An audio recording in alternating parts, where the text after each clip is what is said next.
Good morning, everyone. I invite you to stand for the national anthem of St. Lucia.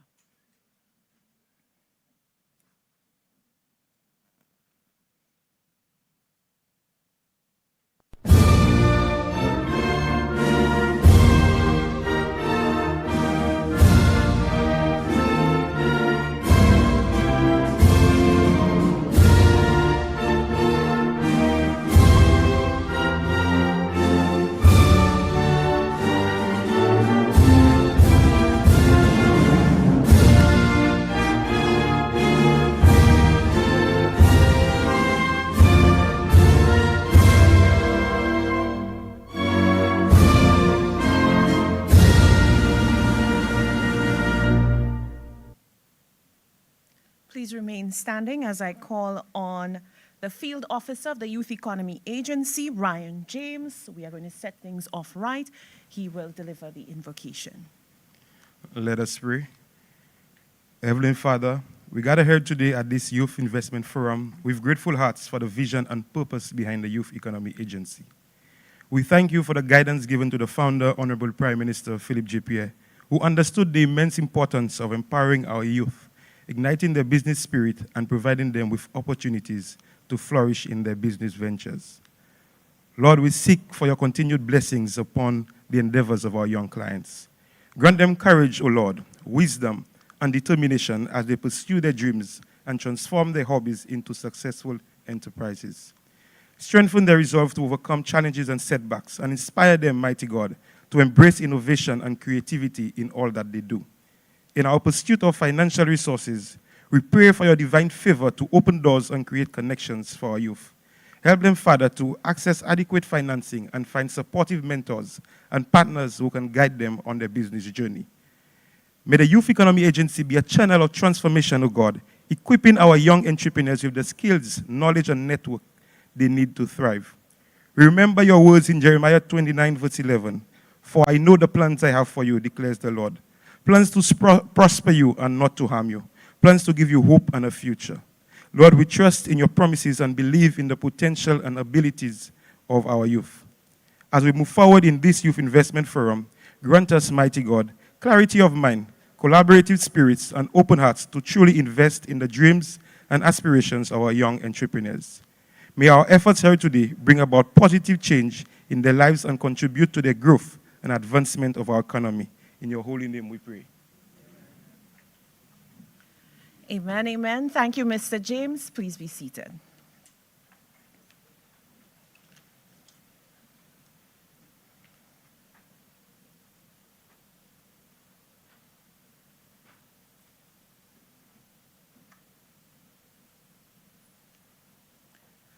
Let me first apologize for the absence of Honorable Philip J. Pierre, Prime Minister and Minister for Finance, Economic Development and Youth Economy, and Minister for Justice and National Security. He is on his way and hopefully will be joining us shortly.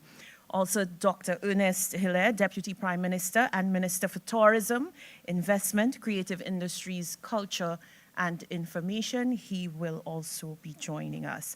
Let me acknowledge the presence of the Honorable Emma Hippolyte, Minister for Commerce, Manufacturing, Business Development, Cooperatives, and Consumer Affairs. His Excellency Peter Chen, Ambassador of the Republic of China, Taiwan. His Excellency Luis Manuel Lopez Moreno, Ambassador of Mexico to St. Lucia. Mrs. Lily Chen, Resident Representative of the Organization of American States. Mr. Daniel Lee, Chief, Taiwan Technical Mission. Permanent Secretaries and other government officials. The Chairperson of the Youth Economy Agency, Mr. Thomas Leos. He should be joining us shortly.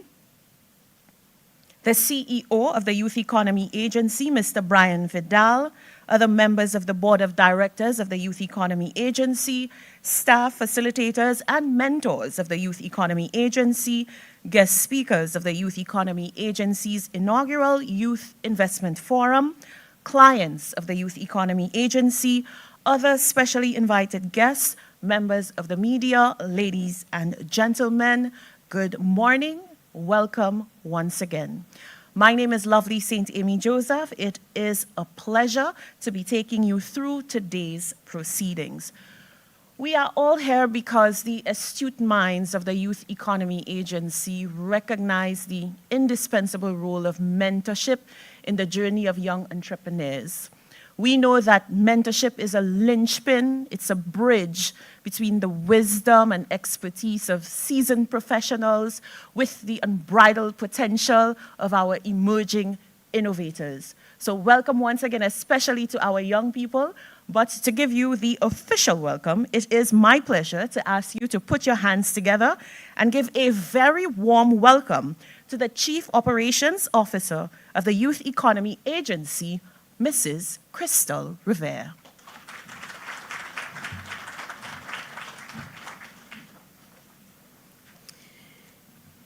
I'd like to adopt the protocol that has already been established. Thank you very much, Mistress of Ceremonies, Mrs. Lovely St. Amy Joseph. I would like to recognize the presence of our Minister for Commerce, Honorable Emma Hippolyte. Thank you so very much for joining us, braving the traffic and the weather from the Sulphur City to be here with us this morning. And I'd also like to recognize the presence of His Excellency Peter Chen. Thank you for joining us, your Ambassador. A very warm welcome to the Youth Economy Agency's inaugural Youth Investment Forum, an event that stands as a beacon of opportunity for our dynamic youth enterprises. Today, we gather not merely as spectators, but as active participants in a crucial dialogue about the evolution of businesses from their humble beginnings in the micro stage to the towering heights of large enterprises. This forum is a testament to the vision of our Honorable Prime Minister, Philip J. Pierre, who, with foresight and dedication, has championed the cause of youth development. It is through his unwavering commitment and the steadfast support of the government of St. Lucia that we stand here today. This gathering would not have been possible without their vision and dedication to fostering an environment where youth entrepreneurs can thrive. In a world where resources are finite, the Prime Minister and our government have not only spoken about the youth economy, but have also allocated valuable resources to nurture it. The Youth Investment Forum is a reflection of the government's passion and belief in the potential of our youth. It signifies a strategic move to expose micro-enterprises to diverse funding opportunities, guiding them through the various cycles of growth, from micro and small to medium and large. The impact of the government's commitment is not just rhetoric. It is palpable in the success stories we witness from our main beneficiaries, the youth of St. Lucia. Their businesses, nurtured by the supportive ecosystem created by the government, will not only survive, but thrive over time. The youth economy, fueled by this commitment, has made a meaningful contribution to their operations, demonstrating the tangible benefits of investing in our youth. We are also most grateful for the support of the Republic of China, Taiwan, whose assistance and encouragement throughout this year has made plans like today possible.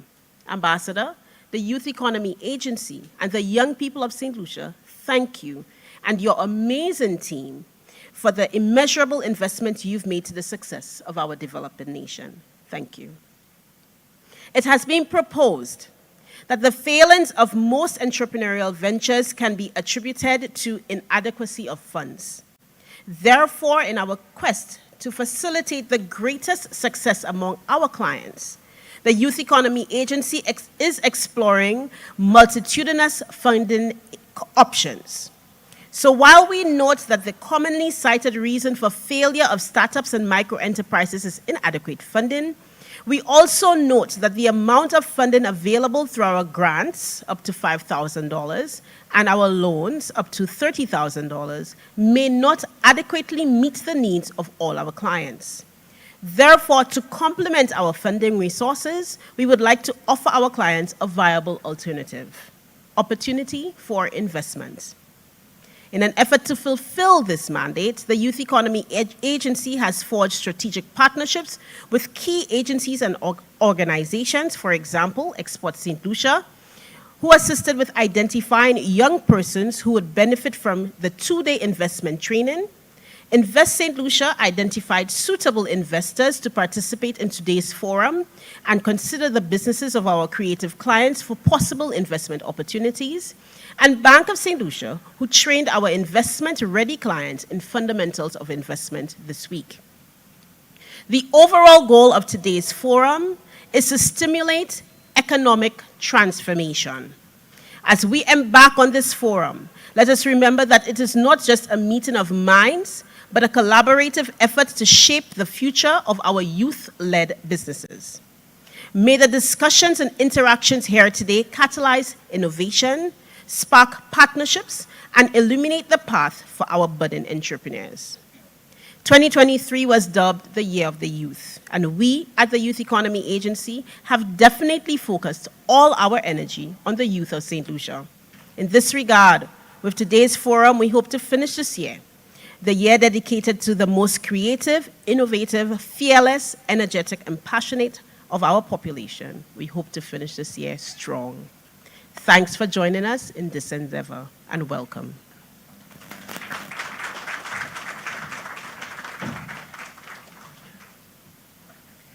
Thank you very much, Mrs. Crystal Revere. Now, the Youth Economy Agency, since being launched, I think a mere 8 months ago, the 3rd of April 2023, the office was opened, has been able to undertake substantial work. And I know recently we had a first cohort of young people, about 100 young people were able to receive training, introduction to business planning. Currently, there's a second cohort of young people undertaking that training, all made possible by the Embassy of China, Taiwan, and of course, the invaluable support to today's Youth Investment Forum. That being said, ladies and gentlemen, help me give a warm welcome to His Excellency Peter Chen, Ambassador, China, Taiwan.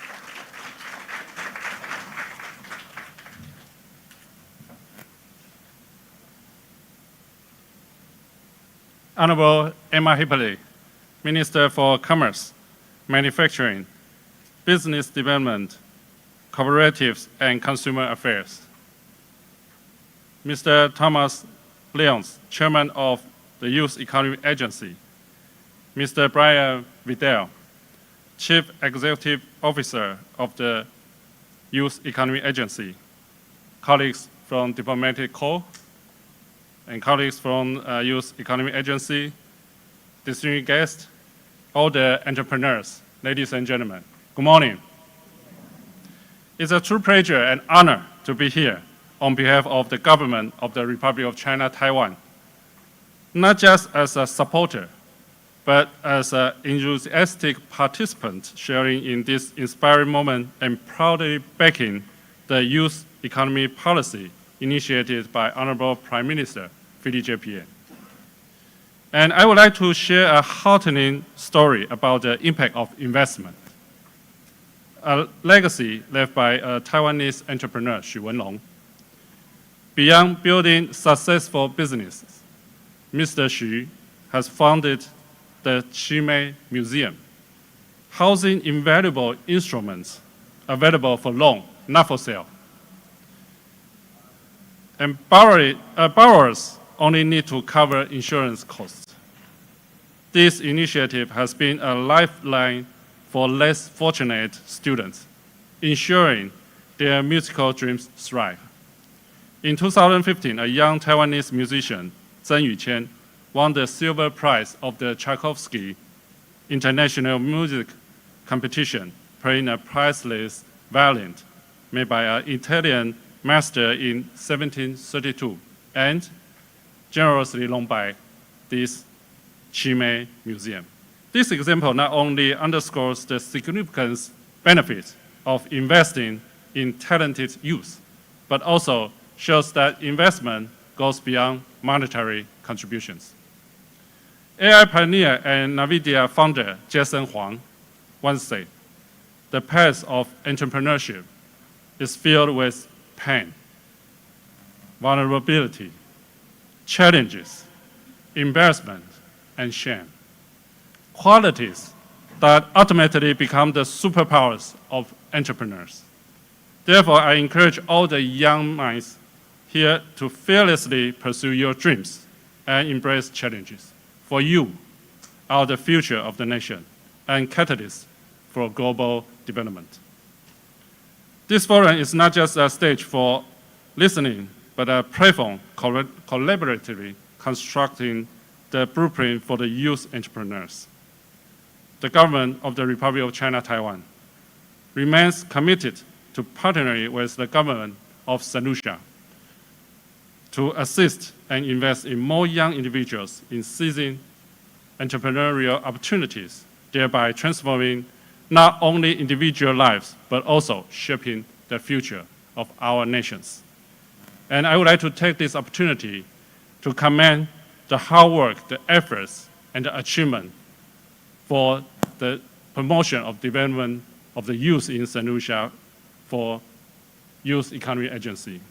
Can we put our hands together for Youth Economy Agency? And I wish this forum achieved resounding success. Thank you.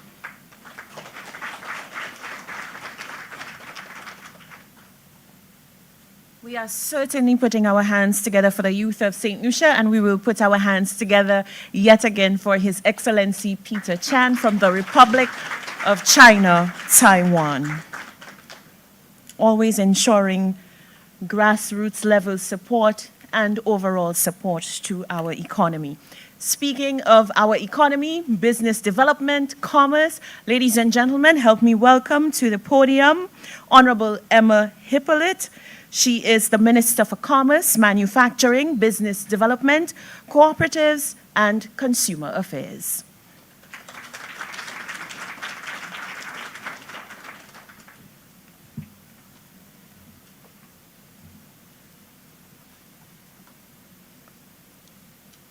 Ambassador Peter Chan, Ambassador for the Republic of China, Taiwan. We have with us the other members of the Diplomatic Corps, and I recognize the Ambassador for Mexico and Miss Lily Soto, who's representing the OAS, and Mr. Lee representing the ICDF, and other members of the Diplomatic Corps. I recognize Dr. James Fletcher, a gentleman that we have a lot of respect for, that I expect to transform things around for us. I want to recognize the chairperson of the Youth Economy. He's not in yet, Mr. Leos.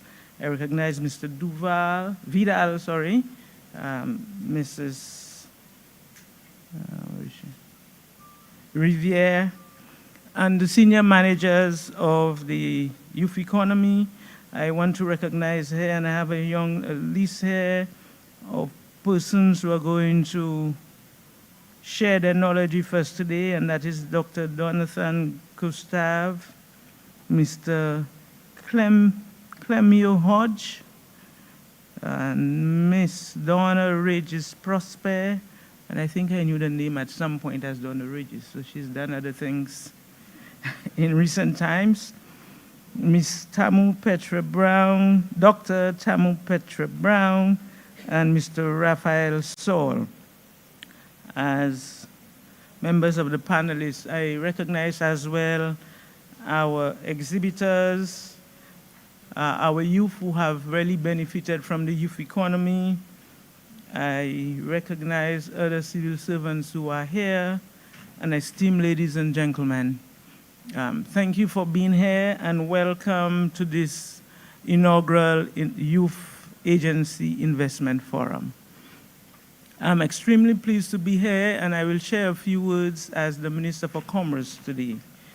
Commerce, business development, and all the other things. First, as a government, I want to tell you that we work as one government. So when the youth economy, through the Prime Minister and Minister for Finance, every member of cabinet supported the establishment of the youth economy. And I want us today to give a recognition. The Honorable Prime Minister is not with us at the moment, but I want us to show our appreciation for this visionary act for our Honorable Prime Minister.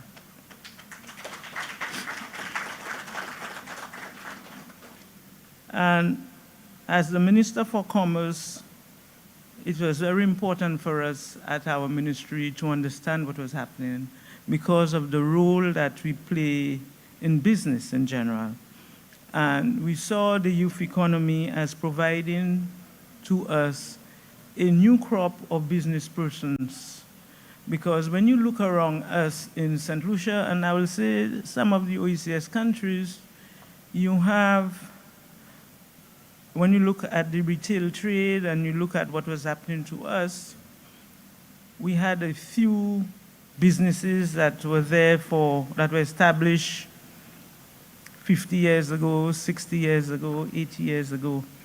And what we really wanted was a new crop of businesses. As the world changed, as we focus on IT and everything else, we were saying, how do we benefit?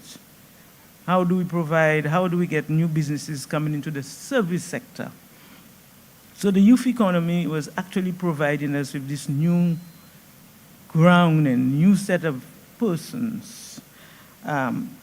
So the youth economy, you turn your hobbies, you come now and you say, we are doing things differently. But in terms of the business ecosystem that we have to look at what are all the things that are needed, what is the environment we need for these businesses to thrive. And we looked at, based on the research that we're doing, our own challenge within the Ministry of Commerce was an absence of funding. So we responded by having our MSME loan program. Many of our small businesses were impacted by COVID, and quite a few of our businesses closed their doors and were not able to get back up. So we went into the MSME loan program. I must say we had the support again of our friends from the Republic of China, Taiwan, as well as the OES, providing us with the technical support, coming in and working with the ministry. Now, when we looked at what was happening to the youth economy, in order for that ecosystem to exist, they needed to have a program that is similar. Within the mature businesses, we have a Chamber of Commerce. You have SLISBA. You have the Manufacturers Association. Now, I know most times when I engage with the young persons, they believe that they would be out don't feel comfortable in that environment. They're speaking a different language. And they believe that these organizations needed to be transformed to facilitate them.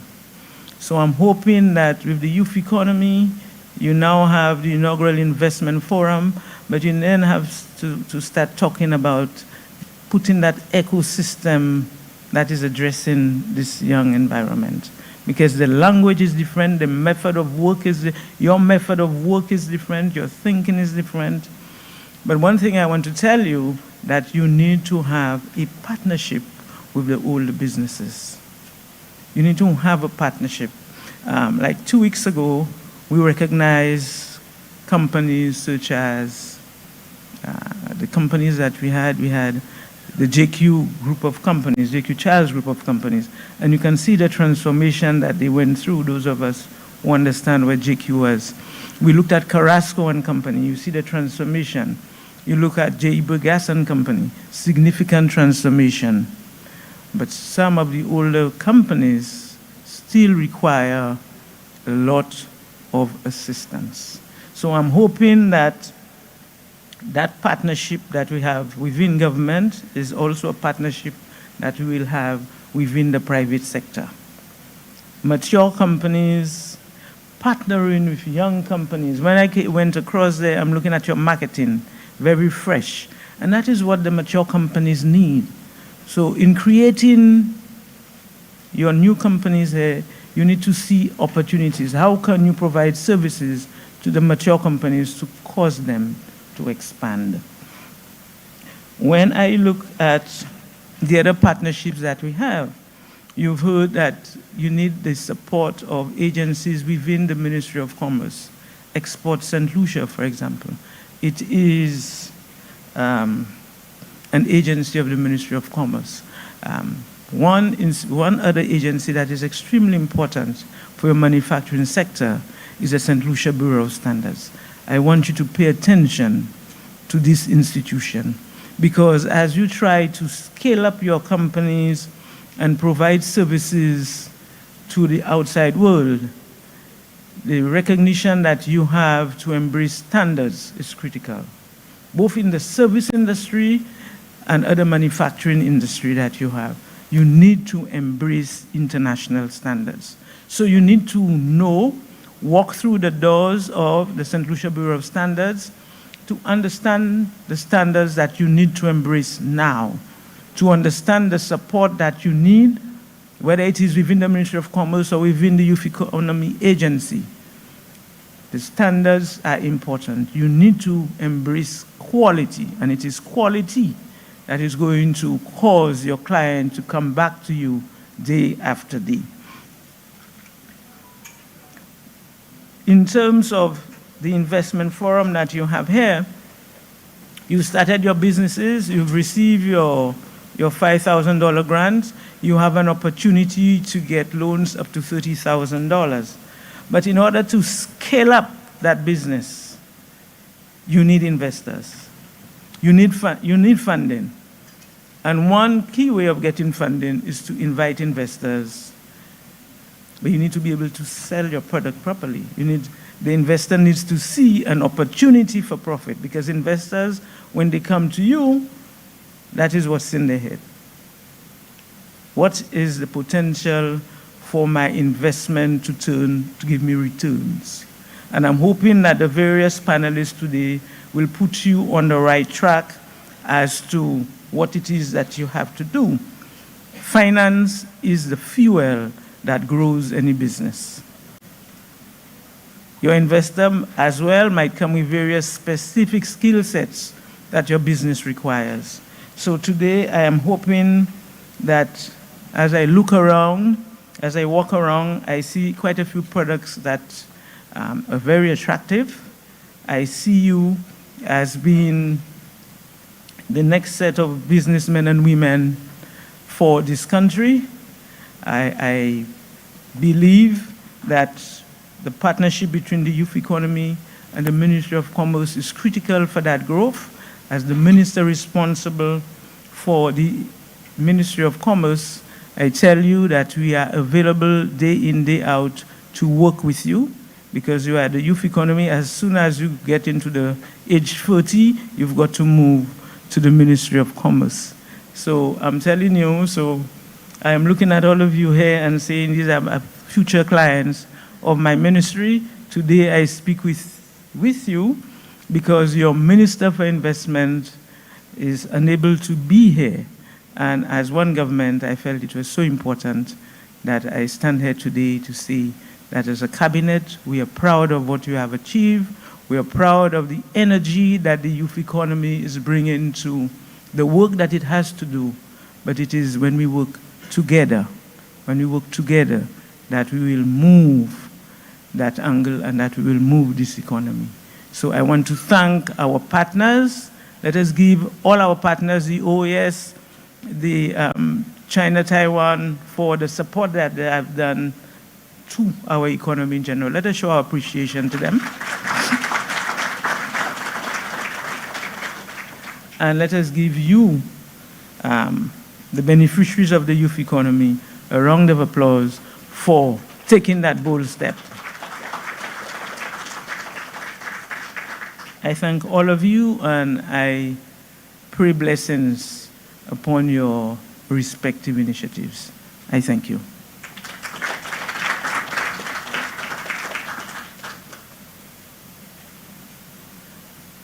Thank you so much, Minister Hippolyte. At this time, we're going to loosen up. Yes, we're talking investment, we're talking business.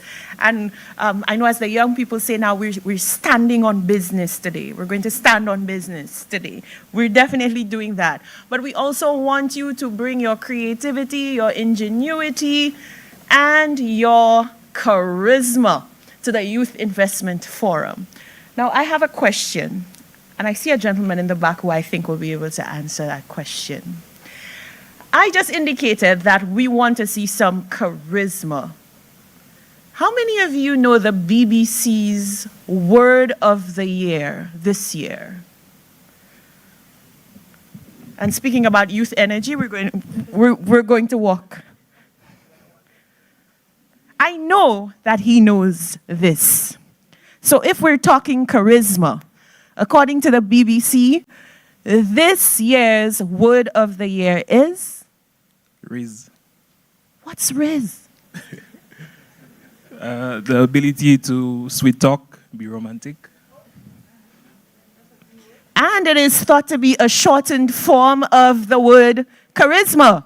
So let's do a Riz check, ladies and gentlemen. Youth Economy Agency, yeah. On the count of 3, I want everybody to give me a yeah. 3, 2, 1. Ooh, we're not awake as yet. Let's do that again. 3, 2, 1. All right, and now we're ready for the group photo. Ladies and gentlemen, please follow the lead of our Chief Operations Officer, Mrs. Crystal Riviere, as she coordinates the group photo for the Youth Investment Forum. Please stand.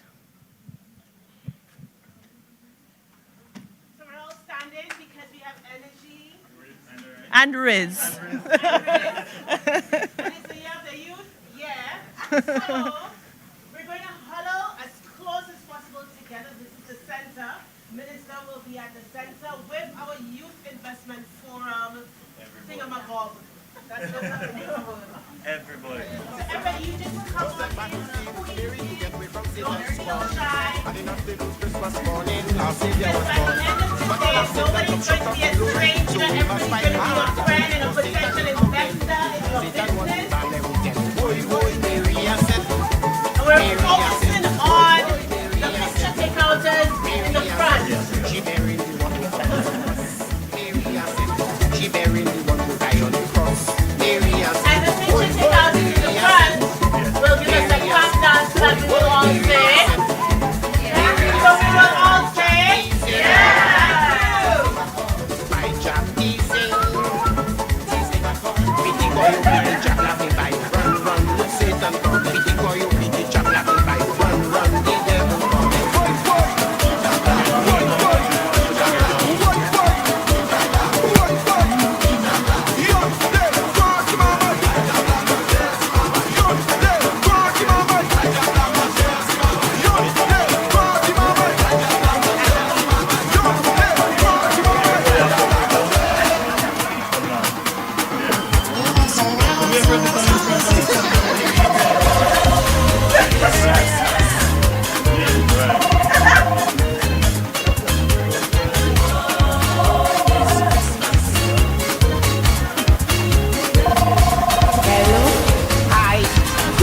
To call, stuck on New York at all. The U.S. Embassy have loosened under scrutiny, and it ain't no joke when one visa get revoked, and with no visa I can... After the blue suit goes to the red position. Looking forward.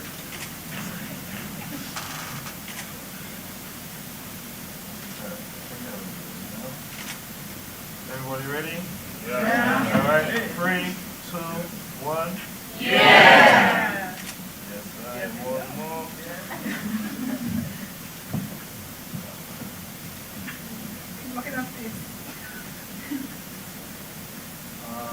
Lucius, and 10 more. Lucius and Rich just come some more. Yeah. You guys want some more? If you can just, yeah, you're young, big news.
Thank you so much. I think we're a bit, more active now. We've gotten the juices flowing. The creative juices are flowing. And we know some of you had some coffee this morning, thanks to our exhibitors outside. They're doing a fantastic job. So during the break, during the lunch, ensure that you visit them, see what they have to offer. Give them a word of encouragement by all means. At this point, we will take in a video presentation which focuses on youth in agriculture. Of course, agriculture is one of the industries that we're zoning in on, where we want to harness the potential of the youth.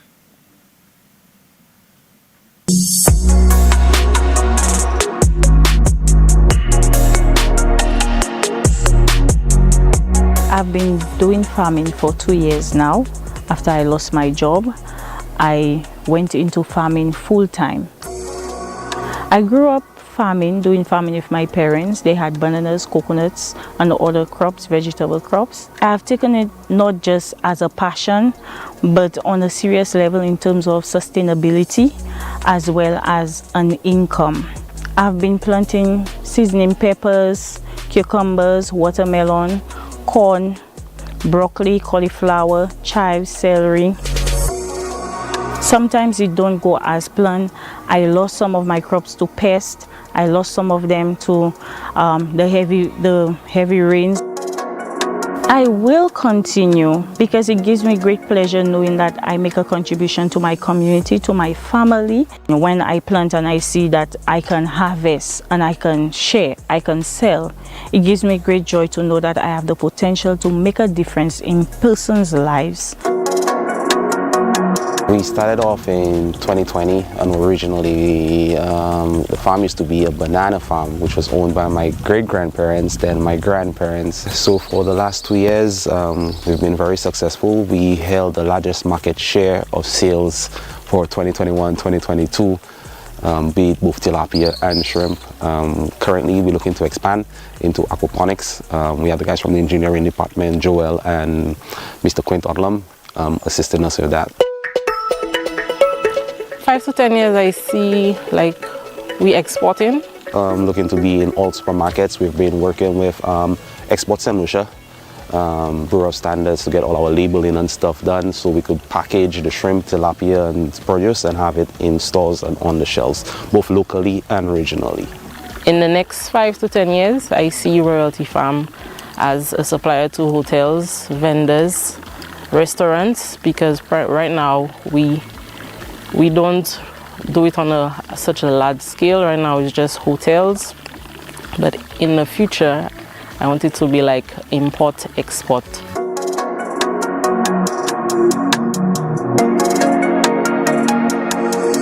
HydroGrow SLU is a hydroponic farm, and by hydroponics we mean the growing of crops and vegetables without the use of soil. We started this project a little over a year ago. Our plans for this business basically is to grow leafy greens, and by that I mean kale, lettuce, parsley, and anything that promotes a healthy lifestyle for our consumers. I grew up in a household where my father and my mother also did agriculture. However, I knew that I didn't want to do traditional farming, and by that I mean soil farming. I stayed in Taiwan for about 5 years, and I studied environmental and water engineering, a double major. I am a doctor, so I am in the field of medicine, and you know we always promote preventative medicine, like your diet is your medicine, right? So we don't use pesticides, we don't use herbicides in our plants, so it's 100% organic. In the next 5 to 10 years, we would like to expand beyond what we have right now. Right now we are working with approximately 3 acres. Also, we would love to start exporting, not only regionally but internationally, putting St. Lucia on the map. The same way that we can import stuff like romaine lettuce to St. Lucia, we would love to see romaine lettuce from St. Lucia in the markets like Canada and the US.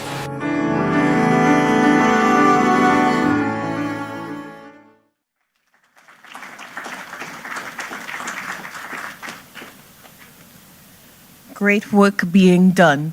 At this point, we would like to express our gratitude to Honorable Emma Hippolyte, Minister for Commerce, Business Development. She has to attend Parliament, so we thank you for your insight, your advice, always much appreciated.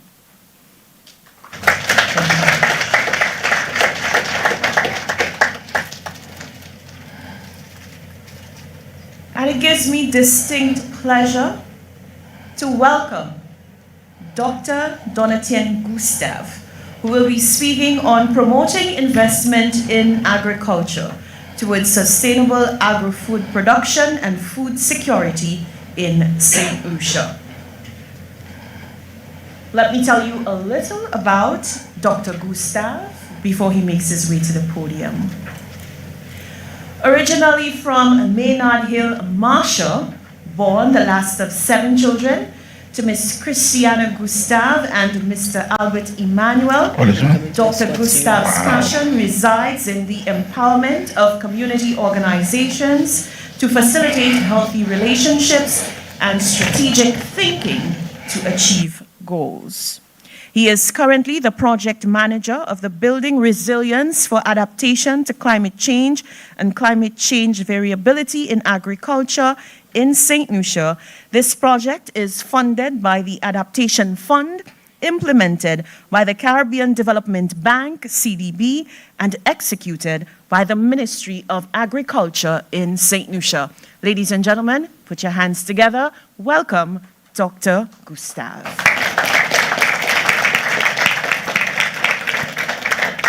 Pleasant morning, everybody. It gives me absolute pleasure to be with you. Bear in mind that I wear the hat of a project manager. So having said that, I want you to first organize yourselves in women. Can all the women stand?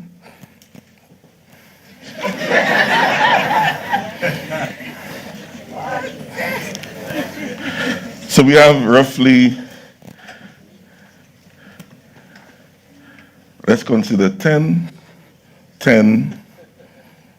20, 30, 40, 50. I want you to see one dynamic, the number of women.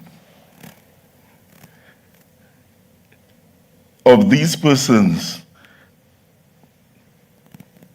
if you are below 20 years, can you sit down? 1, 2. If you are below or between 21 to 30, can you sit down? That's like half. So you have more than 60 women, few less than 20. You have between 21 to 30, representing half. between 31 to 40. Can you sit down? That's a major cohort. Okay, so we have one group left, and we're just going to leave it as above 40.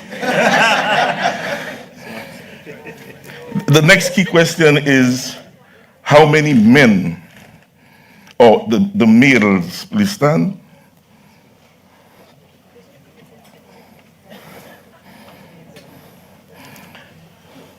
Okay, 3, 10, 20, 30, roughly 50.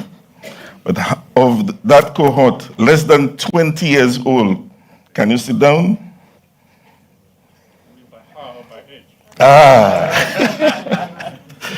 Less, between 21 to 30. Can you sit down?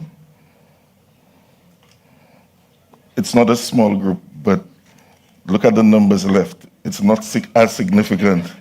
We're doing some simple statistics. We did 21 to 30, right?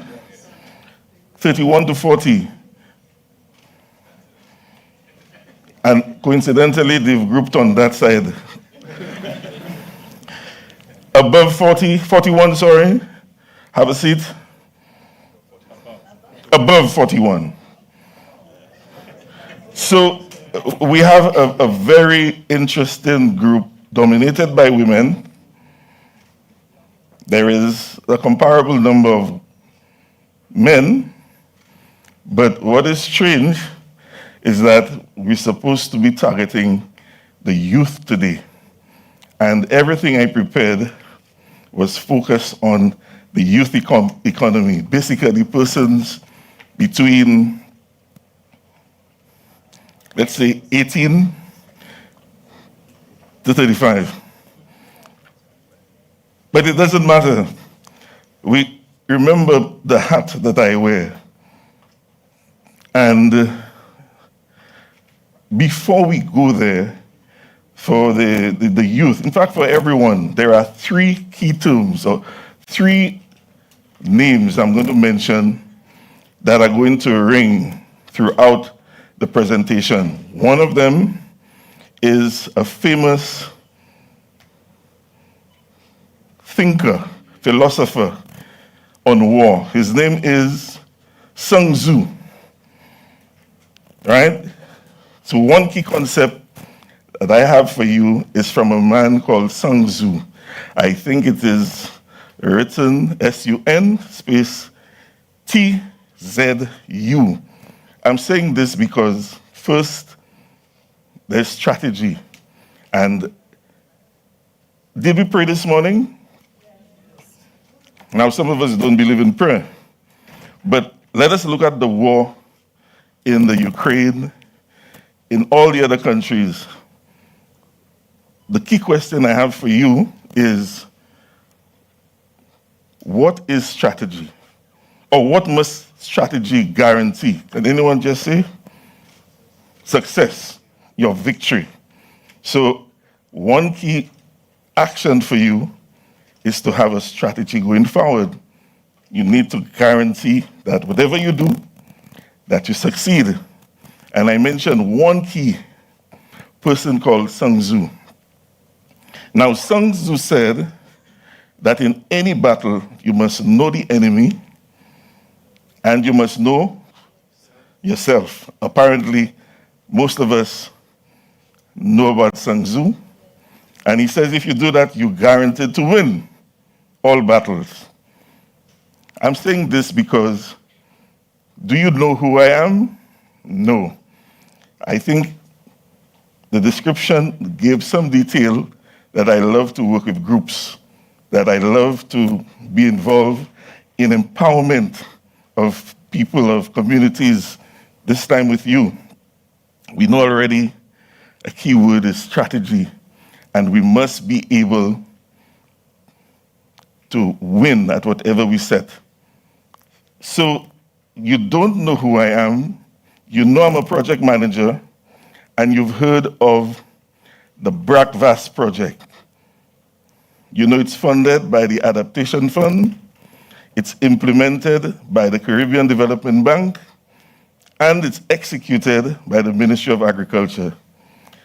So if you look carefully, I just want you to know, we're looking at Sangzu, know all persons in your environment. You need to make a decision. The first thing is to know. And I'm using that context so that at the end of the day, if there's one project the youth should know is the BRAT-FAST project, building resilience for adaptation to climate change and climate variability. But more than that, it's important, this project is important not just as an example of Sangzu and the need to be strategic in your thinking, it's important as a strategy going forward to adapt to climate change, because anyone who's going to go into agriculture, you know there's less water, you know there's more rain, you know you must be able to adapt. Can you tell me who is this young man on the screen? Oh, it's going too quickly. No fault of mine. Do you know this person? I think he's the recipient of a recent prize. Can you see him? Extreme left. Apparently this is going automatically. He's a solution. I'm not pressing anything, but it's... Anyone knows this person?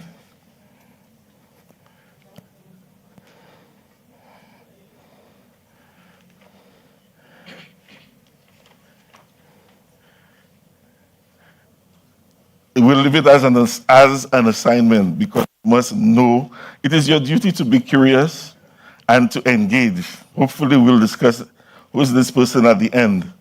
But what I want you to know, without a doubt, is going forward, you should be in a position to know these keywords. Strategy, guaranteeing success with certain actions. Remember, we're trying, at least with this project, you can approach us dealing with food security. I will give some details on how. How many people are interested in agriculture in the year group? Can you just stand so I can get an idea? Persons interested in agriculture or intend to? We have, you can meet me after. There are 4 females, and 1 male. But I think there are others, and hopefully what I am hoping you realize is that there's a lot of funding available in the agriculture sector to facilitate you participating actively as a farmer.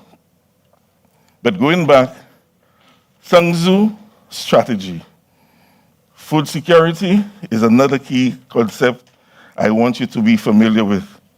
You want to provide nutritious food, you want to supply adequate food, and you want to make sure it is accessible.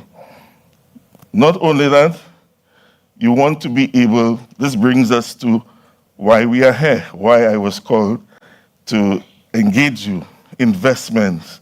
What are the tactics that we can employ for investments? How do you take the finance that Honorable Emma Hippolyte referred to as the flow and inject it with other factors we're going to discuss? So I'm going to try to explore all of these factors with you, and we can win, we can make it. So the first key action for you is due diligence. Do not assume that you know the players on board. Do not assume that this person is going to help you. You must practice due diligence. Having said that, you need professional advice. It doesn't make sense to engage in an activity and you're not familiar with the persons who are experts in the field. So, for example, you have the Ministry of Agriculture with many experts. You also have the ICA, International Institute for International Cooperation on Agriculture. You also have FAO. All of these persons also give financial assistance. Leverage. What assets do you bring to the table? What is it that is existing within your family, a friend, a trusted person that you can ensure? Not just ensure, but it's a cost that it's not free, but by default, because you have access to it, you can exploit it. Another key action or strategy, you need to be able to do the financials. How many persons in the youth, that this group, know the term amortize? Amortization. Can you stand? I'm just trying to understand one person, two, and both are women. So if someone, three, we're not the youth, so four, and all are women. Is it the case that the guys don't know that if we borrow money, we have to pay back in time, so we break it in smaller chunks? So this is a term in the heading of financial analysis. Let me recap. I'm going to slow down. Sun Tzu, strategy. The Breakfast Project is here to assist you. We're a stakeholder in the Ministry of Agriculture, a project. I'm trying to make you know this one stakeholder. And I'm using this example to indicate to you the different processes you must follow. So it's not just about leverage. I see some people taking notes. I think the presentations are available and they will be shared, no?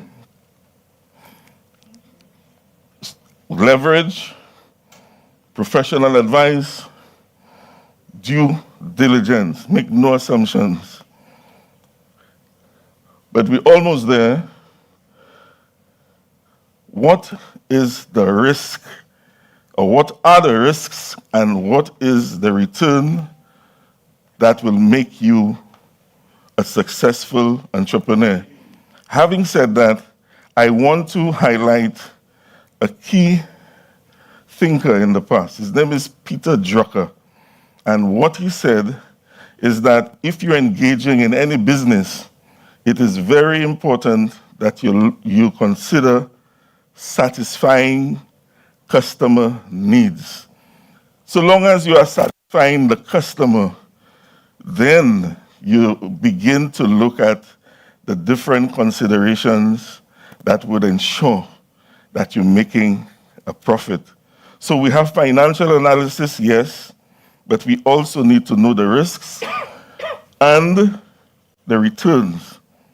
How can we make this venture profitable? Again, you need financial advice, you need expert advice to make all of this happen. Conditions are very variable, they're changing. It's very important that you are engaged in monitoring and evaluation of not just your business activity, but also of, if you're in agriculture, you need to be monitoring your plants on a daily basis.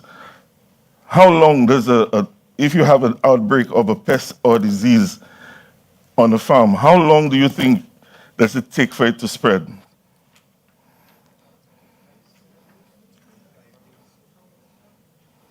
I was just thinking it depends on the pest and maybe the type of crop. But on average, a day, somebody said a day. A day. It takes, because if you can nip it in the bud, it means you can control. So the more time you spend monitoring, it should be an action that is integrated into your planning. This one, I think, is for you.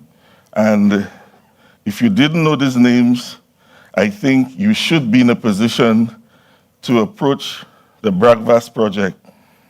How many, for those persons who want to approach us, you can do it individually. You can come to us. We're located at Odson, upstairs, the marketing board. You must also work with your extension officer. We started this year, and the project is really going on the ground starting next year. So the BRACVAS project, you have your commercial banks, you have your credit unions, you have FAO, the Food and Agriculture Organization, you have ECA, you have the Jeff Small Grants Global Environmental Fund, you have the St. Lucia Development Bank, and the St. Lucia National Conservation Fund. I'm hoping that we can meet after, anyone interested in getting more information. But what is essential is that you realize you must be strategic in the actions that you do on the ground. You must know all the different stakeholders who are going to be part of your strategy. Remember, a series of actions that will lead to success. I'm encouraging you to read on Sun Tzu. I'm encouraging you to read on Peter Drucker because his focus is on customer satisfaction. How do you satisfy the customer? You know his needs. When you know his needs, how do you produce the product that they want? Innovation. Are we going to produce food without soil? Is soil a major? Some people are saying land tenure is a major issue, that they're not able to access family land to get a loan. So is it a case that in a smaller space, you can do some vertical farming?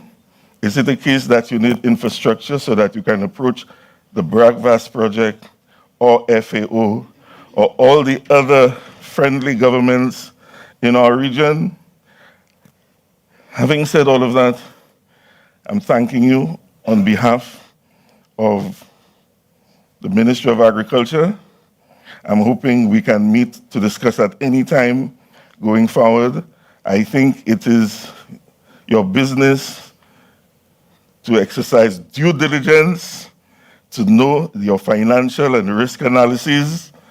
To be able to succeed, you must be strategic. Thank you.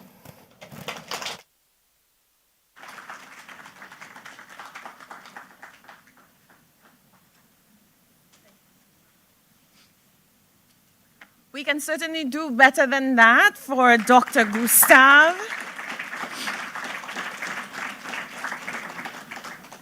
And of course, we do apologize for the late start, and we know some of you are very well aware that we are overdue for a tea break. So we will have a tea break right now. Please remember to check out the work of our exhibitors outside. Our young people are doing great things, and here is your opportunity to take a look and certainly have a taste as well. So I will see you back here in 15 minutes.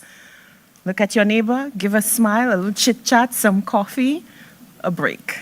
We'll be right back.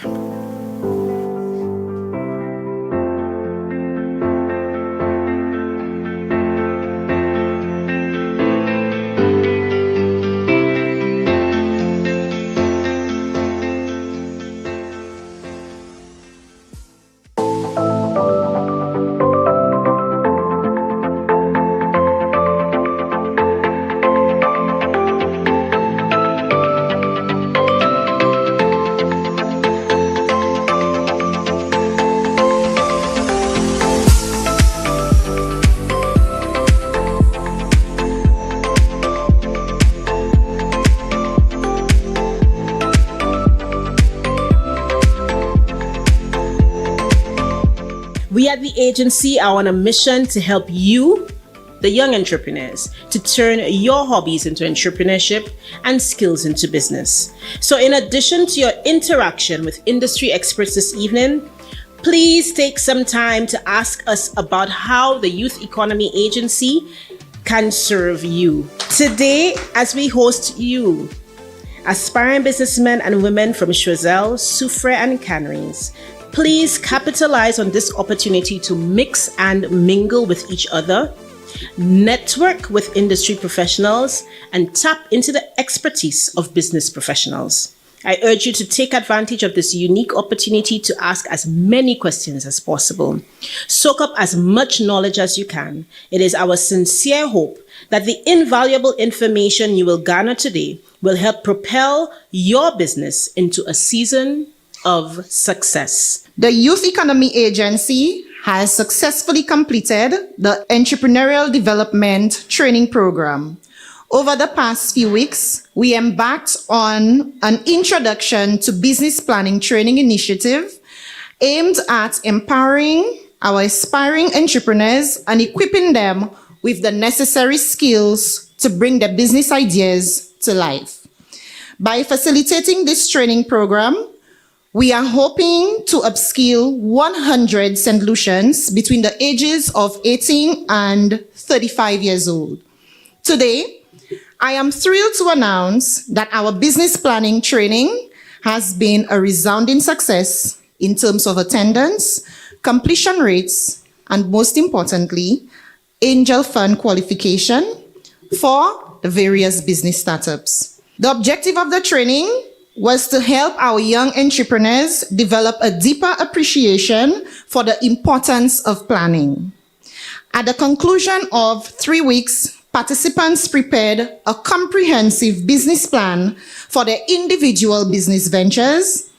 The business plan was then submitted to the Youth Economy Agency to be reviewed by an evaluation committee. Once approved, participants qualify for an angel fund of $5,000 cash injection to their respective businesses. These funds will provide much needed financial assistance and resources to turn the entrepreneurial dreams into a tangible reality. This achievement demonstrates not only the caliber of training, but also the potential for economic growth and prosperity within our country. To conclude, as we embark on the next phase of our journey together, I encourage you all to seize the opportunity to learn, grow, and succeed through our mentorship program, as well as our training programs. Thank you all for being a part of this remarkable journey with us, and we look forward to witnessing the incredible accomplishments that will unfold for each and every one of you. I would like to call to the mic Mr. Donald Bob, the General Manager of the Fosse Jacques Credit Cooperative Society Limited, to speak briefly. There is a reason why a lot of businesses, or you don't have so many businesses coming up, or so many businesses are failing, and that's because it's a high-risk business, but it has a high reward. And so I want to commend each and every one of you here for taking that decision to go into this very special area, and I wish you all the best. I support the youth economy fully because I understand what it can do for young persons and what it can do for our economy and our country. So I wish you all the best.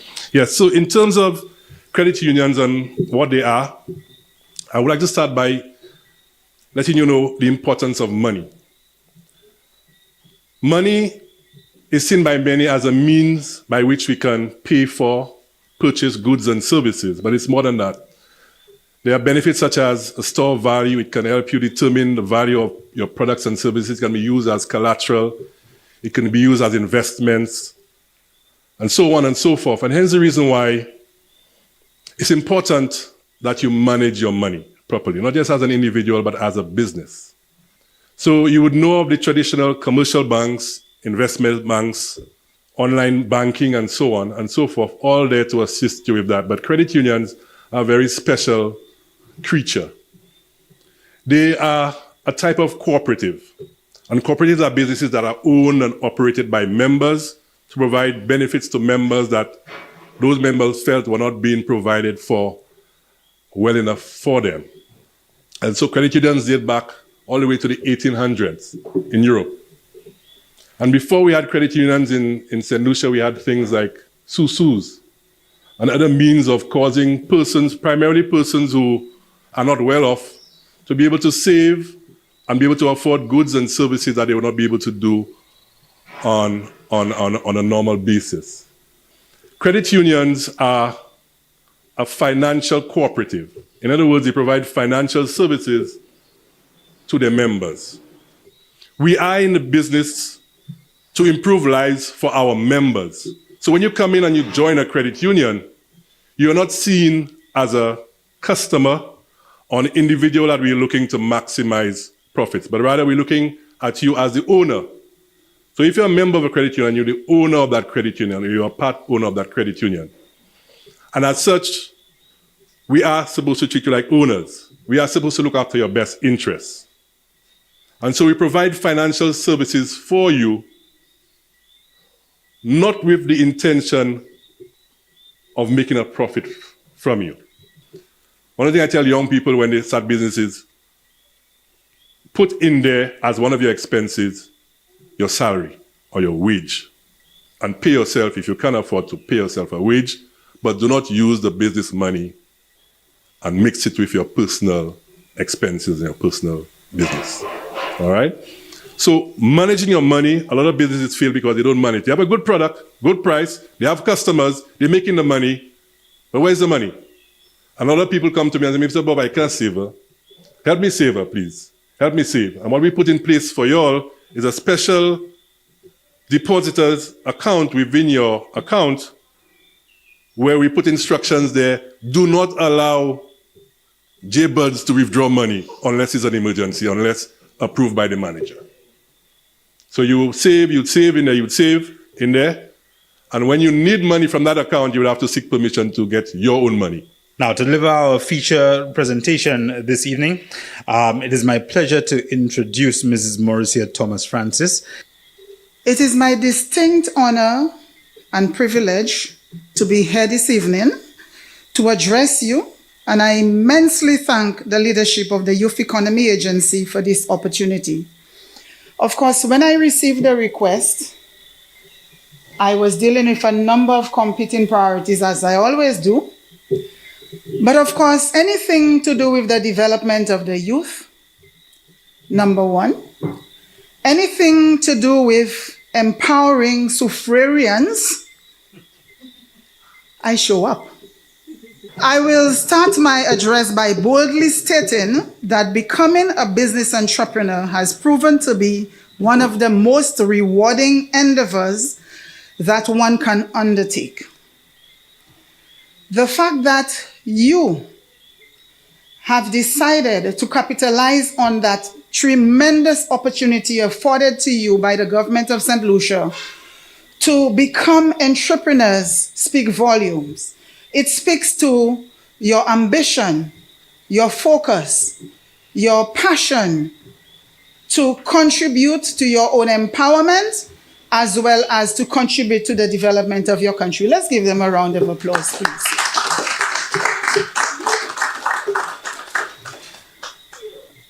While we speak about the rewards of business entrepreneurship, I hasten to add it is also a daunting task, and there can be failures if it is not done right. The theme of today's event is extremely apt. Planning for success, the importance of a business plan. I am sure that you have heard the saying that if you fail to plan, you plan to fail. In the business world, this is a truism. What are the prerequisites for starting a viable and successful business? Business planning is an essential one. Of course, personal attributes and characteristics of management are essential and extremely critical in the field of entrepreneurship. Of course, why is it important, you might ask?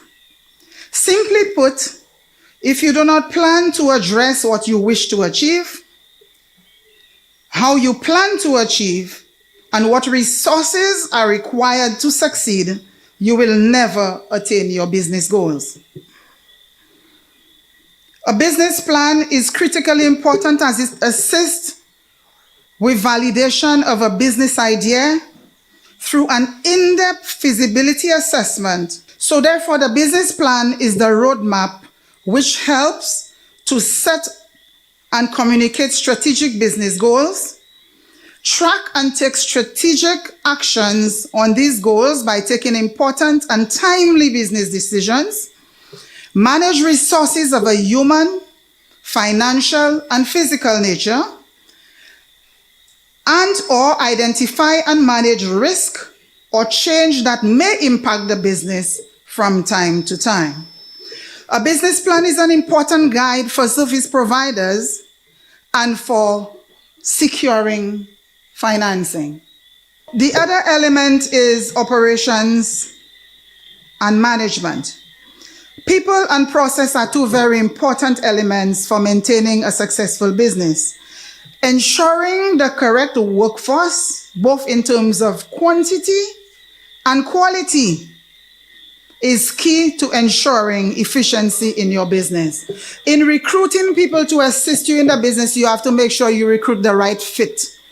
You might have a family member who is unemployed, but you have to ask yourself, hey, while I want to be charitable to my family, does the person have the skills, the requisite skills to ensure that my business venture succeeds? And if you're going to be a sole trader, it is very important for you to acquire the skills necessary to ensure success in your business.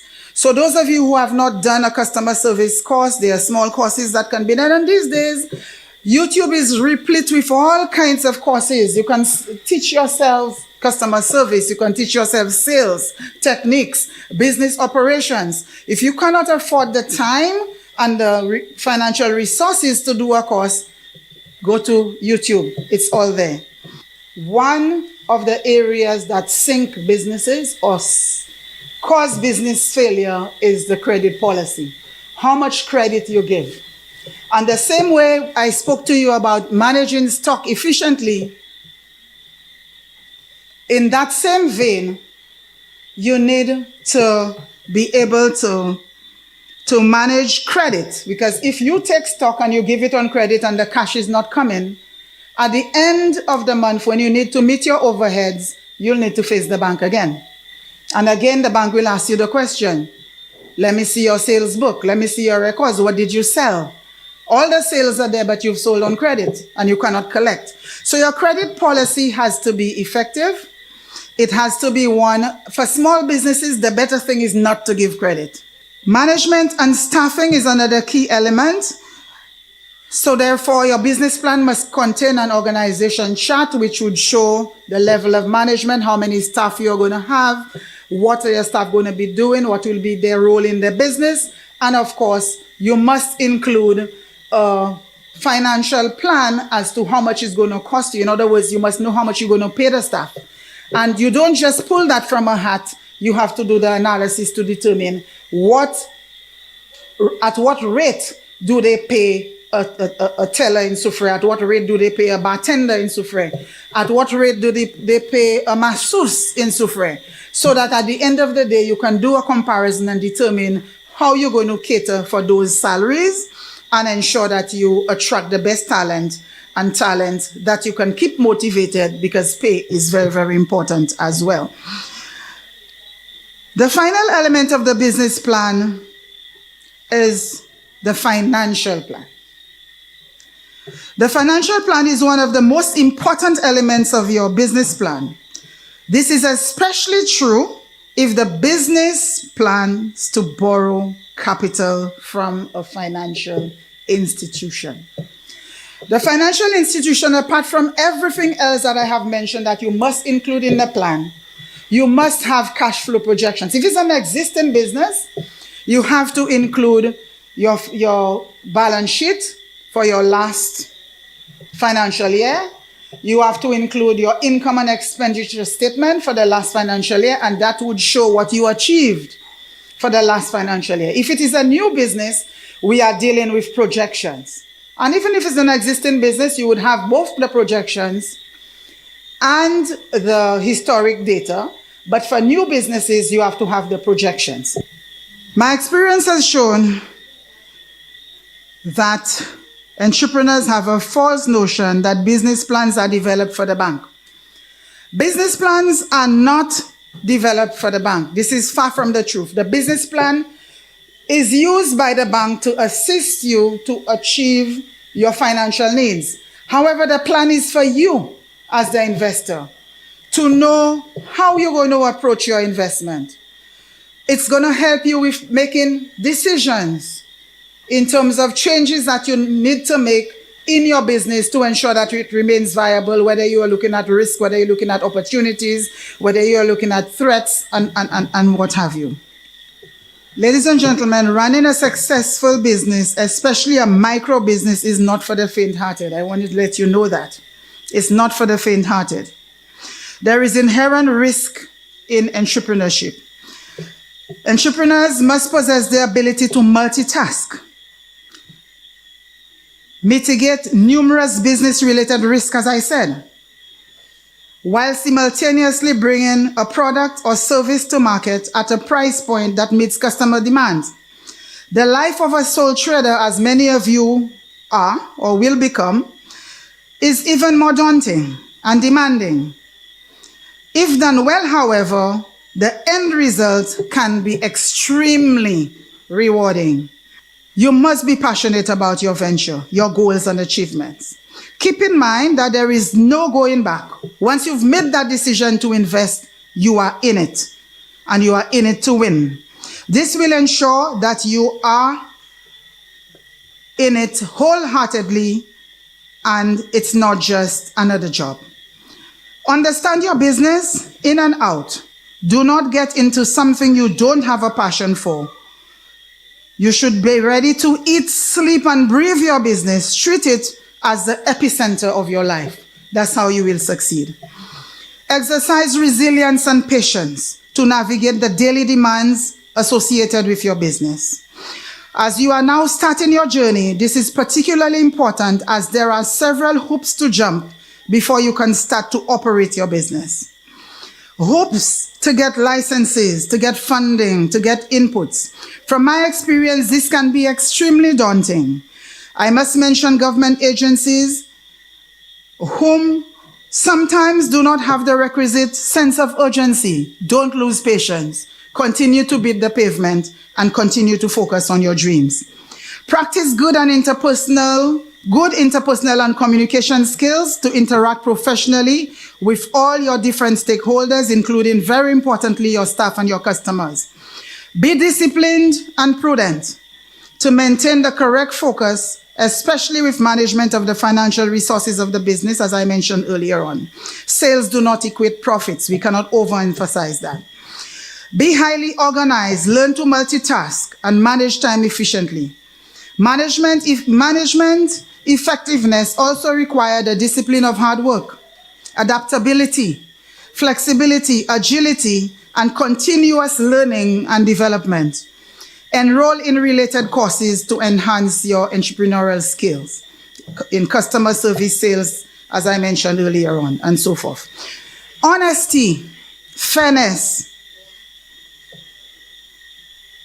and demonstration of high ethical standards are essential, especially in pricing goods, dealing with your bank, dealing with your employees, customers, and suppliers. Review your business plan on an ongoing basis by monitoring the business environment and taking timely decisions. Do not be scared of failure, as it will sometimes come. Failure may become a part of your journey. Learn from them. Stumble, get up, dust off, and run again. Many successful entrepreneurs today have gone through numerous failures. Keep an eye out for new opportunities. Identify when existing businesses become the cash cow and when you are ready to invest in a new one. Do not ignore opportunities, as if you ignore good opportunities, you will not grow your business. Give yourself a chance. Step out of your comfort zone. There is a plethora of opportunities out there. Pursue avenues for diversification. If you fail in one, you know that there is another one to hold straight. Ladies and gentlemen, you have taken the first admirable step to capitalize on this tremendous opportunity given to you by the government of St. Lucia to become entrepreneurs and to empower yourselves. Go out there and be the best entrepreneur that you can be, and your reward will be massive, I can guarantee you. Good luck in your respective endeavors. Remember always, if you fail to plan, you plan to fail. So at what point in your entrepreneurial journey did you decide to create a business plan, or at what point did you realize that you needed it and how important it was? I'm giving the best years of my life to a faceless entity. I would prefer to dedicate all of that time, all of that effort, and all of that skill into myself and for my family, and leaving a legacy for those coming up behind me. And so at that point, I decided to go into the entrepreneurial journey. But for me, I understood, being on the corporate seat, I saw where all of the opportunities were. But even before that, I needed to have a plan, because all of these things were in my head. All of that experience was in my DNA. It wasn't documented. So I needed to have, and basically what that business plan was for me, it was like a GPS on how to structure, operate, and grow the business. So that's why it was important for me. And I want to add, I applaud Ye for facilitating the business training, business plan training workshop. I see a lot of that going on for encouraging entrepreneurs to develop business plans. But I have a different philosophy when it comes to that. I don't think that as young entrepreneurs that are starting out, your focus should be on your business. Probably most of you, all of your experience and talent is in an area or a particular field. A lot of people, the banks, other entities will complain about the quality of the business plans that they receive. The business plans are supposed to be bad. That is not your expertise. So whereas I applaud the workshops that will give you an appreciation, I would like to plead the powers that be to concentrate on taking that away from the entrepreneurs. Let the entrepreneurs focus on their business and entrepreneurship and get the business plan support. So shift the business plan competence to business plan support. That is what these young entrepreneurs need, the support. And Mrs. Thomas Francis referenced the SEDU and other entities and other private entities that help with that regard. I mean, I see the ICDF in the room, and I've done some work with the Jeunesse program, and I've seen a lot of these plans coming through. And again, people lament the plans are horrible. The ideas are excellent, but the plans are horrible. The plans are supposed to be horrible. These are not their skill set. You cannot teach an entrepreneur how to put such an important and involved document together in a matter of weeks. And Mr. Lord, my question to you, as Mr. Collymore mentioned, you have been in the consulting business for many years now. What are some of the most common mistakes that you have seen in startup businesses, and how do you think some of those errors could be avoided or corrected? Just as I was very passionate about SEDU, I'm passionate about Ye, because I believe in what they're doing. I believe in the development of businesses as a means of St. Lucians owning St. Lucia. That is critical for us, because we have children coming, and you will have children coming. We do not want them to be outsiders in their own home. It is very, very important. It is very important because I grew up in Castries, and when I was growing up in Castries, every business in Castries has belonged to St. Lucians. That's not again. And it's going to come to Soufrière. It's going to go to Ancillary. It's going to go everywhere if we don't take a stand. We must take a stand and own our own country.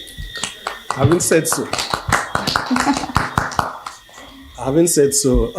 when I looked at, over the years, what I realized is that although Mrs. Thomas is very, very thorough, you know, one thing, if I have to add anything to what she says, is that you must learn how to look for business ideas. And when you have found business ideas, you must be honest with yourself and decide whether that is an idea for you. So not every good business idea is for anybody, right? That's one thing. People come with ideas. You don't want to turn them down, but you just know that that's not a fit. And they go into things that they're not suited for and stuff like that. That's one thing. Another thing that happens because we into this business planning stuff and so on, and that's something I'd like to add to what you're saying. In my experience, the most important thing in a business plan is the research. If the research is not done right, every other thing in the business plan is wrong. Every other thing in the business plan is wrong. If you do the market research correctly, you're pretty much going to learn everything that you need to do about the business. And more importantly, you're going to know, should I do that business? Before you spend a cent. Every business plan seems to give a false hope, particularly when it comes on to fiscal projections. So is it safe to say that a business plan can also be sort of a premeditated misconception of the actual point of a business? I understand the question fully because, you know, we come across hundreds of business plans and you can tell when you look at the numbers, you know, come on, you now have the task to find or to package what you're going to say to the person without turning them down, without, you know, breaking their spirit and stuff like that. And there are numerous ways you can test to see whether that particular business matches the financial projections, right? And we come back to research. Yeah? Some people will tell you, boy, you know, I will make X amount in a month. So I go back and I say, okay, if you're selling shoes, right? Let's take shoes for an example. In this particular area, and you're staying within this particular area, first of all, what's the population of that area? Yeah? How often do people buy shoes? That kind of thing. If you buy the shoes for $5 and you're selling it for 10, you know, can the people travel, pay 50 cents or $1 and go somewhere else and buy it for $5? And all the things that Mrs. Thomas spoke about in terms of competition, in terms of pricing and all that kind of thing, because pricing by itself, there are a number of strategies for pricing, yeah? And that you must understand that you don't exist alone in the market. So let's say you come and you come with the strategy of pricing your stuff very low. Nobody's just going to, the people are already in the market, and nobody's going to just stay there and allow you to just come and eat the bread.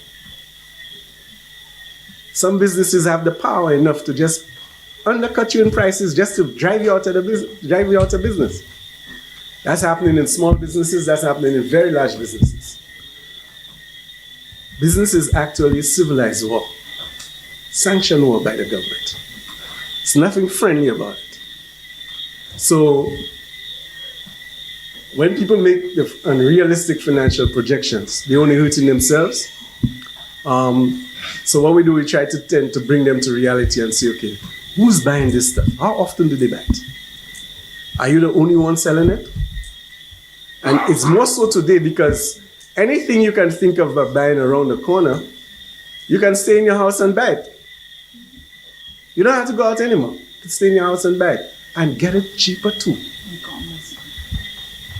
So we have to engage in ways and means of drawing people back to reality. And that's what makes business risky. There are a lot of assumptions that are made, and I think Mrs. Thomas Francis told you all about it. In a business plans, there are lots of assumptions that you're going to make And that's where the market research comes into, is important. If you do the proper market research, in those assumptions, you could provide sufficient information to make those assumptions believable and realistic. It doesn't help you as an entrepreneur if you're going to create a false business plan made up of assumptions that you yourself are not convinced about, because you're going to fail as well. So it makes it risky for you, it makes it risky for the financial business institution that's going to provide some support for you. That is why a business plan requires time, effort, skill to be able to develop it. Not every plan or business plan you have is feasible.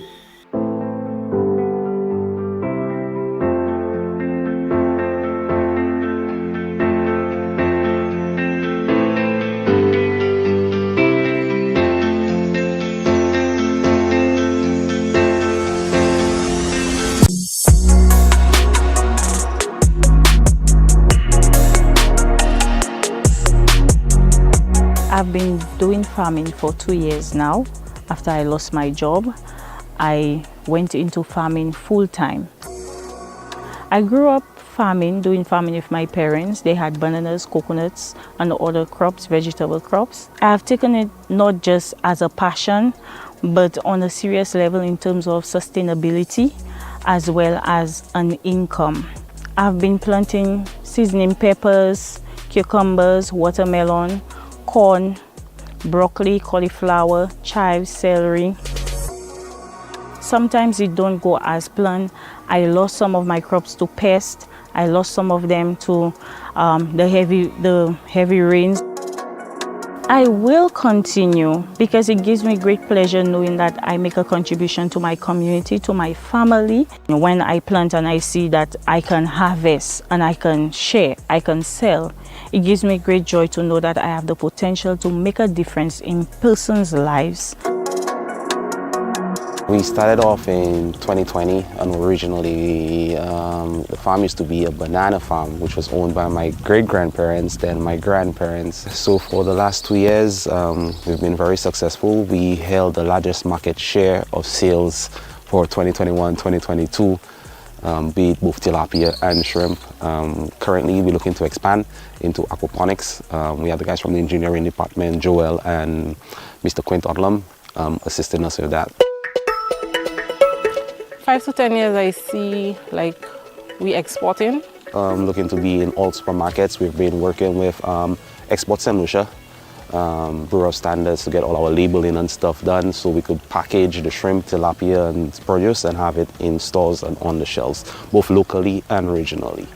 In the next 5 to 10 years, I see Royalty Farm as a supplier to hotels, vendors, restaurants, because right now we don't do it on such a large scale. Right now it's just hotels, but in the future I want it to be like import-export.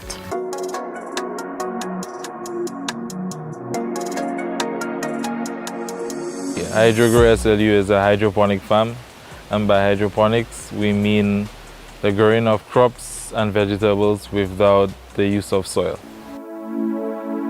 We started this project a little over a year ago.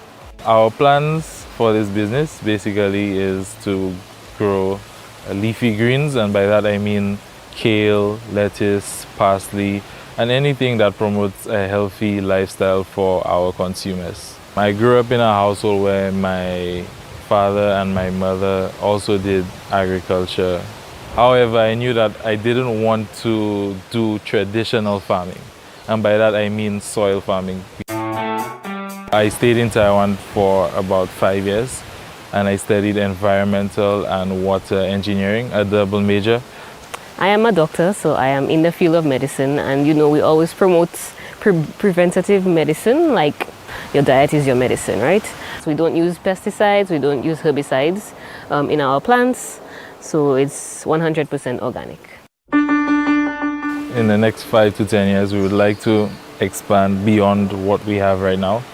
Right now, we are working with approximately 3 acres. Also, we would love to start exporting, not only regionally, but internationally, putting St. Lucia on the map.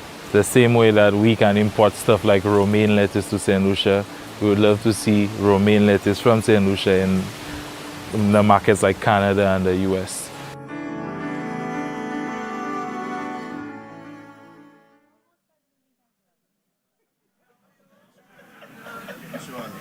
My mother was something else. Yeah, she literally said that was just the first thing she thought of, and she was like, okay, that's it.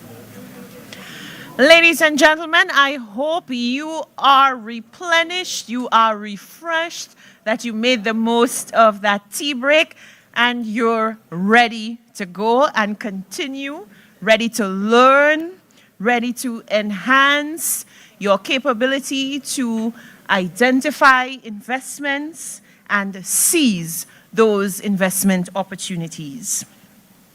At this point in our program, we will present a video presentation on the digital economy. Let's hear what our young people have to say.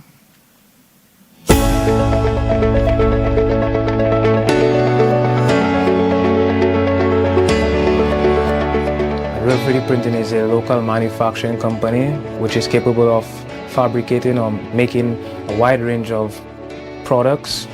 These products can be categorized in any of our four main categories, which is merchandise, custom parts, prototypes, and replacement parts. In the next 5 to 10 years, we see ourselves as a leading manufacturing company in the Caribbean that's globally recognized to facilitate various industries and sectors within the local and regional economy. I believe for St. Lucia to be more self-sufficient and competitive, it starts with us being more self-reliant and a bit more dependable on each other as a community. We do web development, web applications, and custom WordPress plugins. We've been around since 2016, actually registered. We sell software online, so Soaring is actually a software online that people can purchase from around the world. From the first time I touched a computer, I just knew, I knew that's what I wanted to get into. So I went for secondary school, IT topped from 1 to Form 5, went to SAFA, I did computer systems engineering. In the next 5 or 10 years, for Soaringly's local operations, I see us having a lot of unique offerings. In our international endeavors, I see our software being used by tens of thousands of websites, because right now they're being used by thousands of them. What we need to do is look outward.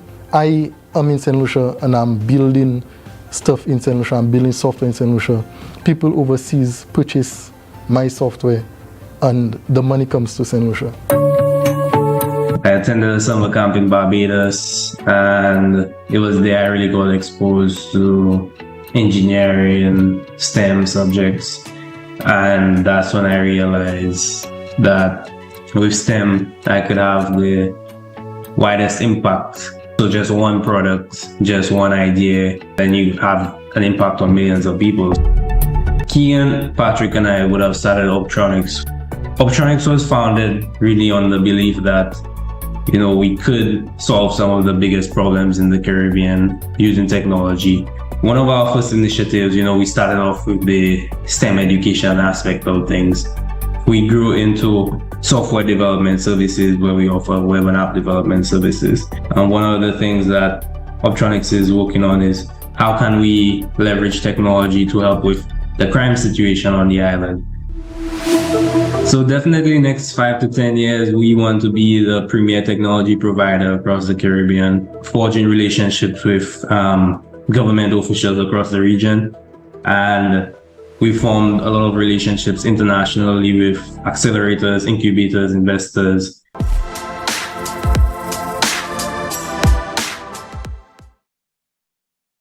There you have it, ladies and gentlemen. Now help me welcome our next feature presenter to speak on promoting investment in digital economy, digital business and technology for entrepreneurial viability, Mr. Clem Vio Hodge. And let me tell you a bit about Mr. Clem Vio Hodge. In 2015, Clemvio Hodge assumed the role of Chief Minister of Anguilla's inaugural National Youth Parliament, following his prior involvement with the Anguilla National Youth Council and his 2-year stint as a CARICOM Youth Ambassador. During the same year, he took on the role of managing his family's tourism magazine, What We Do in Anguilla, during its 25th anniversary celebration. Over time, What We Do in Anguilla has evolved into a prominent marketing company in Anguilla, offering a wide array of services, including consulting, digital and print marketing, graphic design, videography, photography, and more. Currently, Clemvio Hodge serves as the chairman of the Anguilla Youth Business Foundation and holds the position of deputy chair for the Anguilla Social Security Board. He is passionate about youth development, entrepreneurship, and the pursuit of meaningful solutions to societal changes. Ladies and gentlemen, let us welcome our next presenter, Mr. Clemvio Hodge. Thank you very much. It's a pleasure to be here with you all today. And this is my first time in St. Lucia, and I'm very proud to be able to make this journey from up to the north in Anguilla to be here with you all today. Now, I have been in business for quite a bit of time now. It's approximately 8 years, and I'm not even 30 years yet. And I would like to say that that's a testament to the fact that, you know, you're never too young or never too early to go into business or to go into entrepreneurship.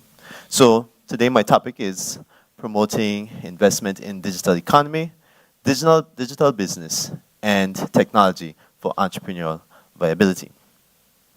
So a bit about who I am. You would have heard my bio, which would have mentioned me as having 2 businesses. What We Do in Anguilla, which is one that I inherited from my father, as a magazine, a tourism magazine for Anguilla, which myself and my sister have grown to now become a marketing company that represents many businesses in Anguilla and even the government of Anguilla.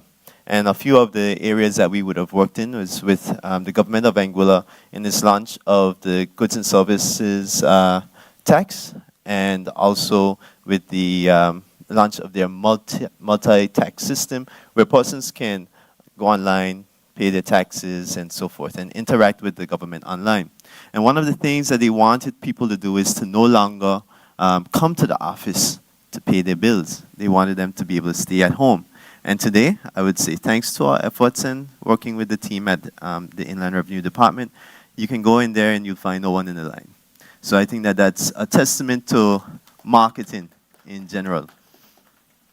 So as it relates to our other business, Quest Experiences, that one we wanted to make it easy and possible for persons to really engage with our tourism, our local culture and history in tourism. It was something that was not really done. Anguilla is a very beautiful place, so people like it for the beaches, the food, and even the hotels and so forth. But Anguilla has a depth of culture and history.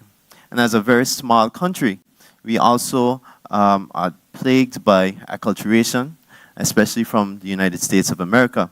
And we found that a lot of young persons on the island felt that there's no culture, and there's no value to our culture. So we wanted a business that did 2 things. We wanted it to preserve our culture by creating products around our tourism. So tours like going salt picking, which is was a very big thing in Anguilla, but that industry would have failed, or making Johnny cakes. And the next thing is to be able to find all of these experiences online and be able to book your entire itinerary before you even got to Anguilla. And I would say we've been able to successfully accomplish that over the past 4 years, and we've revolutionized our tourism product to an extent. And today we work very closely with the Anguilla Tourist Board to offer very unique experiences that make people say, wow, I was in Anguilla. And this is why I did in Anguilla, to be able to show a photo of them going salt picking, to be able to tell their friends stories about their time while they were there. And we've made all of that digital because you can go on our website you can find all of these experiences and book it. You can follow your itinerary. There's automation, so you get automatic emails, reminders saying that you have a tour coming up tomorrow. And those things are things that are not novel to the rest of the world. You can go anywhere else and you can find those things available. But we brought that to Anguilla, which it was not in existence for. Now, in my capacity as chairman of the Anguilla Business Foundation, we are much like the Anguilla, the Youth Economy Agency here in St. Lucia. We've been around since 2016, and our goal is to remove the barriers of entry for young persons to go into entrepreneurship, because we know that entrepreneurship is the backbone of any economy. Do you agree? Yes. Our entrepreneurs are the ones that offer the goods and services that we have available to us, and the better that they do, the better our lifestyle is, and even the better our country is as a whole. And what we do is we offer access to training, because that's one of the barriers that young persons face going into entrepreneurship, getting an understanding of what it takes to be an entrepreneur, and even what directions they can go with their businesses and their business ideas. The other thing is financing, and that's investment. So we offer a low interest loan of up to 28,000 EC dollars that they can access to start their business. It is completely backed, so they don't have to put up anything up front, and that is another barrier that is removed to an extent. And the other thing is mentorship, because it is even more so important that when you did your business plan, when you did your training, and you receive the money, that you have someone who is knowledgeable and capable of pushing you in the right direction and showing you the way that you need to go. And that is what we've been doing for Anguilla. We've had over 100 clients to have done our programs, and over 17 businesses funded. And in addition, it's not just about those that would have accessed the funding, it's about those who would have started their businesses as well, because in a lot of instances, it's not just money that we need. Most people don't just need money, they need that push in the right direction. So, moving on, it's very important for us to define our key terms. As we know in university or in school, we need to know what the key topics are to be able to move forward. So entrepreneurship, I have it up on the board, but I would like for at least one person to give me a summarized version of what entrepreneurship is to you. Can I get a hand from our younger group of persons here? Anybody brave enough? No? As entrepreneurs, you have to be brave enough to be able to present to a group like what I'm doing here today, because your clients and persons who are willing to take on your businesses and services have to hear from you, and this is that opportunity. But if not, we have it on the screen, but a very simple way of describing what an entrepreneur is someone who takes a risk to create a business around a skill, a hobby, or something that they find as being a societal issue, so a problem, and presenting it as a product for persons to solve that problem that they're facing and create profit from it, to make money from it. I think that is a rather simple way of defining what an entrepreneur is. And there are a number of names that we give to entrepreneurs. So there are hustlers, and there are the people who go fishing, there are farmers. So they're not just persons who are out there in a tie or in a suit. They have on hard shoes and they work very hard to accomplish what they want to accomplish. Next up is the digital economy. And the digital economy is the economic activity that results from billions of everyday online connections among people, businesses, devices, data, and processes, resulting from the internet, mobile technology, and the Internet of Things. Now, the word Internet of Things is not a foreign word. It's not anything that is a difficult concept to understand. It is the connection between all of our phones, this mic to the computer, this remote to the screen for changing stuff. It is our security cameras and things we interact with every day. who all has smart switches or smart lights at home that you can control? You can control your lights from anywhere. You can change the colors using your phone and so forth. I saw one person. Anyone else? Okay, well, that's something you could get. A smart light, screw in the bulb, and on your phone you can turn on the lights. If you're running home late from work, you can turn it on before you get home, or you can turn it on from outside. But that is the level of technology that is available to us, and very cheaply in today's world. And then investment is, we know the investment of money, but we also can invest other things such as time, our skills. We can invest our knowledge into our businesses. And this is very important for us to understand that investment does not only mean money. So, coming up now, everything is digital. Who all agrees? Okay, all right. We have a little bit of a agreement here that everything is digital. But I would like for us to go a little further, and on the bottom of the screen you see it says join Menti. In the meantime, while I'm speaking, I would like you to go on your phone and go to menti.com, and you can type in the code. So everything is digital. In today's world, we interact with digital tools and services for hours each day. We're on our phone, we're on our computer. When we go to the ATM, we're interacting with the digital software technologies. We have digital in collaboration. We use Teams, we use Zoom to collaborate across borders. We use Microsoft and Excel, and all of these devices and programs have a level of communication between each other. Like, for instance, I can copy a graph from an Excel and put it in Word, and it would automatically populate. That's the level of collaboration that happens. But also, I can bring someone on a Word document and have them collaborate and work on that document with me at the same time. And we don't have to be in the same space to accomplish that. Also, we have digital for marketing. And I think most people, when they think about digital, they think about marketing a business. And that would be social media, that would be TV and so forth.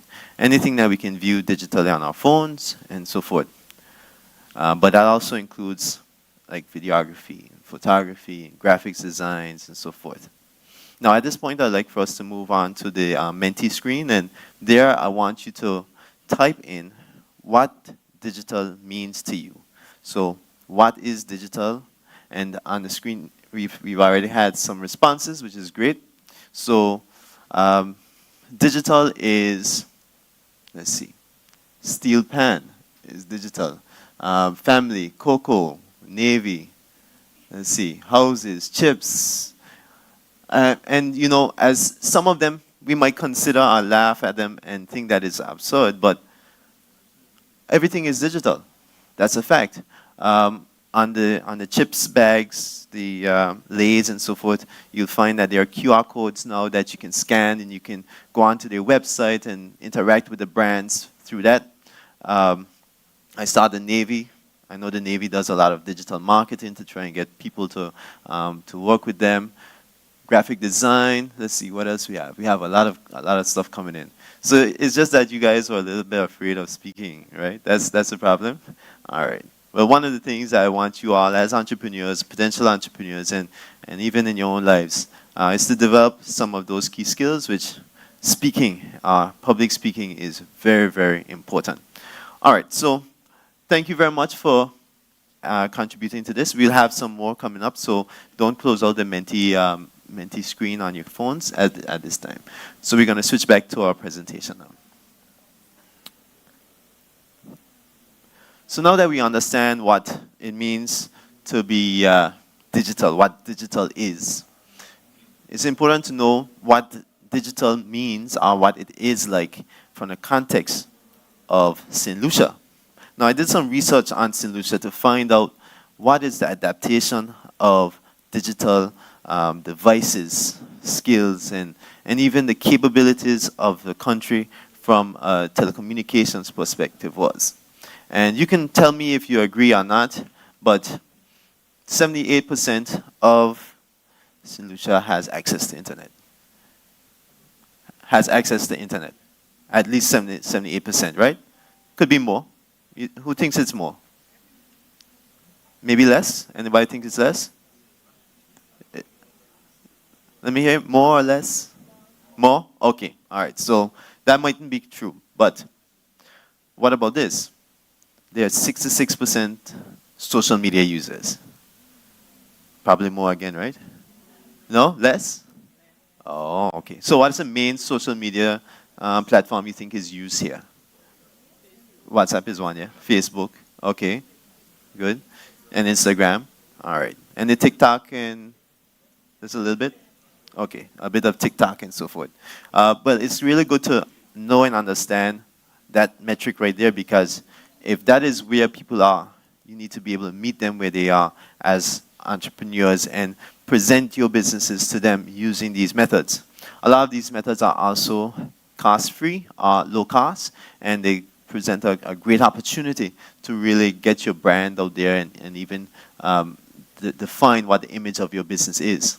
So the next one is that there's 107% of mobile connections. And the reason why that is greater than the population is because some persons have more than one phone. Can I get a show of hands of who all have more than one phone? Say it. Okay. Yep. So you're contributing to that over 107% of mobile devices. And in that way, you have more chances of potentially reaching a customer, because if they have WhatsApp on this phone and WhatsApp on the other phone, you know, they might see a text from you, from the telecommunications company, marketing your business on that phone, and then they might check the phone later on, the other one later on, and then they see that again. So that builds your brand awareness and the repetition of your brand to persons. Now, as it relates to what the government offers, I think it's very important to note that e-services and e-commerce is very ingrained, as from my research, in the government of St. Lucia. And is that true? Can you pay your taxes online? Okay, so there's some who know, some who don't know. It might be true, it might not be true. Yeah? And it's very easy. Okay. So you don't have to go into the government offices, pay too many bills. No? Okay. Okay. Well, I guess there's some work to be done. But what that does is it helps us to have ease of doing business. And for us as entrepreneurs, it's very important for us to have ease of doing business, because our time is so precious. We can do so much within an allotted amount of time, an hour or so. So for instance, for me, coming here, I would have had a lot of work to do for my business, because to leave, I had to ensure that everything was in place. So in the morning, I woke up very early. I was up from 1 a.m. and I was editing some videos. And then after that, I did some tweaking on my presentation. And then from that, I had to go and run to the bank to make sure that, you know, everything is okay from that perspective for when I'm about to travel. And I was able to go in the bank in about 7 minutes. I was able to get some cash and make sure that they know that I'm traveling, so they don't block my cards as well. And then I was able to go and check in at the airport.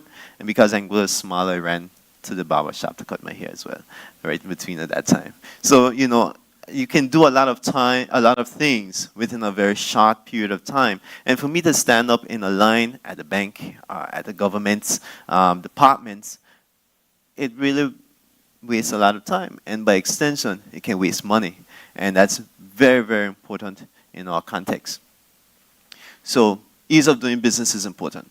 Now, another important thing that I see is e-commerce framework. And e-commerce framework being embedded here is super important, because it allows us to also create businesses around e-commerce. So that would include areas such as making credit card payments and transactions online.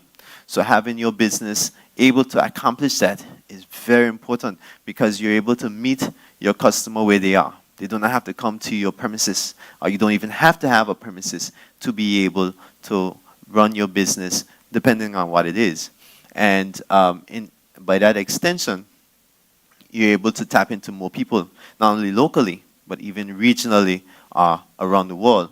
And one of the presenters earlier was speaking about how his programs are being used by several businesses across the world.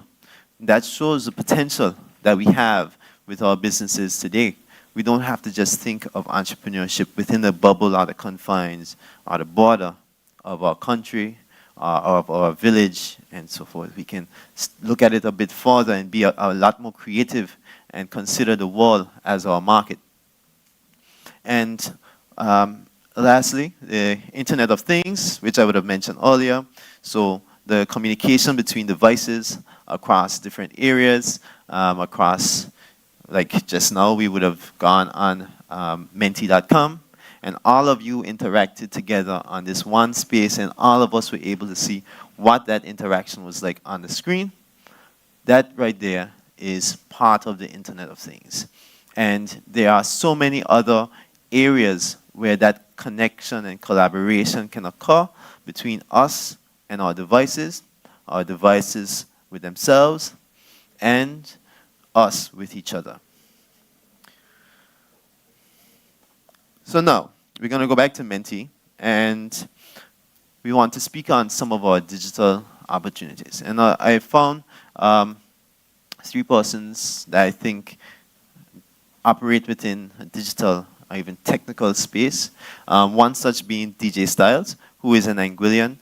He's a DJ, and during COVID, he would have grown his business tremendously, and not in Anguilla. As you can imagine, during COVID, there was no movement. Really, there weren't any events. No one was focusing on any music.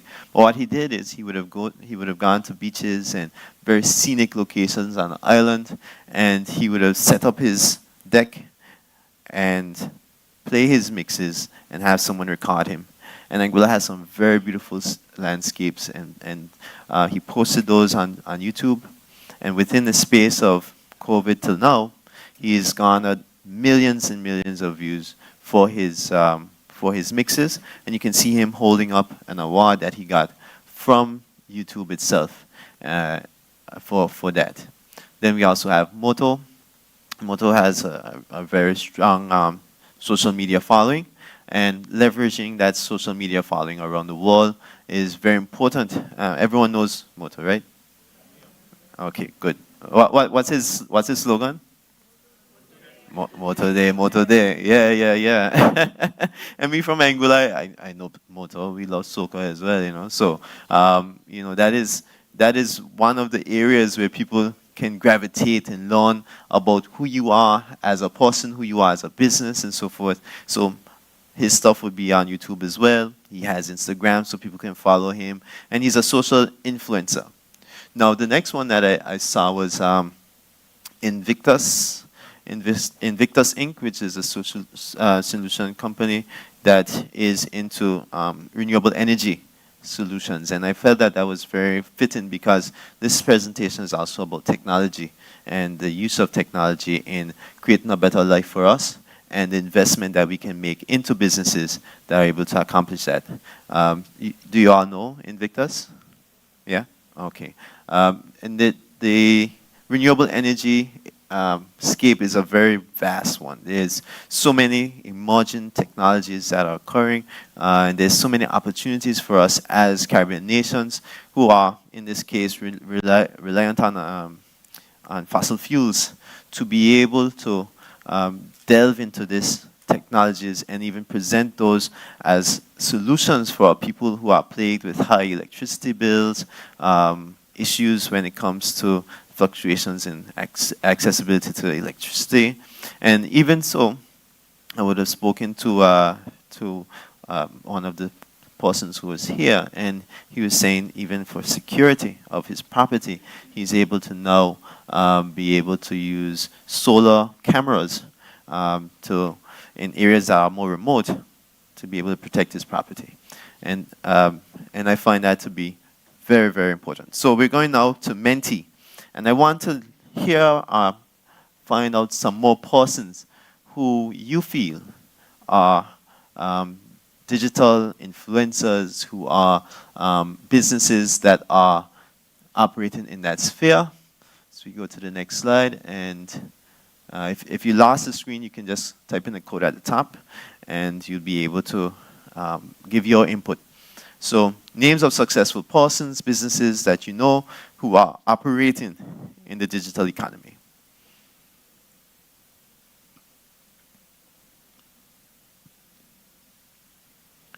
Okay, Leslie Collymore, P1 Marketing. Anybody could tell me who Leslie Collymore is? Listening. Okay, all right, awesome. Let's see who else we have here. Soaring Leads, that's a business. P1 Marketing. Quick Delivery. It's Quick Delivery. What kind of business is Quick Delivery? Yeah, but from my perspective, what do they do? Do they use, okay, food, medical, and so forth? And do they use digital technology to accomplish that? Can you order it online? Yeah? Okay, awesome. All right, we'll keep going for a little bit more. Phil Henderson. That's a smart guy right there. And what do you do, Phil? Wonderful, wonderful. And just like that, Phil has now marketed himself. Merry Christmas to you too. All right, good. So I think we've challenged our thoughts on who we find are digital influencers, what businesses operate within those fields. So now we're going to continue on to our next slide.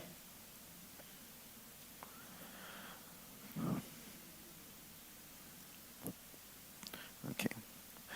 So what is important in entrepreneurship in general?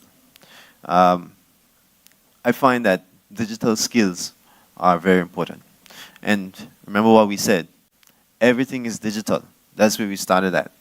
Every single thing that we do today is digital. In agriculture, it is digital. In mechanics, it's digital. Fishing, fishermen use GPSs today. That is also digital. And those are some of our sectors that are not traditionally not viewed as digital areas. We have marketing. We have so many other areas. And there's an ever accessible user base of information accessible to all of us when it comes to developing our businesses. We have YouTube. Who all have ever used YouTube to learn new skills, new technology for their businesses? Right. Have any of you ever paid YouTube for that knowledge? Not a soul, right? And that just goes to show you that technology, there's so much information out there that you shouldn't necessarily have an excuse for why you're not really going into your business from a skills perspective, from a knowledge and skills perspective. There are a lot of opportunities similar to what the Youth Economic Agency is offering that you should take up at a moment's notice. You should just say, I'm going to do it, because it benefits me. And I'm sure the cost to you is no more than a little time, a little effort, and some learning. And that has been where I benefited. I benefited from actually doing the Get Set program that the Anguilla Youth Business Foundation would have created. And I would say that assisted me in learning how to grow my business. It assisted me in also being able to speak well. And that's why I could be up here today. All right. So discuss digital skills from the perspective of accessing information and knowledge and skills is very easy to do today. Children, I'm very sure that you've seen your child, sister, brother, cousin, at 1 year old or 2 years old, pick up the phone and go on YouTube and pull up CoComelon. How did they do that? It's as if they're born knowing how to use this technology. Yeah, they will go in. You might even have a lock screen on your phone and they're in. And it's important to know that when our children are growing up in this technological age, ready to take on the world that we're living in today. But we have to be very responsible with the knowledge that they gain and how their minds are shaped. Because if we are to shape them in a way that is most beneficial, we'll find that we have a generation that is very strong and capable to access the markets that we are currently having issues facing. And they'll also be able to create businesses that are able to navigate the entire world just using the digital landscape that they have and the technologies that are available to them. Also, next to a degree, a very strong grasp of digital skills will be a deal breaker, especially in the wake of AI. Who all knows what AI is? Okay, good. Artificial intelligence. And we know that artificial intelligence is, to an extent, replacing a lot of persons' jobs and so forth. But I'd like to challenge that from the perspective of it is making work more efficient. And what we'll find in the next few years is that persons will have to redeploy the skills and knowledge that they have to be able to navigate in today's world. Now, artificial intelligence it does not think on its own. It gathers information from across the world, across the web, and it just regurgitates it.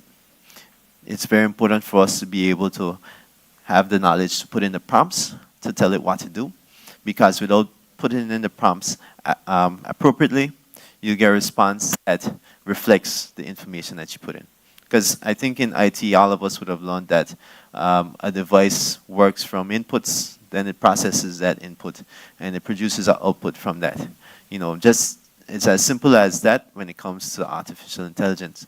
So understanding how to do the inputs is important. Understanding how it processes as well, and even how to understand the outputs. So as persons working in businesses across all sectors, we have to come to understand how artificial intelligence will play a part in our lives in general, but also in our businesses. Now, from the perspective of capital, to be able to purchase the software, the hardware that you need for equipment, for product development, marketing it locally, regionally, and so forth. And also, the capital that you'd like to get can come from yourself, if you have some money put away. It can come from your friends, loans, grants, and so forth. Mentorship. I put a lot of emphasis on mentorship because our mentors are people who can point us in the right direction. They don't have to hold our hand to get there, but they can be very influential in the success of our businesses. They can be the ones who tell us, don't quit. It's not time to quit. You know, they're the ones that can tell us, you know, that you're not doing the right thing at this time, and I think that you need to pull up your socks. I think you need to focus and get your act together so your business can continue to grow. Who in here has mentors or have someone that they can really say is a mentor to them? Okay, so we have a few, yeah? Okay, good. And I'm sure you say that those mentors were very influential in your lives, right? Good. Now, programs much like the Youth Economic Agency and all across the world, mentors play an integral part in the successes of businesses. Now, they don't necessarily have to be in the same area as we are operating in. And usually that's for the best because essentially you'll be grazing your own competitor. And that may not lead to the best for either business. But they can come from any field because they have knowledge about how banking works. They might have knowledge about marketing. They might know the right person who is able to assist you with a problem that your business is facing and just point you to the right direction. Or even give a good recommendation. So in my years of being an entrepreneur, that has been the most valuable thing for me. I have had several persons say, Clemvio, I think you need to go in this direction. You should check out this, or you should attend this. You should try this training. And I've seen the rewards of that mentorship from them. So let's build a digital business. Right here, right now, we're going to build a digital business. And we're going to do it from the perspective of problem and solution. All they would have told you that the best way to create a business is to find a problem that your society is facing and create a solution that you can monetize. So we've identified a problem. You can take a read of that. Then we're going to find a solution to that. We're going to find out what resources we need to be able to accomplish that and what potential linkages there are. In business, there are vertical linkages and there are horizontal linkages. The difference being that horizontal linkages operate in the same area. And then vertical linkages operate within the a business's. So let me give an example. So you have a farmer. He can operate, actually, you know what, I'm not going to give that right now because we're going to discuss that after we do our,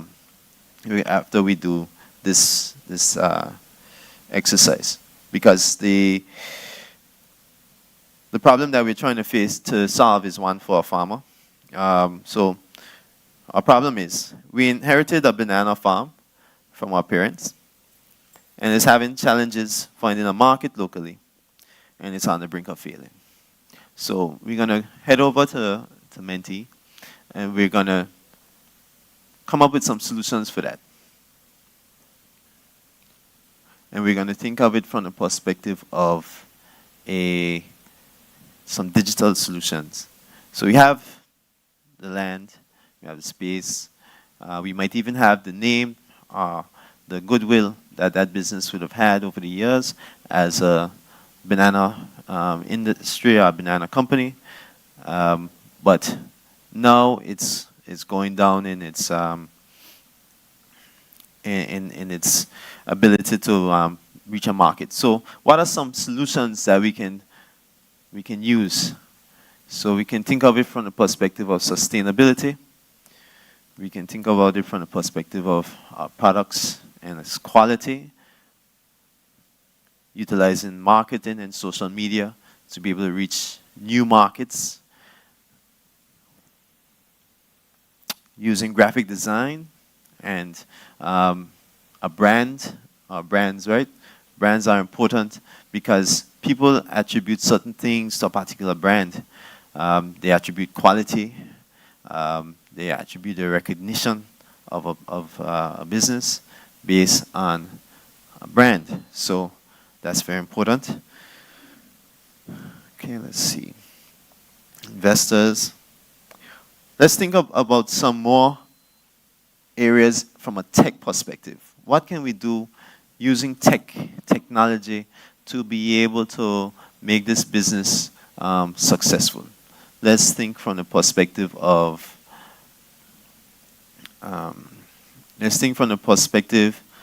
streamlining the business. What technology can we use to streamline that business?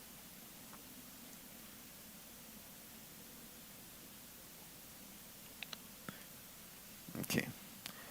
Video tutorials. So video tutorials is it the perspective of understanding how the business work? I'd like to get a little clarity on that one.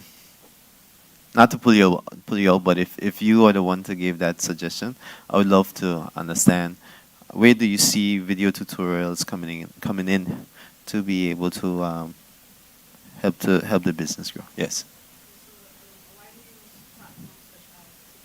TikTok, yes. Uh-huh.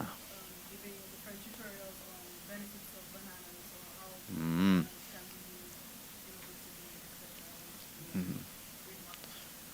Nice.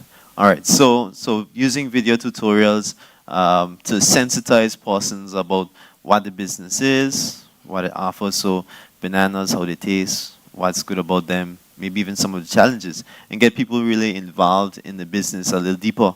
Helps them to feel a lot more of a connection with the brand. All right. So we're gonna continue on, and I'm gonna see if let's go back to the presentation. I'm gonna see if what I would have come up with is much similar to what you all would have done.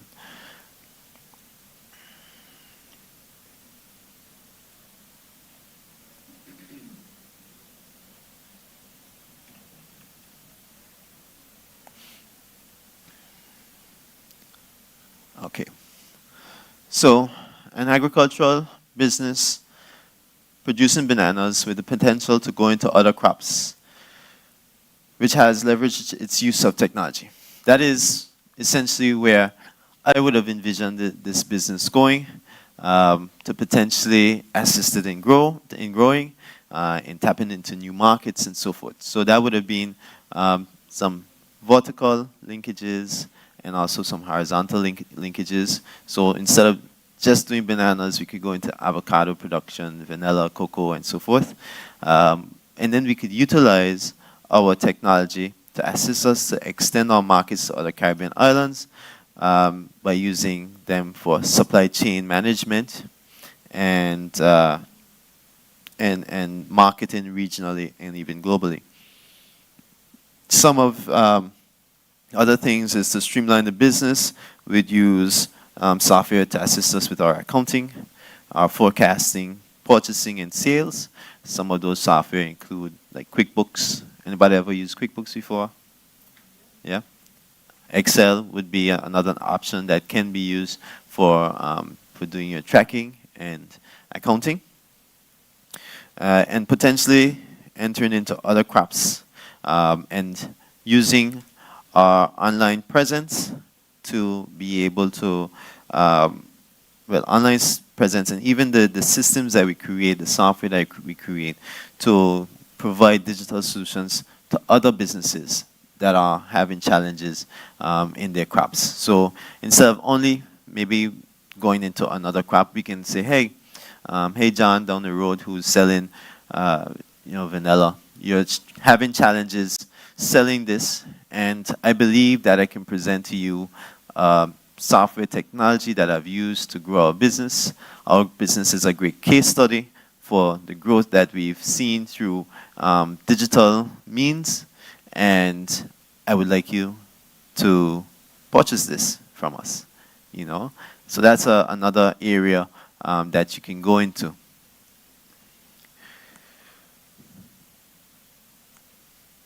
Now, one of the key things I want us to think of when we think of business from a digital perspective is that our businesses can become businesses without borders.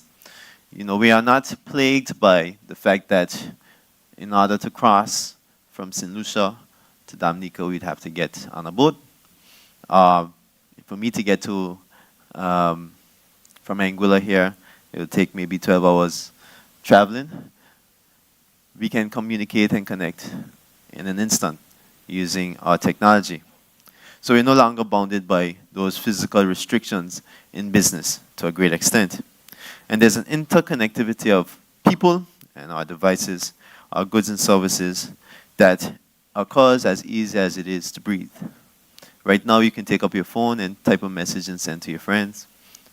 Right now you can take a picture of this event and send it, put it on social media, and 100 people see it in the space of a few minutes. And that ease of doing things was one that was not the case in the past. In the past, in order to let your family back home know that you're doing good, you had to send a letter, and that letter might have taken 6 months. And by time they understand that today you had a cup of tea, you probably already had 100 cups of tea since then. So, understanding that how much we've grown and how much potential there is for more growth, but even how much potential it is for us to utilize what we have today to get us leaps and bounds farther than what our forebears would have had is very important for us to grow our businesses in this economy. And it's also important for us to think global when we are developing our businesses. And for us in Anguilla, I think that is one of the challenges that we face when we see more young persons presenting businesses. We've seen a lot of them thinking about going into food because everyone has to eat. It is true. So starting restaurant businesses, opening food vans, but we want to see more software. We want to see more digital solutions that they have to offer that can potentially tap into other markets.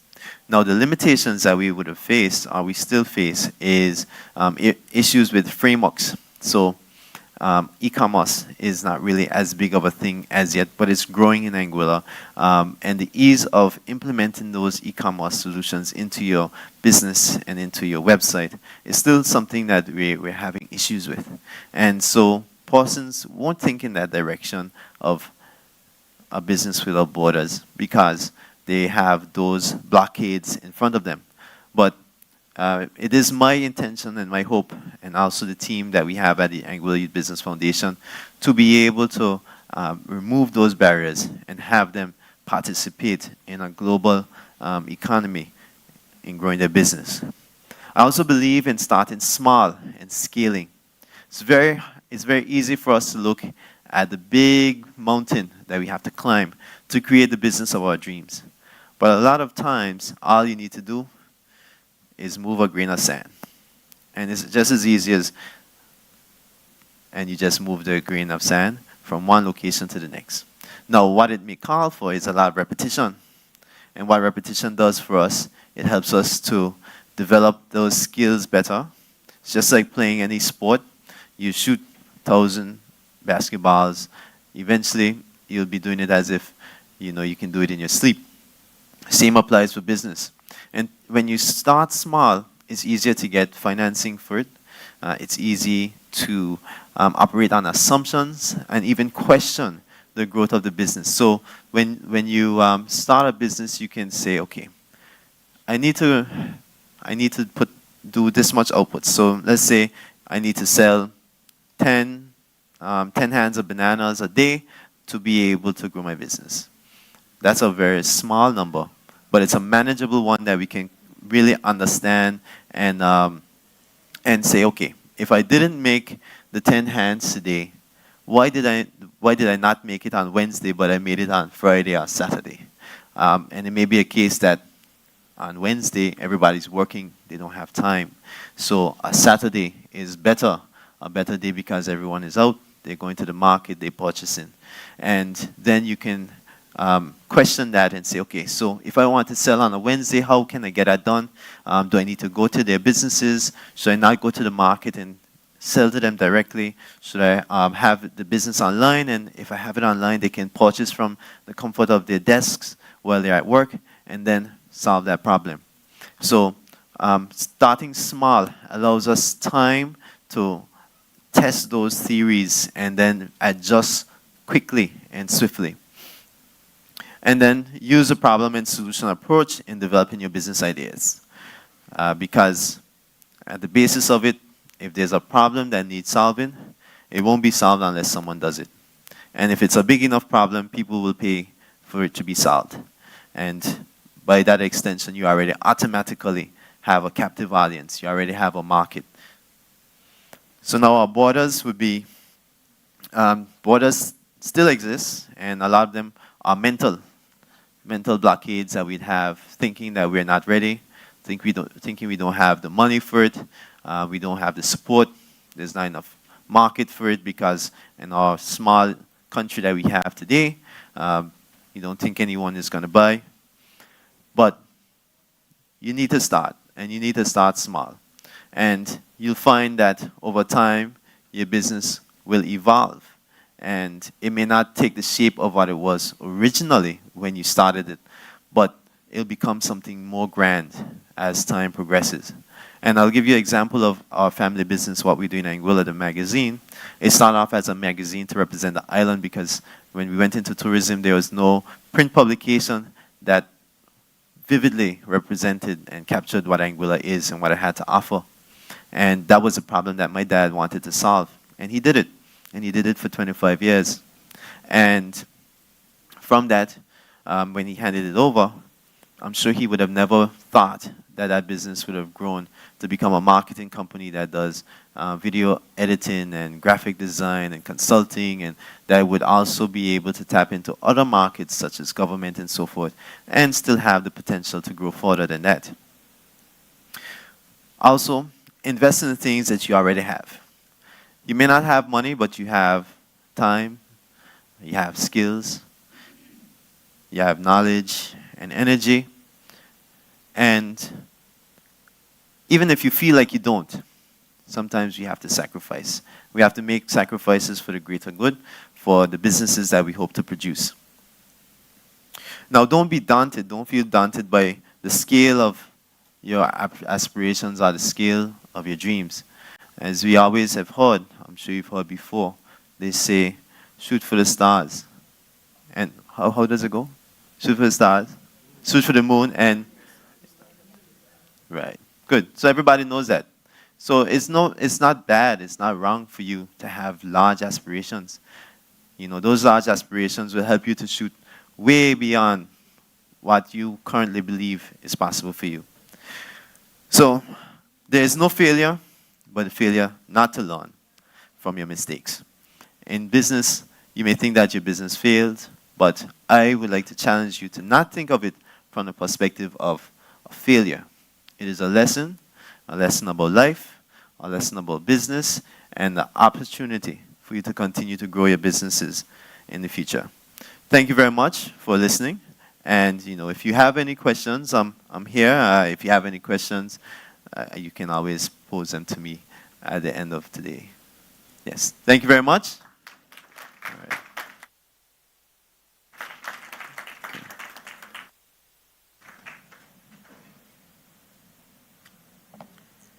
Thank you very much, Clemvio Hodge, and please give our regards to all of the wonderful folks in Anguilla. Very happy to have you here with us. Be sure to visit the Sulphur Springs and, of course, hike Gopito. I had to put in a plug.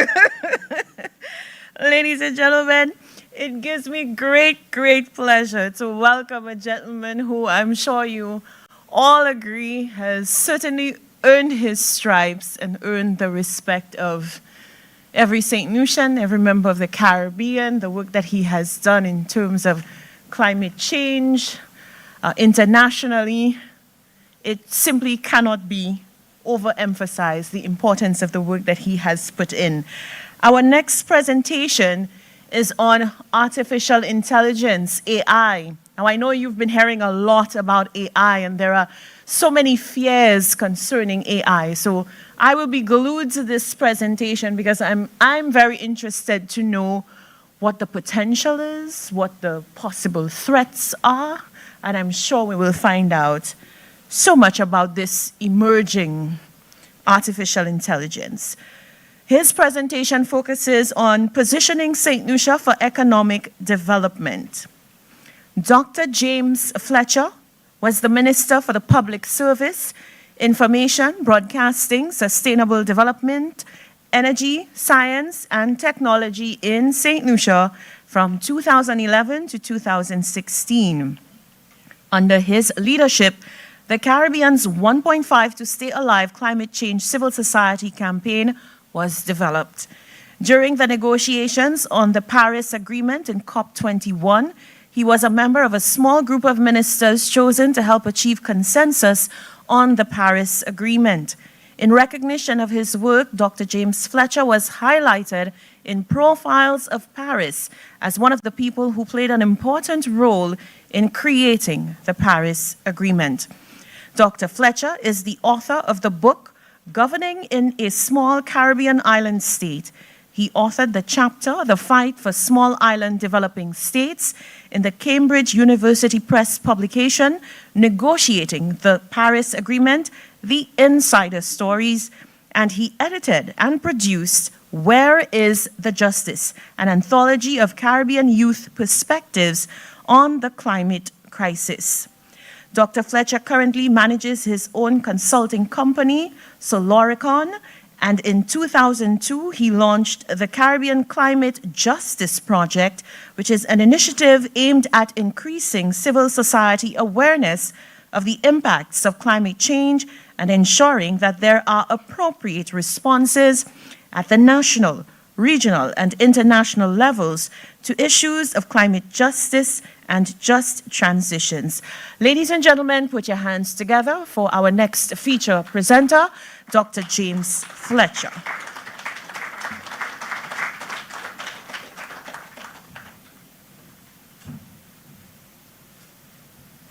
Thank you very much, Mistress of Ceremonies, and good afternoon, everyone. I apologize for standing between you and lunch. I'll try to not make this any more painful than it needs to be, and I hope I don't hear any stomachs grumbling. Artificial intelligence, positioning St. Lucia for economic development. This will kind of give you an overview of what artificial intelligence is, some of the good, but there's also some of the things that we need to be aware of with artificial intelligence. What is artificial intelligence? Well, let's see. Audio, guys.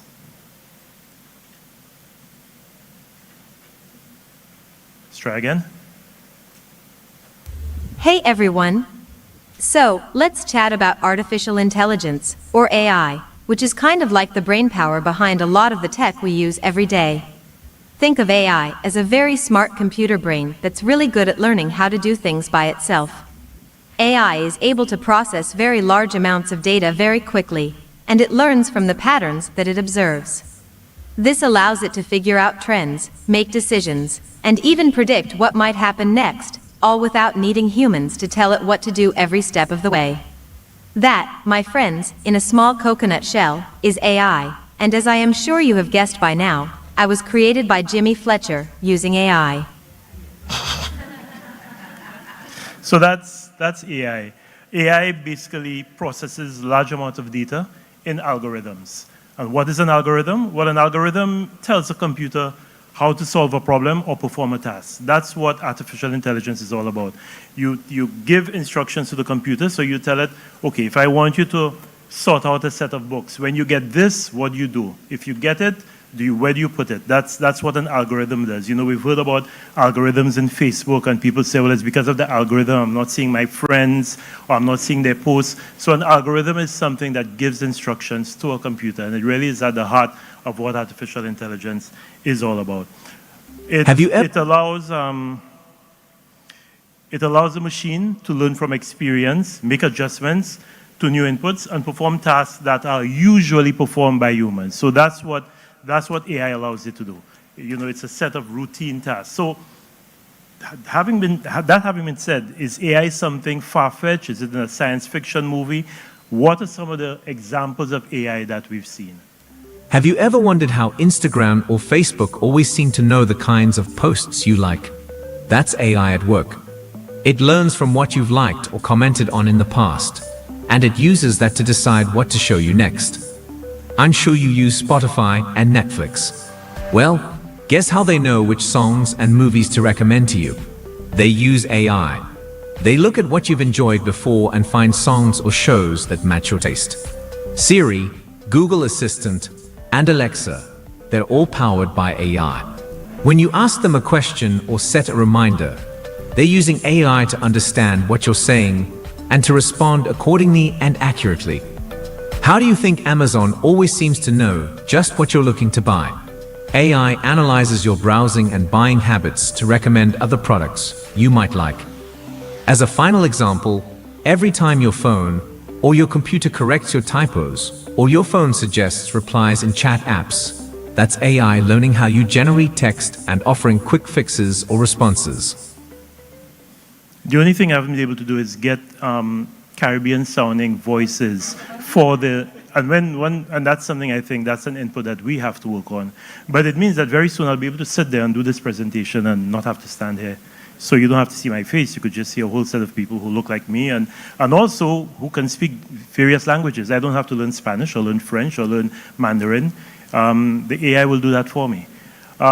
So yeah, AI can transform economies, it can create new areas of economic opportunity, and it can increase productivity and competitiveness in existing sectors. So that is the advantage that AI brings to us. It allows us to increase efficiency, increase productivity, and also create new spheres of economic opportunity.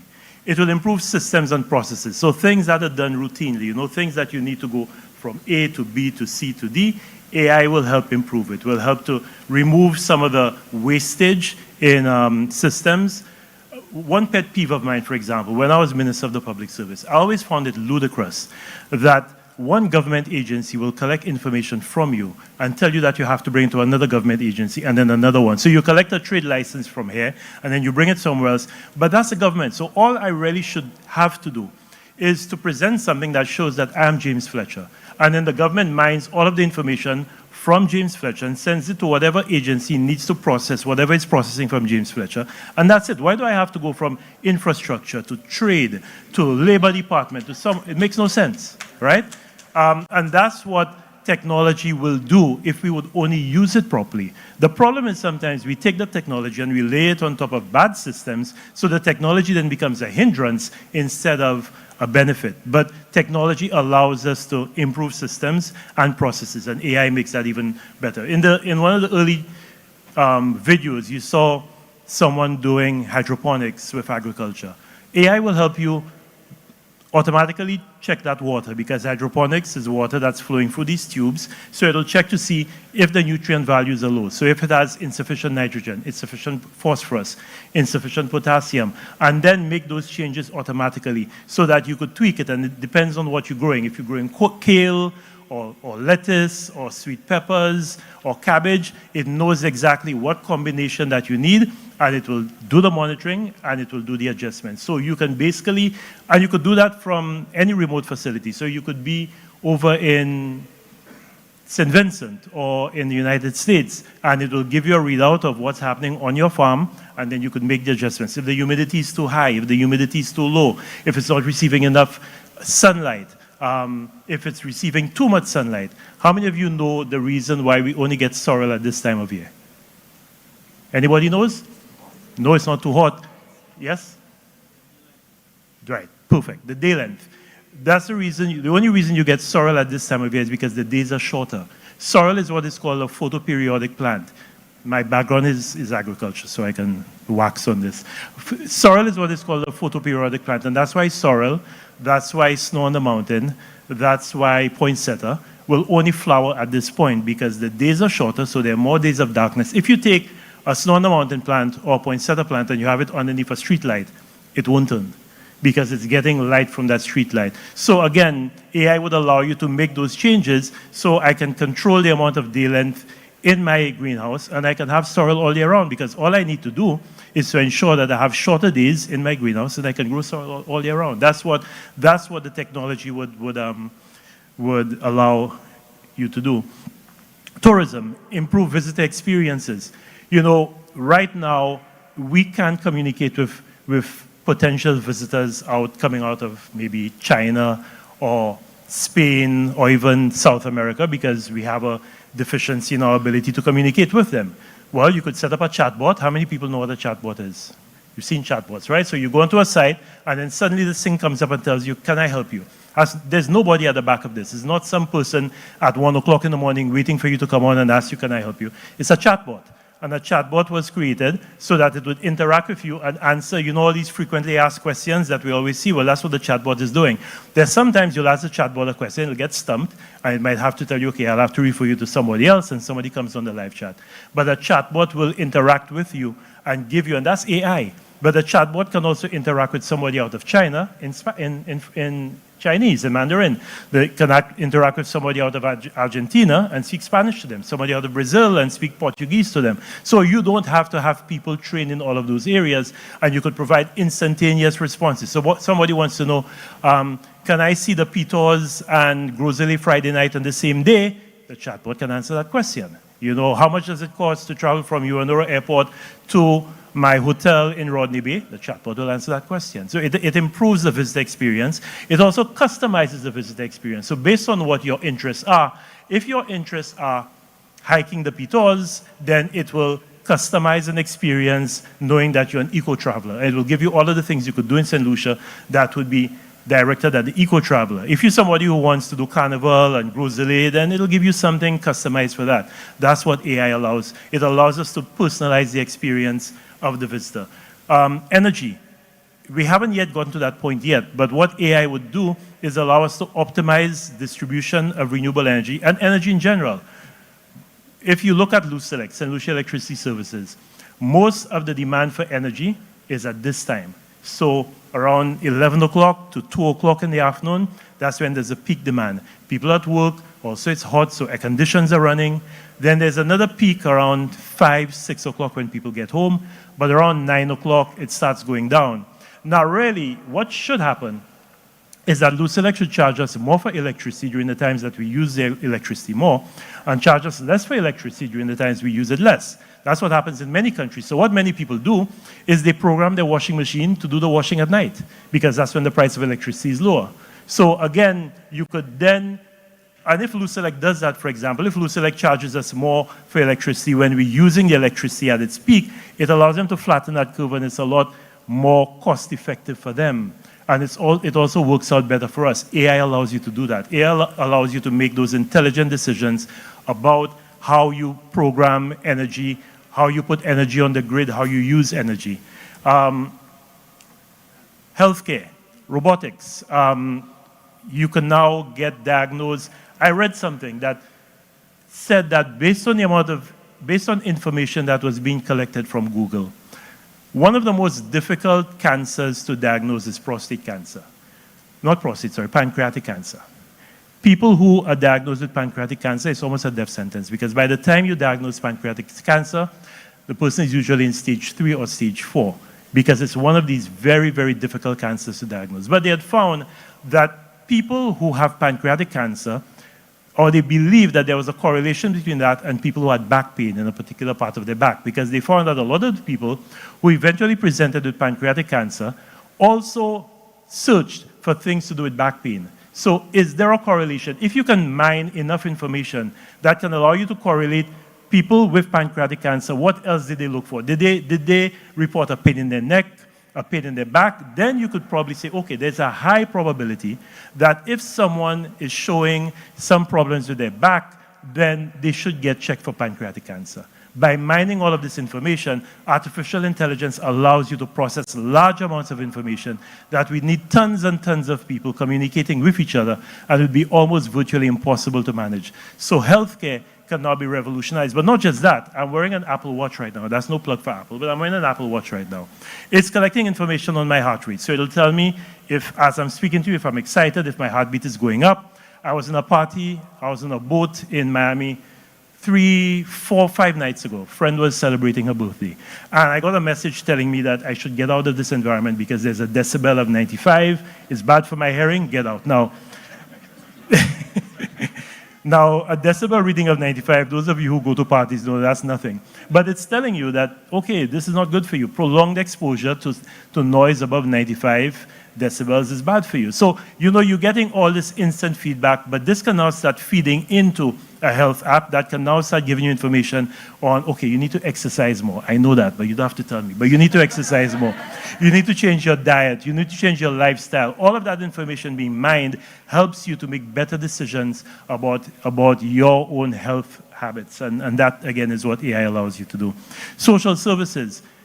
In-depth analysis of crime data that will allow you to look at crime prevention and predicting where crime will happen next. Because if you're collecting all of the information, you know, are we seeing an increased incidence of knife crime in a particular part of the city, or crime with a gun in a particular part of the city? There was one part of St. Lucia that was known for a proliferation of cutlass attacks. Do you know that? What do you do in those areas? So it allows you to tailor your police intervention, and it allows you to maybe be a lot more targeted and a lot more specific and a lot more effective in how you deal with preventing crime. And that all is artificial intelligence, because that is mining information from all different sources, putting it in and analyzing it and giving you real-time data. Disaster risk reduction, accurate information on risk analysis to facilitate better risk mitigation. If you know that, okay, these areas are prone to landslides or prone to flooding, then you could make decisions, okay, if there's a weather system moving in, and you know it's going to be a weather system that's going to produce a lot of water, then you could give advance warning to people, get out of those areas. Not just, you know, people living in low-lying areas, a generic message we give, but you could actually target and say, okay, people in Marc, people in Fort Saint-Jacques, people in these areas, we know there's a very strong likelihood that you will experience catastrophic flooding, get out. Take your animals out, take your livestock out. Again, AI makes that type of decision-making possible. That graphic, by the way, was one that was generated with AI. I told it, do a graphic that shows a country, Caribbean country, that is prone to hurricanes and droughts and flooding, and using AI for disaster risk reduction, and that's what it came up with. Navigation apps. Wednesday, I was driving from Fort Lauderdale to Miami International to catch my flight to come back to St. Lucia. I was traveling on the 826, the Palmetto Expressway.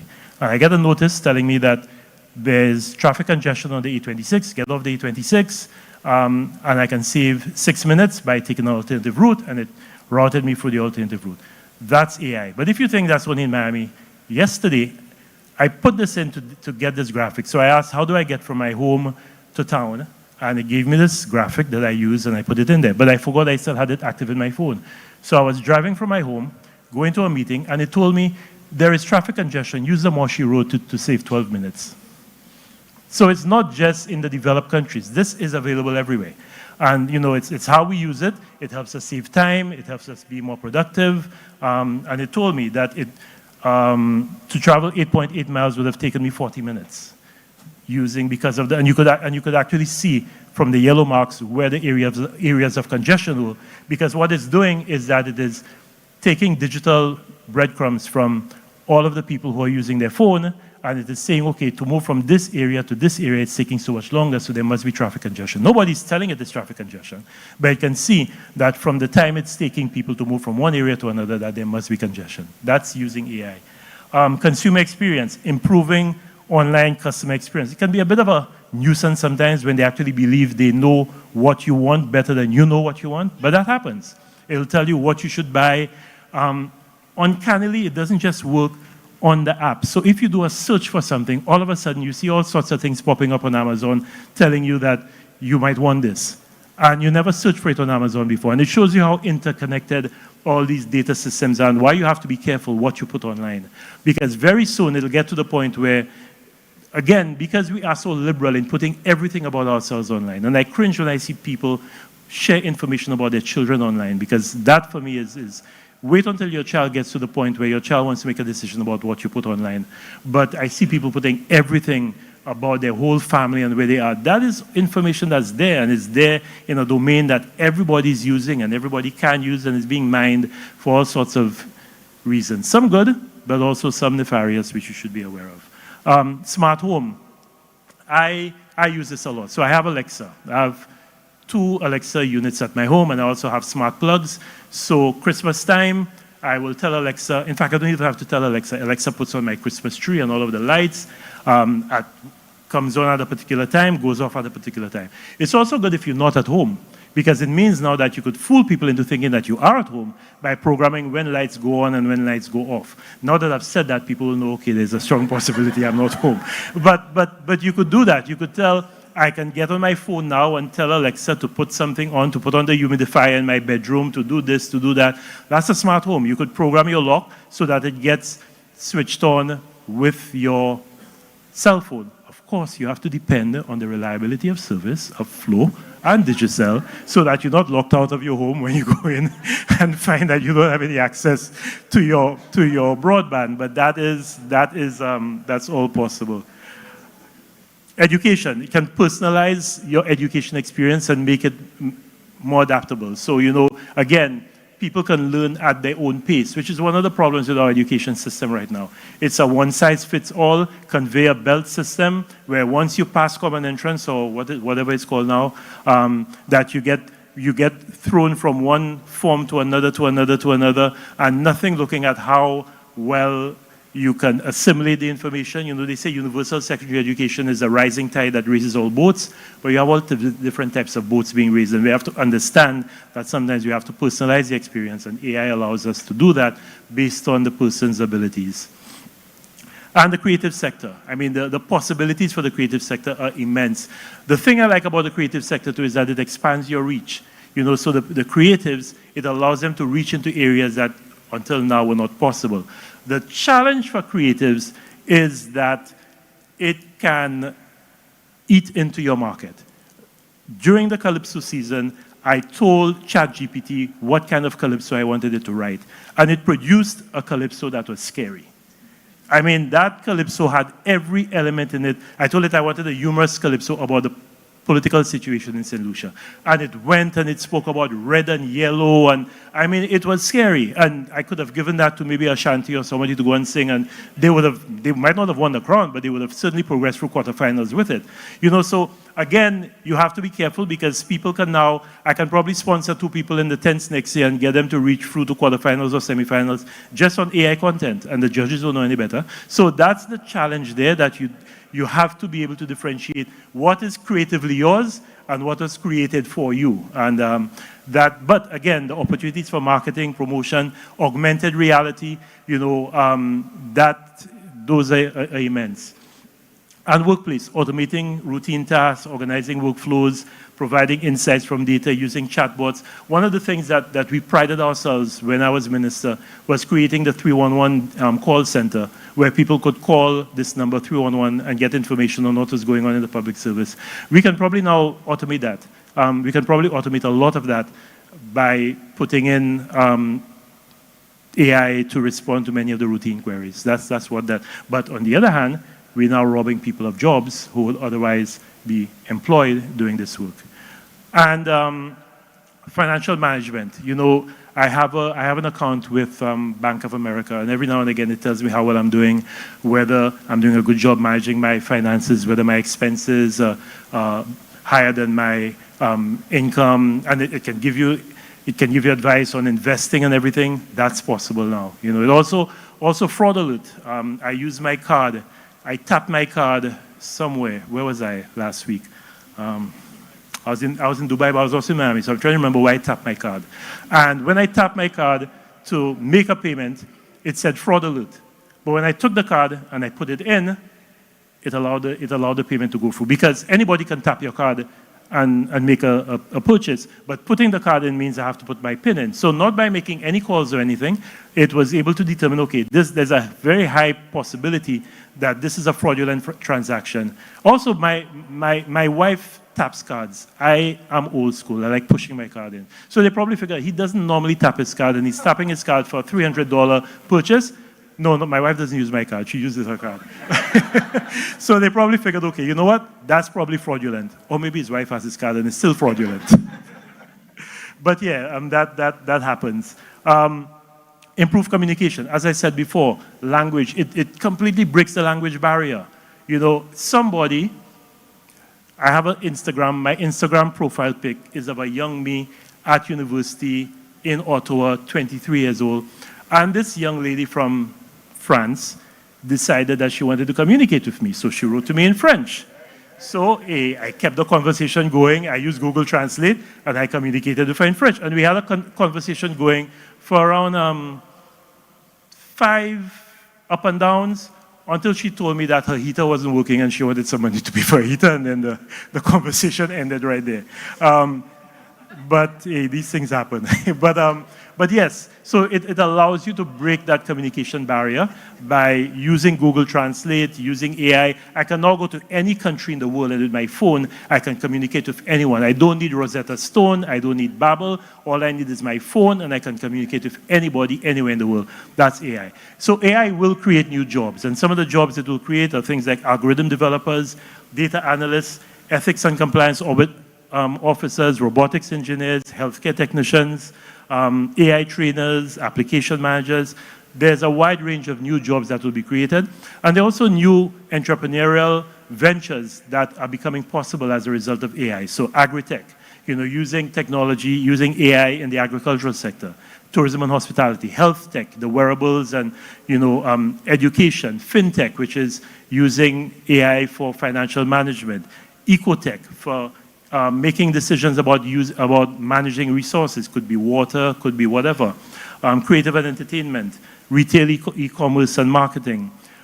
But for me, the most exciting thing about AI is that it increases your market access. So you as young entrepreneurs don't have to worry only about the market of 185,000 people who live in St. Lucia, or the market of 600,000 plus people who live in the OECS. Really, the globe is your market. The planet is your market. You have an opportunity that my generation did not have. Whatever product you produce, whatever service you're providing, you can now market it to a global audience, and you could have a sales team that is powered by AI that responds to people in real time, and for me, that is the biggest benefit of AI. But it will also threaten existing jobs. So let's not pretend that this is all rosy. This is milk and sugar, and then we're good, and once we have AI, we're sailing. No, there are jobs that will threaten. There are jobs that either no longer exist or threaten. When was the last time you saw a VCR or a fax machine repair person? When was the last time you saw a VCR? It doesn't exist. Some of you probably don't even know what a VCR looks like. A fax machine. Fax machines were big things when they came out. I still see some companies putting their fax number on the board. They say, who uses a fax? Who sends faxes? But some companies actually have their fax number. You know, film processing shop employee. Carnival was a big thing, and Carleen Jules, who's one of our premier photographers, will tell you the number of times she would have gone to Cadet's lab or whatever to process film. Nobody processes film anymore. Maybe you process film at Walmart, you go with your jump drive and you upload your photos and you get it printed at Walmart, but there's no film process. Switchboard operator. When I was studying in England, my parents wanted to contact me, they'd have to go for a switchboard. There's a joke I give. Whenever somebody says, can I call you? I say, yeah, you just don't call me collect. For most of you, that means nothing. Calling collect means nothing because you don't know that phrase, calling collect. Calling collect was calling someone and that the person you call would then accept the charges. You do that for a switchboard. That doesn't exist anymore, you know? So switchboard operators and the Cable and Wireless had a whole team of people manning switchboards in St. Lucia and every single one of your islands. A DVD shop employee, going to a DVD shop to rent a DVD on a weekend was such a big deal.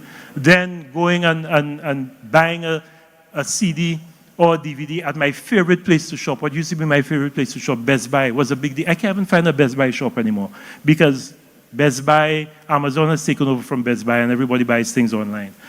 Video store employee, newspaper publishing and printing staff. That was Stan, you worked with a newspaper. You used to work with a newspaper. First of all, people don't read the hard paper anymore. They want everything online, so there's no need to publish anything. In the next decade, AI will likely replace bank tellers, speech transcribers, data entry clerks, translators, telemarketers, customer service staff, receptionists, proofreaders, ChatGPT will proofread for you, retail salespeople, travel agents, accountants. Because I can put all my Excel spreadsheet data into an AI and it'll give me a full analysis of everything, as if it were done by an ACCA or a CGA. Completely. So it'll give me all the analysis that I need.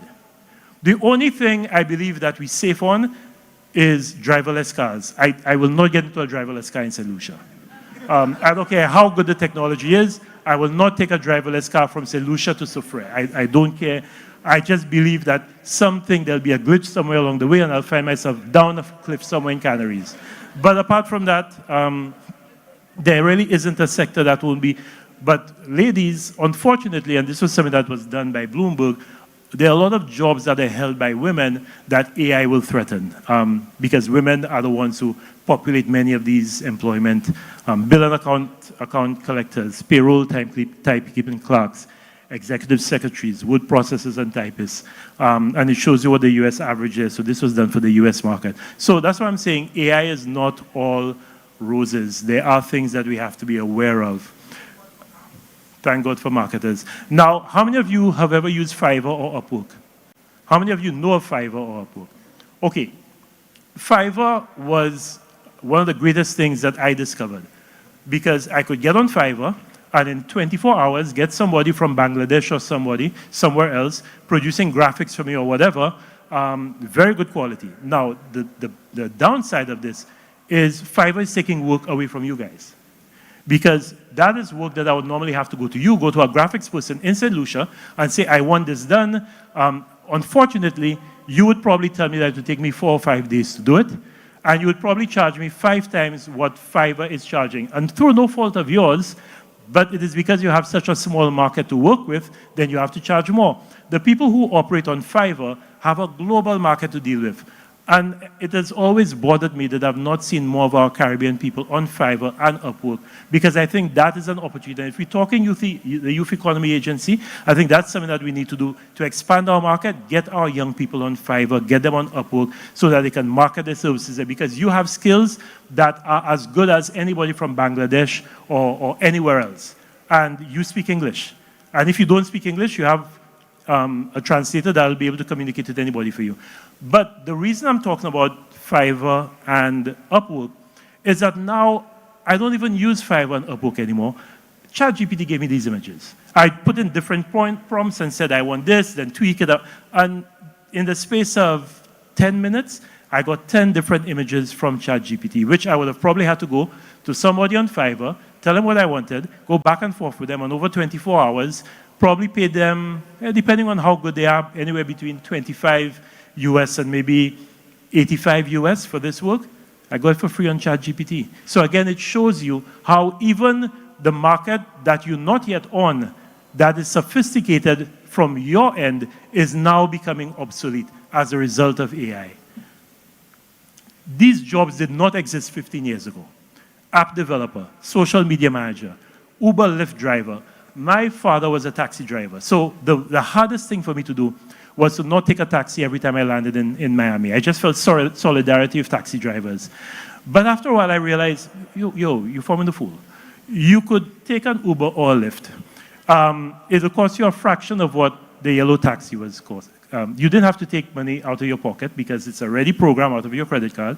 You don't have a fellow looking at you, as we say in St. Lucia, gozy with big eyes because he's expecting a tip and he's waiting for you to give him a tip. You can decide whether you give him or her a tip afterwards, depending on the service that you get.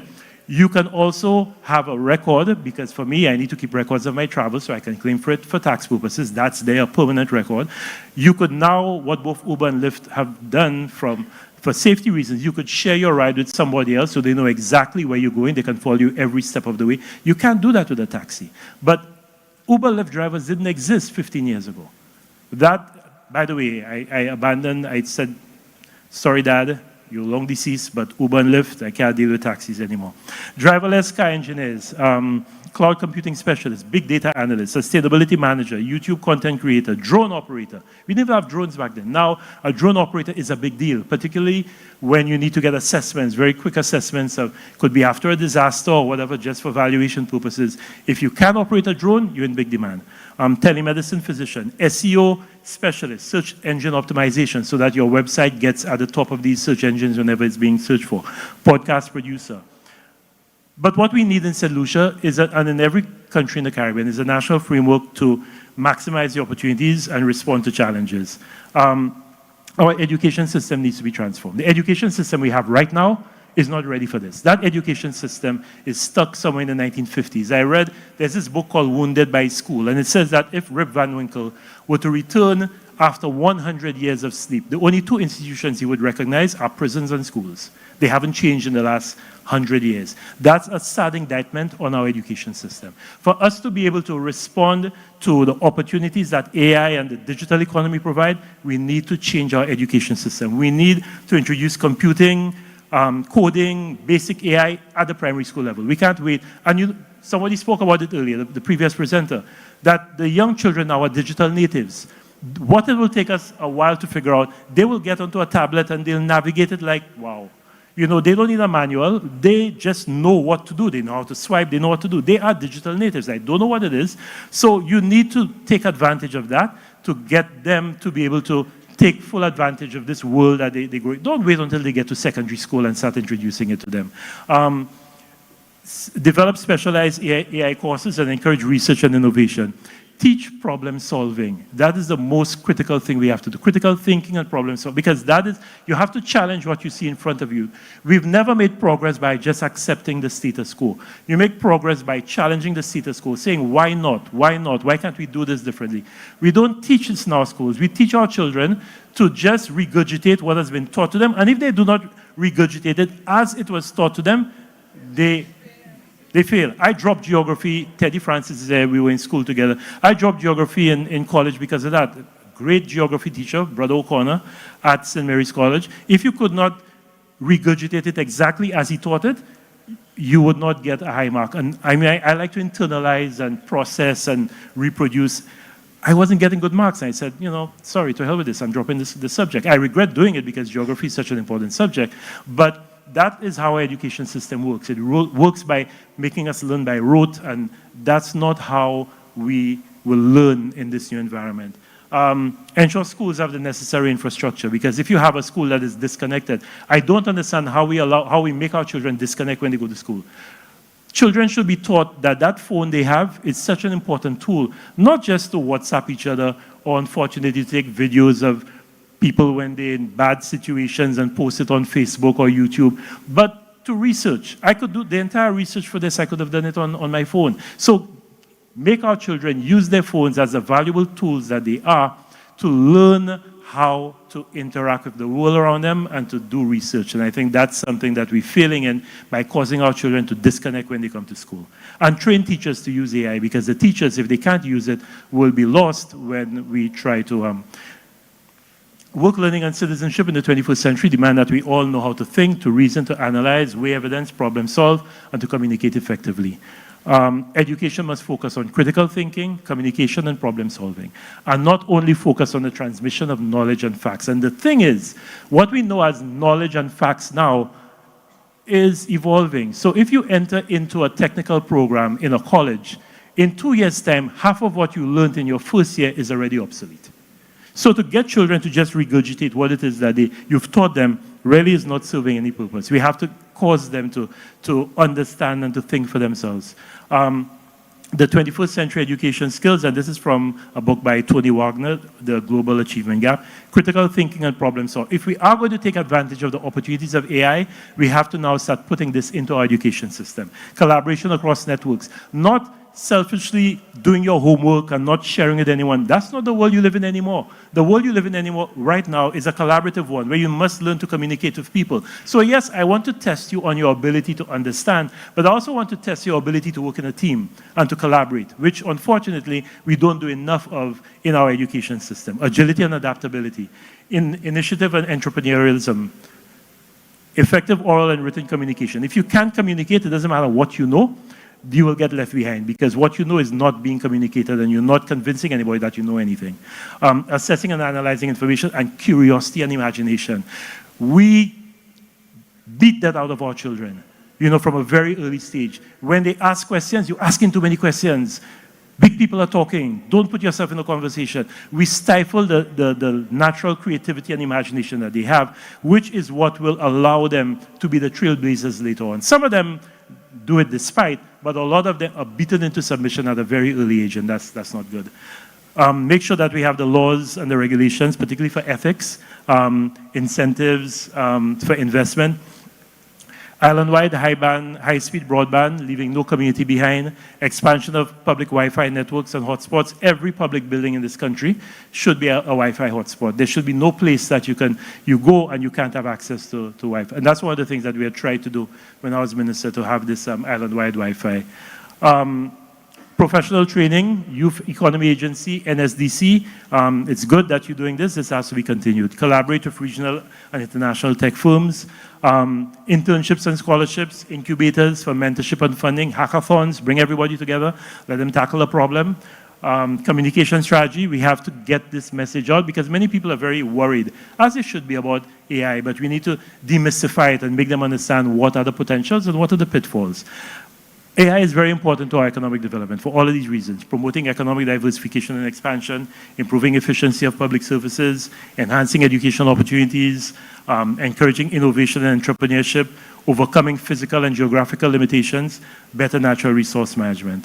But availability and accessibility of digital information is critical. If you don't have digital information, then you have nothing to feed into it. And unfortunately, we have a dearth of information. We don't like making evidence available. And those people who have information hoard it, because they believe that will make them indispensable. So I have information, guys say, you're mad, you can't get that, that's mine. And if you want it, then I can only give you so much. That information should be out in the public domain, because the more information that's in the public domain, the more it can be hacked, the more it can be converted into something that you would not know what you can do with it. So access to digital information is important.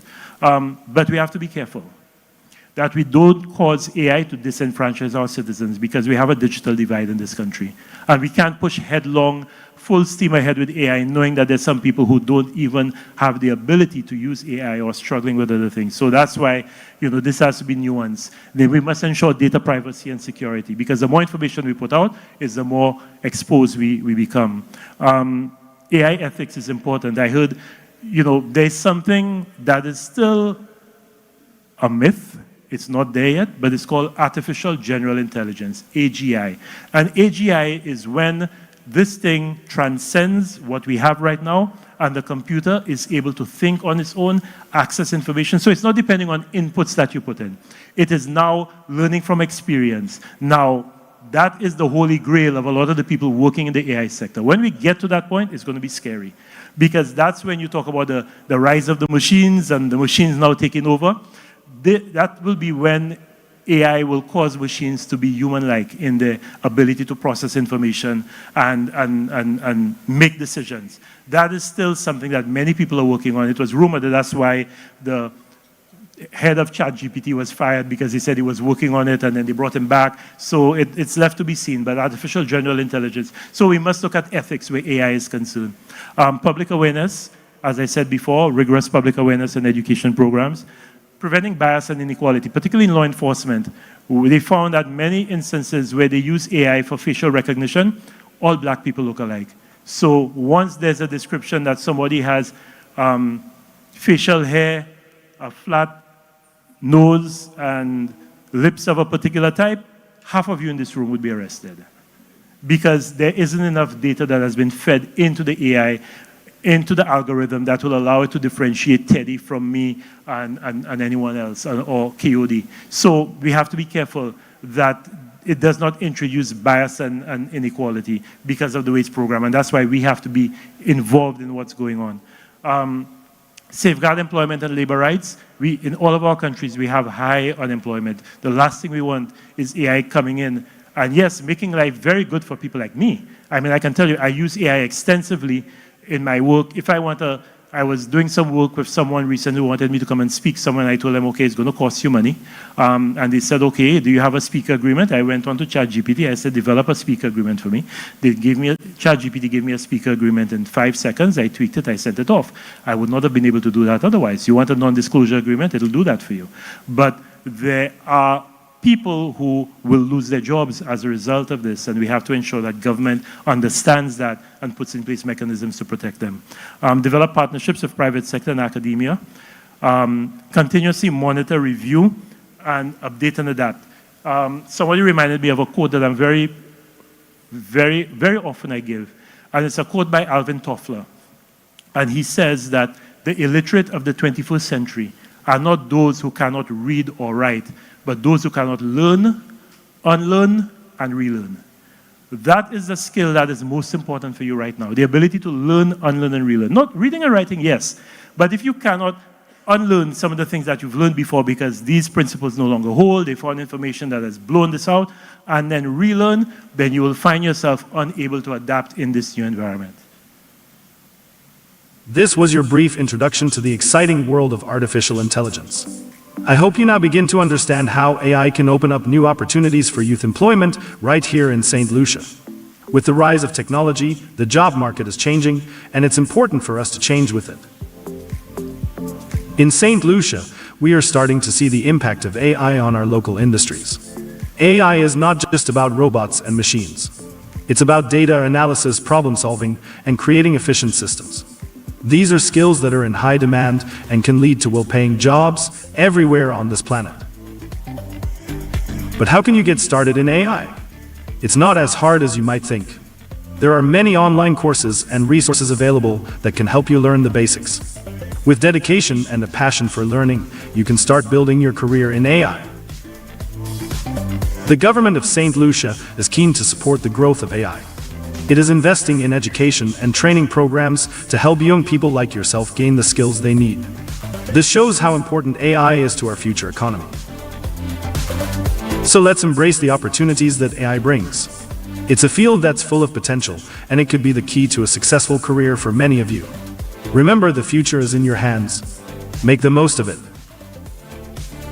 Finally, on behalf of Jimmy, I want to thank the Youth Economy Agency for this invitation to speak today. I wish you a productive investment forum and great success using AI to create new exciting opportunities in whatever field you choose. Let's turn that hobby into money. So really, there's nothing left for me to say. Thank you.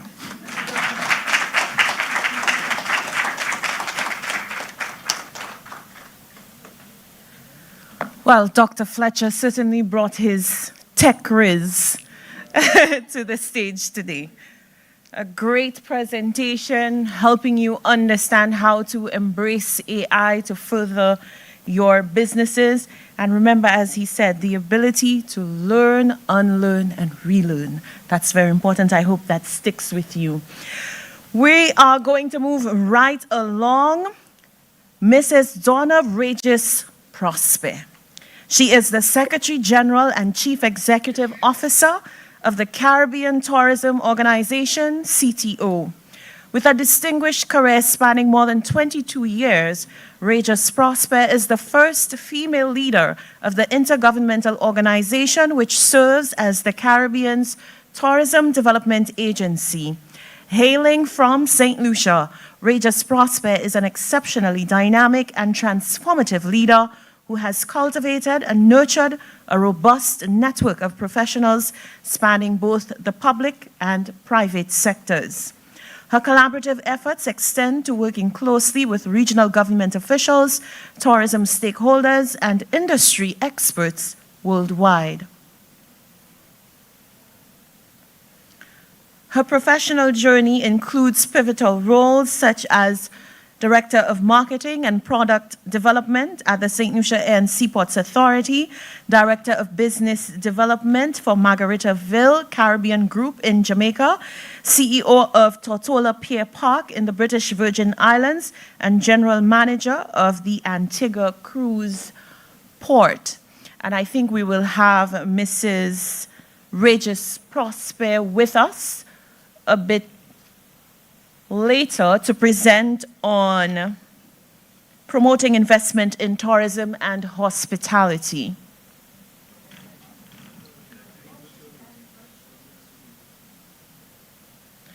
Okay, I think she is joining us virtually. Can I get a thumbs up? All right. So Mrs. Regis Prosper is joining us virtually. She will be speaking on promoting investment in tourism and hospitality beyond sun, sea, and sand.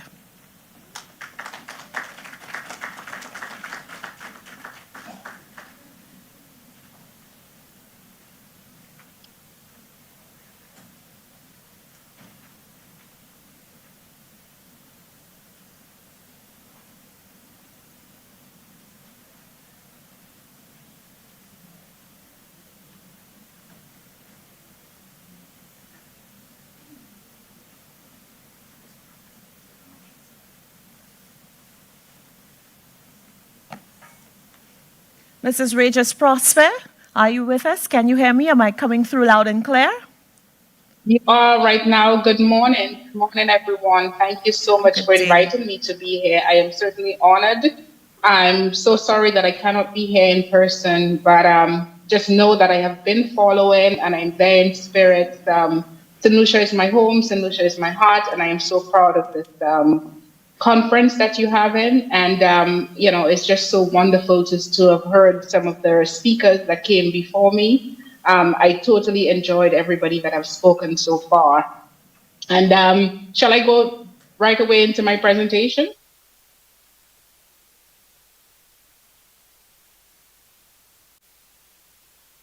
Are you hearing me?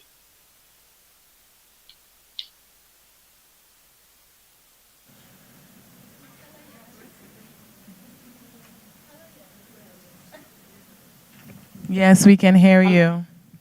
Okay, you're hearing me. Okay, wonderful. So I'm just going to go into my presentation. And before I do that, I do have a very special gift that I would like to provide to participants, and that is to be my personal guest in a conference that the Caribbean Tourism Organization is having in Grenada in April of next year. I did share it with you, Crystal, so you could tell the audience a little bit more about it. But you would be able to get this special prize at the end of the session when I ask you 5 questions. And the person who answers the most questions correctly would get that, that prize. So it requires that you really pay attention to my presentation. And it is something that I know that doing this virtually just before lunch might be quite a bit of a task. So I'm going to go straight into it. this is what I'm going to be talking about today. This is I'm going to share my story with you. Then we'll look at some of the global travel trends in the tourism industry and specifically its impact on the Caribbean. And my topic is moving beyond sun, sea, and sand. So I will talk a little bit about that. And then I will then end with your investment plan as it relates to tourism. So my story is that I left St. Lucia just about 10 years ago. This is me in 2013, and this is me in 2023. I left St. Lucia in just at the start of 2014, and I moved to the British Virgin Islands, where I was the general manager for the British Virgin Islands ports, cruise ports specifically. After that, I went to Jamaica. I worked at Margaritaville Caribbean Group for 2 years. I lived in Montego Bay. And then after Montego Bay, I moved to Antigua, where I was the general manager for Antigua Cruise Ports. And then I'm now living and working in Barbados, where I'm the Secretary General for the Caribbean Tourism Organization. And recently I had the honor of being one of the recipients, one of the 7 recipients of the Caribbean Media Exchange Leadership Awards. So I just thought I should share that story with you. Just a little bit about the Caribbean Tourism Organization. We're 35 years old next year. Our headquarters is in Barbados. We have 25 member countries and 48 allied members, and that's mostly private sector members. We are members of several international agencies to include the World Travel and Tourism Council, as well as the UNWTO. And we have several donor partners, agency partners, funding, as well as educational partners. Our vision is to promote the Caribbean as the most desirable warm weather destination, year-round warm weather destination. And just some key facts about tourism. The Caribbean, and I think it was said before, the Caribbean region is the most reliant on travel and tourism globally. So there's no other region in the world that's dependent on tourism as we are. Just about 14% of GDP, tourism contributes just about 14% of GDP to the Caribbean. Now, this varies per destination. You have some destinations that is low as 5%, and then you have some destinations that is as much as 90%. And St. Lucia would fall somewhere in the middle there, just about 60 to 65%. And in terms of jobs, tourism, travel and tourism supports just about 15% of all of the jobs in the Caribbean. So this is a very important industry for us, whether you're directly involved in the industry, as in working in the industry. This is an industry that touches everybody who lives and works in the Caribbean. Now, I want to focus a little bit about sun, sea, and sand, and I'm sure you all heard that term. And it is a situation where we're not forgetting about sun, sea, and sand, because this is what got Caribbean tourism to where it is. Traditionally, this is what brought our visitors to the Caribbean. This is what that we have traditionally promoted the Caribbean as, but going forward, we're not going to change that. This is going to remain because this is the core of our product, it's part of our brand, and the marketers in the room would understand the importance of branding and keeping consistency in terms of your messaging. But what do we do as we move on? To be able to do that, we have to look at global trends. And I'm going to share with you a few global trends that we started seeing from just before the pandemic, but it's really being manifested now. And as we go into 2024, we will see that we will really see that in a big way. So the first thing, and I think Dr. Fletcher and some of the other speakers spoke about climate change. And climate change is real. It is not imagined. We felt it. A lot of us felt it in the summer. And guess what? Now, the summer is not a traditional time where we have a lot of visitors coming to the Caribbean. We have a lot of visitors going to Europe during the summer. What we saw is that there were significant heat waves in the summer in Europe that caused a lot of travelers to look for places that are cooler. While we felt hot in the Caribbean, it was nothing like Europe. So we had a lot of inquiries as to people wanting to come now to the Caribbean for the summer. So it creates an opportunity for us here. Then we have a lot of people who are foodies. And it's not just going out and enjoying a fancy meal. A lot of people are now saying, I want to eat like a local. I want to know what is the local dish and I want to sample it. And I find myself doing that as well, It's not only about taking a photo and putting it on Instagram. People want to know where their food comes from, who's the farmer that provided, the ingredients, that sort of thing, and who's the chef, where does the chef live, that kind of thing. So we see that trend towards people wanting to experience the destination through its culinary experience. And then there's another trend. Post-COVID, where there was a lot of exclusivity, we now see that is translating into the future, where people are now, we see a rise in the private jet. And take good note of that. The private jet services market is expected to reach 14 billion in 2024. So that's another space that is growing. People are willing to pay for those private experiences. And we see that persons are no longer looking for package vacations. There was a time that you would go, you would get your all-inclusive, you would pay for your airfare, you pay for your hotel, and you would do that through one clearinghouse, and you also pay for your tours. Now people are looking for experiences of culture, education, wellness, community tourism, and that is something that is growing. As we go forward, that industry is expected to be 420 billion in terms of investment in that industry, because people want to experience the vacations in addition to the sun, the sea, the sand, and having a cocktail on the beach. People want to learn about the destinations and the people that live in those destinations. And Dr. Fletcher just spoke a lot about AI, so I'm not going to speak too much about it, but certainly there's a lot of opportunity within that space as it relates to tourism. And we now have a visitor that is very, very sophisticated, that know more about the destination sometimes than we could provide in the destination, that have gone and done their homework.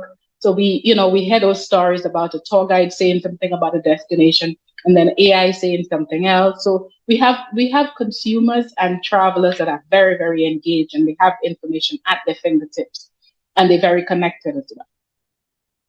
And we see a trend, as I mentioned before, towards sustainability. And that is why our sustainability conference in Grenada in April of next year, we're going to focus a lot about that, because people want to come to a destination, but come to a destination and be very responsible. You find that visitors now are asking for opportunities to get involved in community projects, if you have a beach cleanup, things like that. And research indicates that at least 76% of global travelers are looking for sustainability. You go into a hotel room, people are looking for signs that you're environmentally conscious. You practice water conservation, renewable energy, things like that. So the visitors are demanding the same things of us that we are now demanding within our various communities. And there is a new trend in travel and tourism. It's called leisure, where persons would come for business or conference, but they wouldn't just leave right after the conference. They would spend an extra day or two, or they would invite their family to come with them. And so they would mix that business travel to vacation. And this is the trend that we see, into the point that 89% of travelers are saying that this is something that they would consider going forward. So there is an opportunity now for us to, when there's a conference, if there's a conference happening in St. Lucia, it doesn't mean that these people are only coming for the conference. They might decide, you know what, my conference ends on Thursday, so I'm going to stay until Friday to enjoy Groseley on Friday. Or I'm going to stay the weekend to do a lovely island. So we see that as a trend. Now, as we move from traditional to non-traditional, this is how we imagine that it happens as tourism practitioners. Remember, I said that we do not throw away the sun, sea, and sand, because this is part of our brand. What we do now is pivot a little bit to 3 new S's. That is sustainability, social inclusion, and smart destinations. And how do we do that? We do that through investment. An investment in 2 key pillars. That is people and planet. So let's talk about that a little bit. So at CTO, we've invested significantly in people. We have several training programs, and these training programs could be both virtually and in person. You could look at our website and look at our training programs and see what's available. Then we have a biannual HR conference. We just had a very successful conference in Nevis. where we had persons from all over the Caribbean, and some of our international partners also joined that conference. We also have a regional congress, a youth regional congress that we have attached to our flagship event, which is called SOTIC. This year, it was in Turks and Caicos Island. Next year, it is actually going to be in the Cayman Islands. And what we really support at CTO is an all-of-society approach. So when I speak of investment in tourism, I don't only speak about the Ministry of Tourism or the St. Lucia Tourism Authority. I speak about all sectors coming together. And I was very encouraged in some of the presentations I heard earlier in terms of the agriculture sector, the information sector. For us to solve our issues and to move forward and promote investment, we really have to invest in our people in a holistic way. So the other pillar is investing in our planet. And again, CTO, we have taken the lead in several areas where we have an entire department that is dedicated to sustainable tourism and several projects that we do with our partners. One of our key partners would be the Caribbean Hotel and Tourism Association, where we've launched several initiatives with the Caribbean Hotel and Tourism Association. And as I mentioned earlier, we do have a sustainable tourism conference every other year. So this year we have it in Grenada in April. And remember what I said at the beginning, somebody's going to be my special guest to join me in Grenada for this conference. And what we promote also at CTO is to elevate from sustainability to regenerative. What does that mean? In addition to protection of the environment and all of these things and being responsible in our tourism, we're also supporting ways of giving back. For instance, planting trees, increasing the flora, the fauna, the coral reef population, getting funding and projects that will support that. That's some of the things that we do. And I think there was extensive discussion in renewable energy.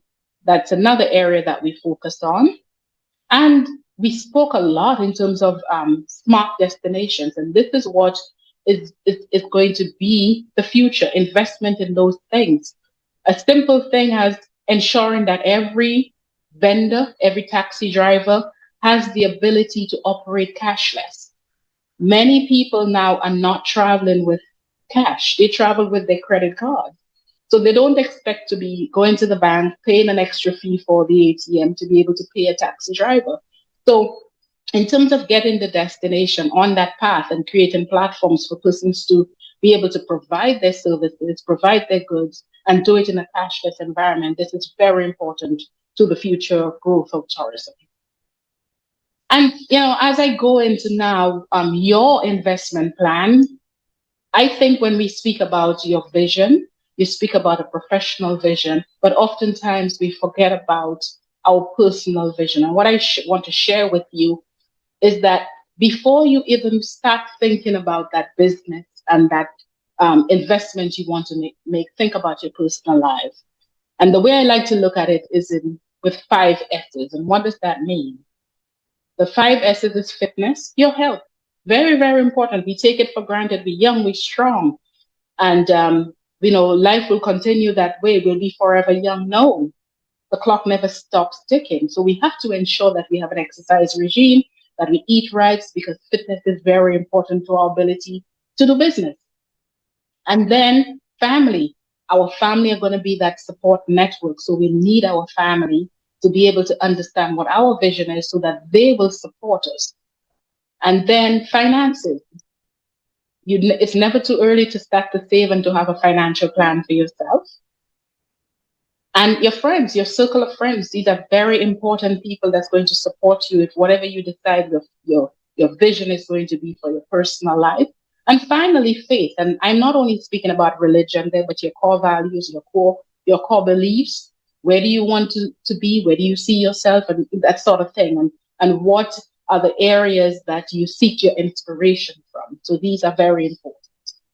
And from that, you develop your investment plan, and you heard a lot about opportunities for investment. You got a lot of tips from various persons who are in business. So what I'm going to share with you from a tourism perspective is that you lead with passion. Don't go into something within the tourism space because somebody else is in it or you heard it's profitable. you have to be passionate about it. If you spend 8 hours, 12 hours doing something that you do not like, then it's going to be very onerous on your body, on your mental health. So and your finances as well. So you do not want to do something that you're not passionate about. So find out exactly what is your passion and lead with that. And then prepare your business case and your business plan. If you need help doing so, obviously you seek help doing that. And then you ensure that there is a return on investment for you, because you do not go into business not to make a profit. And then there are ways of seeking funding if you do not have it yourself. And that could range from the commercial banks, the credit unions. It could also be donor funds that you seek funding. There are many agencies out there, and you could seek funding for your projects. And you could also get private sector investors as well. And you launch an execution plan. So you do not only do all of those things I mentioned and do not have a plan for launching and executing your business. And then you do not stop there. You have to monitor and evaluate it. And I always tell people that you do these things in 3-year spans, because the world tends to change that way. So if you do not constantly go back and review your business plan and say, well, how could I pivot? I think Dr. Fletcher mentioned earlier about the taxi driver scenario. It's a wonderful opportunity now that the taxi drivers have to go and use the digital platform to be able to transform their businesses. If it continues to be traditional, they will continue to lose customers. So that's what I mean when I say you monitor and you evaluate. And then I want to just share this very quick formula, which forms a little a summary of everything that I have said. Investment in people plus investment in planet leads to prosperity. And at this point, what I will do is to go into my quiz. I don't know if Crystal, if you're there to help me out, because I cannot really see or hear the audience.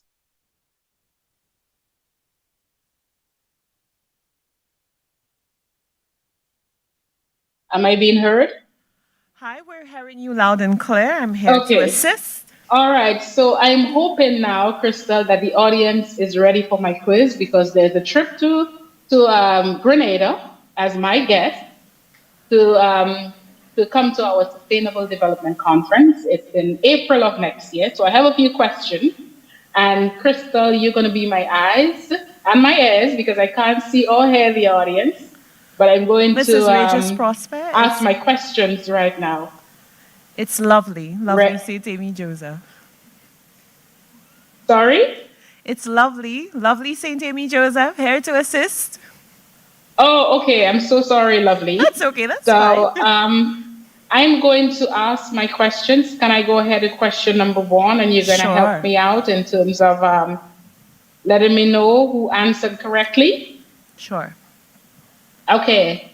So how many members are part of the Caribbean Tourism Organization? Government members, just the government members. Did you hear that answer? What was the answer? 25.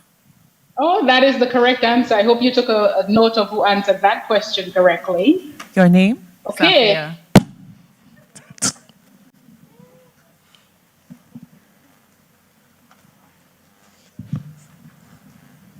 Okay, we're ready for the next one. Question number 2 is, what is the contribution of tourism to the Caribbean's GDP?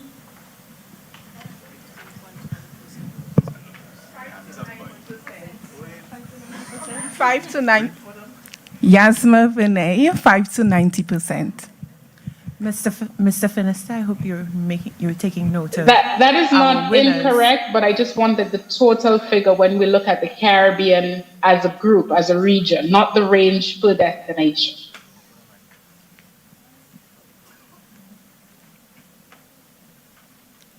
Is it 15.2%? This is 15.2%. close.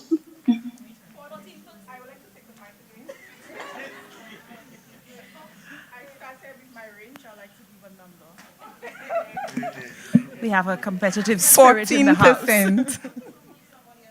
Okay, well, I will accept the 14%. So lovely, you're taking note of this Yes. of the Our Okay, communications officer, yay, Mr. Finister, is taking note of the names, the winners of the Range Rovers. Oh dear. Okay. So question number 3 is give me 3 emerging trends in travel and tourism. Just 3. I presented 8, but I'm only asking for 3. It would be nice to get a mail.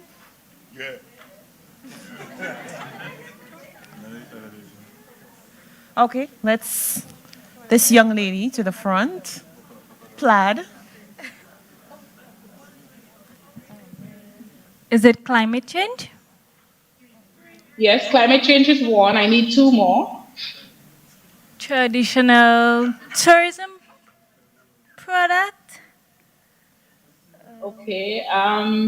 Just maybe a quick explanation on what do you mean by non-traditional tourism products. Let me help you. And sustainability? Okay, that's 2. Yes. Just 1 more. Okay, I think the young lady in the back. Sustainability, climate change, and social Mhm. inclusion. And social? Inclusion. Now, I'm looking for the trends, the emerging trends. You have 2. If you could give me 1 more, that would be great. What I said? I can't remember the last one. And finally, we have a gentleman. Yes, business and leisure, bleisure. Okay, so that is correct, but do we have a combination of winners? I wanted 1 person to give me all of those 3. Transformation and AI. Okay, so what's your 3? Just give it to me in a summary. Okay, so AI, transformation, Mhm. and Mhm. leisure. And what? What's the other Bleisure. one? Business and leisure. Bleisure. Okay, bleisure. Okay, wonderful. So lovely. I hope you took a note of the Yeah, answer. my Remember, name it's is the Giovanni person who Jabaptist. answers all of the who answers the most correct questions. So it's 1 trip to Grenada. So it's 1 person who's going to be the winner. Oh. So I have 1 more. I have 2 more questions then. What are the 3 non-traditional S's of tourism? We spoke about land, sea, and sun. I want the 3 non-traditional Anyone in this section? S's of tourism. No.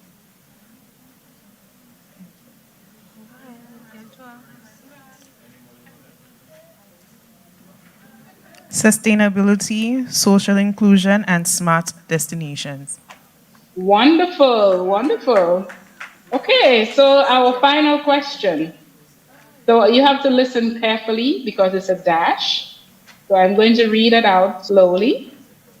Okay, the culture, education, wellness, and community tourism market has grown by 12% in 2023, sorry, and expected to reach dash US dollars by the end of 2023. So I just want that figure. I could repeat it.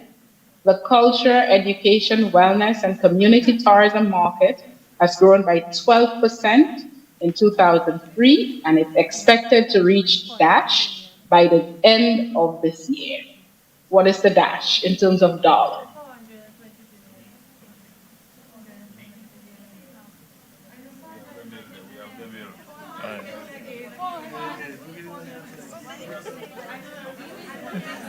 $420 billion.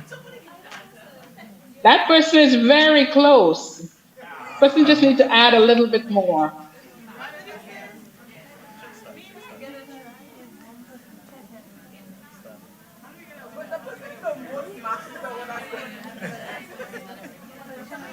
I think she had her hand up first.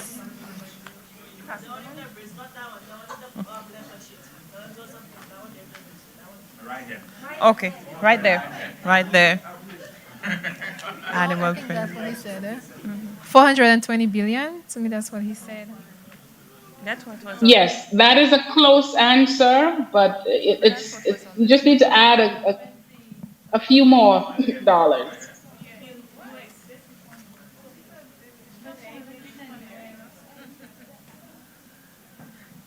$488 billion. A little lower.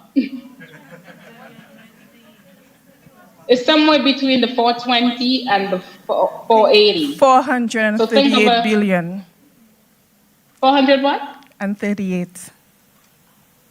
Okay, it's a little higher than that. Think of a lovely Okay, figure. Think of a nice figure. 456. There's some 400 and what? 56. Let's think of a multiple of 10. 450 billion. That is correct. So lovely. Do we have someone that answered, at least one person who answered several questions? Yes. Oh, yes, wonderful. That would be Safia. So what is Safia's last name? Safia Paul. So Safia Paul will be joining me. Let me see Safia. Oh, wonderful. Safia will be joining. Safia will be joining me in Grenada.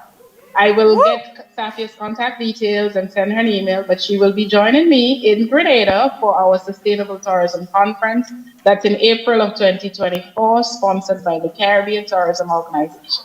Excellent, excellent. Let's put our hands together. Congratulations, Safia Paul, and we certainly thank Mrs. Donna Regis Prosper for making that possible. What a wonderful opportunity. Let me allow Thank you, and thank you. Get back to your presentation. No, this is the end of my presentation. Oh, we ended with a bang, and what a great way to end. Yes, this is the end of my hats off, presentation. Mrs. I'd be Regis happy to Prosper. answer any questions. Any questions from But our I audience? wanted to stick within my 30 minutes. You have a question?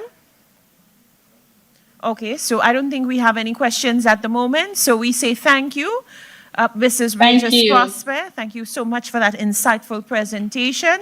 And of course, for that wonderful giveaway for one of our young entrepreneurs. Ladies and gentlemen. Thank you so much. It's been wonderful being here. Bye, everyone. Goodbye, and thank you so much. It's a great time. Oh, so Mr. Terry Finister has now entered the role of chaperone. No, I served as the bridge between Miss Paul and Mrs. Regis Prosper. So if anyone is going, it's me.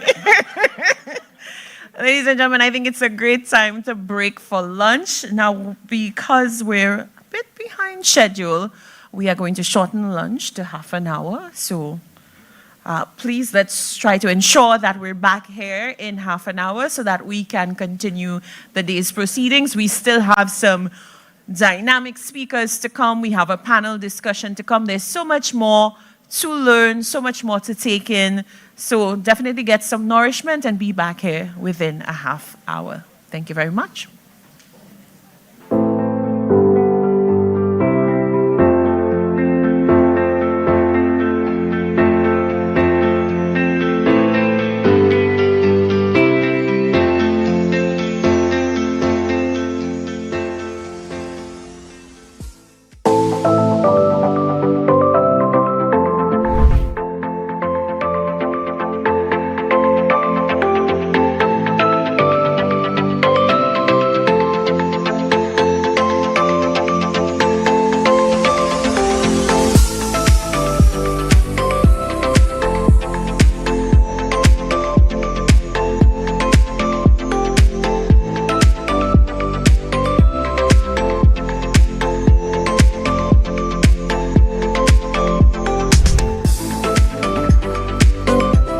Entrepreneurs of Dennery, ladies and gentlemen, Thank you so much for having us here this afternoon, and thank you so much for joining us for what we think is going to be a very special interaction and a very special evening. We look forward to the very many takeaways that we expect that you will have from today's proceedings. It is my pleasure to introduce you to the chairperson of the Youth Economy Agency, Mr. Thomas Leonce, to deliver welcome remarks. The Youth Economy Agency is on a mission, and the most important participants in that mission are the young people of St. Lucia. We're just facilitators in this movement. My excitement at what I've been privileged to witness on this journey thus far keeps growing day by day. Our young people are innovative, our young people are inventive, our young people are ambitious, and our young people are tenacious. I expect that a large percentage of the ideas that have been presented to us will come to fruition. I expect to see youth businesses grow by leaps and bounds in the coming weeks and months, because close to 800 young persons have made an application for support as at the end of May. And the support is either for grant financing or loan financing. Our doors have been constantly opening and closing, or revolving as it were, since our official opening at the beginning of April 2023. We registered walk-in traffic at an average of 30 persons daily during the month of May. Our phone lines are ringing off the hook. The incoming and outgoing calls registered now number in the thousands. If you have not been following our communication in the digital space, then now is the time to sign up, like, or follow our various pages or platforms. With that said, I wish to thank everyone for coming out to provide support to YEA in various forms, inclusive of your presence here today. We also look forward to providing support to you. Thank you very much. Today, I stand before you, filled with immense pride and most of all, excitement, as we celebrate the conclusion of a highly successful entrepreneurial development training program. The introduction to business planning was the first training exercise facilitated by the Youth Economy Agency since opening its doors in April. 100 participants from across the island participated in this program. The program was held in 2 locations. We hosted 50 participants at our offices, that's on Chaussee Road in Castries, and 50 participants in the south of the island at the Viewfort ICT Access Center. Participants have already pitched their business ideas and presented their business plans to a panel who will evaluate these plans.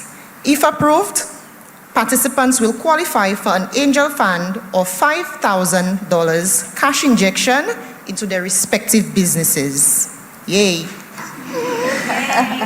The objective of the training was to help young entrepreneurs develop a deeper appreciation for the importance of planning. Over the course of the training program, we delved deep into the fundamentals of business planning, marketing strategies, financial management, and operational excellence. Together, we explored the intricacies of entrepreneurship, and you participants demonstrated remarkable progress and an eagerness to learn. The knowledge and skills you have acquired will undoubtedly serve as a solid foundation as you embark on your entrepreneurial journeys. Throughout this journey, we have witnessed an incredible level of dedication, commitment, and growth among our participants. Now, let's look into the future. Our exciting mentorship program, which will further empower and support our aspiring entrepreneurs.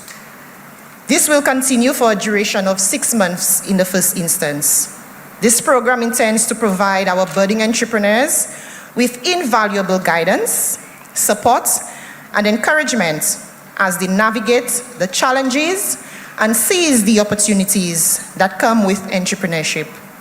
The goal is not only to expose participants to the best business practices, but also to help them develop an appreciation for best business practices. We will be launching a bookkeeping training program soon, very soon. where our participants will understand and master the process of recording and organizing financial transactions and activities of a business. The primary goal of this training is really for participants moving forward to understand how and why they should keep a comprehensive and reliable record of all financial transactions, providing a clear and accurate picture of the financial health and performance of the business. As we know, bookkeeping is essential for various purposes, including financial reporting, tax compliance, budgeting, and decision making. So we really do look forward to launching other programs, other training programs, including sales and marketing, to grow, to succeed through our mentorship program, as well as our upcoming training programs. Thank you all for being a part of this remarkable journey, and I look forward to witnessing an incredible accomplishments that will unfold for each and every one of you. Again, thank you. How did you decide on a target market? When I worked at Bryden's, I realized there was an opportunity that wasn't tapped, and that was the small boutique shops, mom and pop shops, right? And the more I spoke to my managers, I could not get decisions made in a timely manner. So I decided to go out and target the small shops. I did not focus on hotels or restaurants at the time. And I just wanted to make sure that I was consistent and reliable to the small shops, because at the end of the day, those people are the ones who serve the communities. Okay. And that was my actual target, and that's what I always focused on. My business is still focused on the small communities, and that's why I have the retail shops, WMAT, who service the communities. When you started photography, it was not as big of a deal as it is right now. Can you walk us through some of the things that you did to set yourself above the competition? I think even when we did start doing photography, there was competition, but you could honestly say that photography was something that was somewhat looked down upon. Like, persons never said, you know, if I'm gonna leave school, I wanna become a photographer. And it was really such a shame as well. So when we did go into it, myself and my business partner, Jesse, we decided to try to set ourselves completely apart from the competition. One of the first ways that we said that we're gonna do it is we're gonna dress differently. That was the main thing. So when we would go to events, when we would go to wherever we were going for meetings, we made sure we dressed up in our shirt and tie. Sometimes we'd wear our suits. Whatever it is, we just wanted to make sure that we looked the part. And sometimes we, like down the line, we've actually talked to clients and they said that's why they chose us, because if they're having a corporate function or whatever it may be, they just like that we were not in shorts and sneakers or, you know, just jeans by itself, you know. We made sure that we took it serious as an important profession. So that was one thing. One of the other things that we really had to do to set ourselves apart was find something that nobody else is doing. And for that part, we ended up winning the St. Lucia Jazz contract, which at the time was one of the best contracts to get in St. Lucia.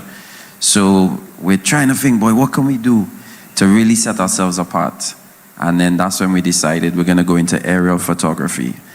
Now, the problem was, at that point, we were trying to get funding, and there were not institutions like the Youth Economy to help us back then.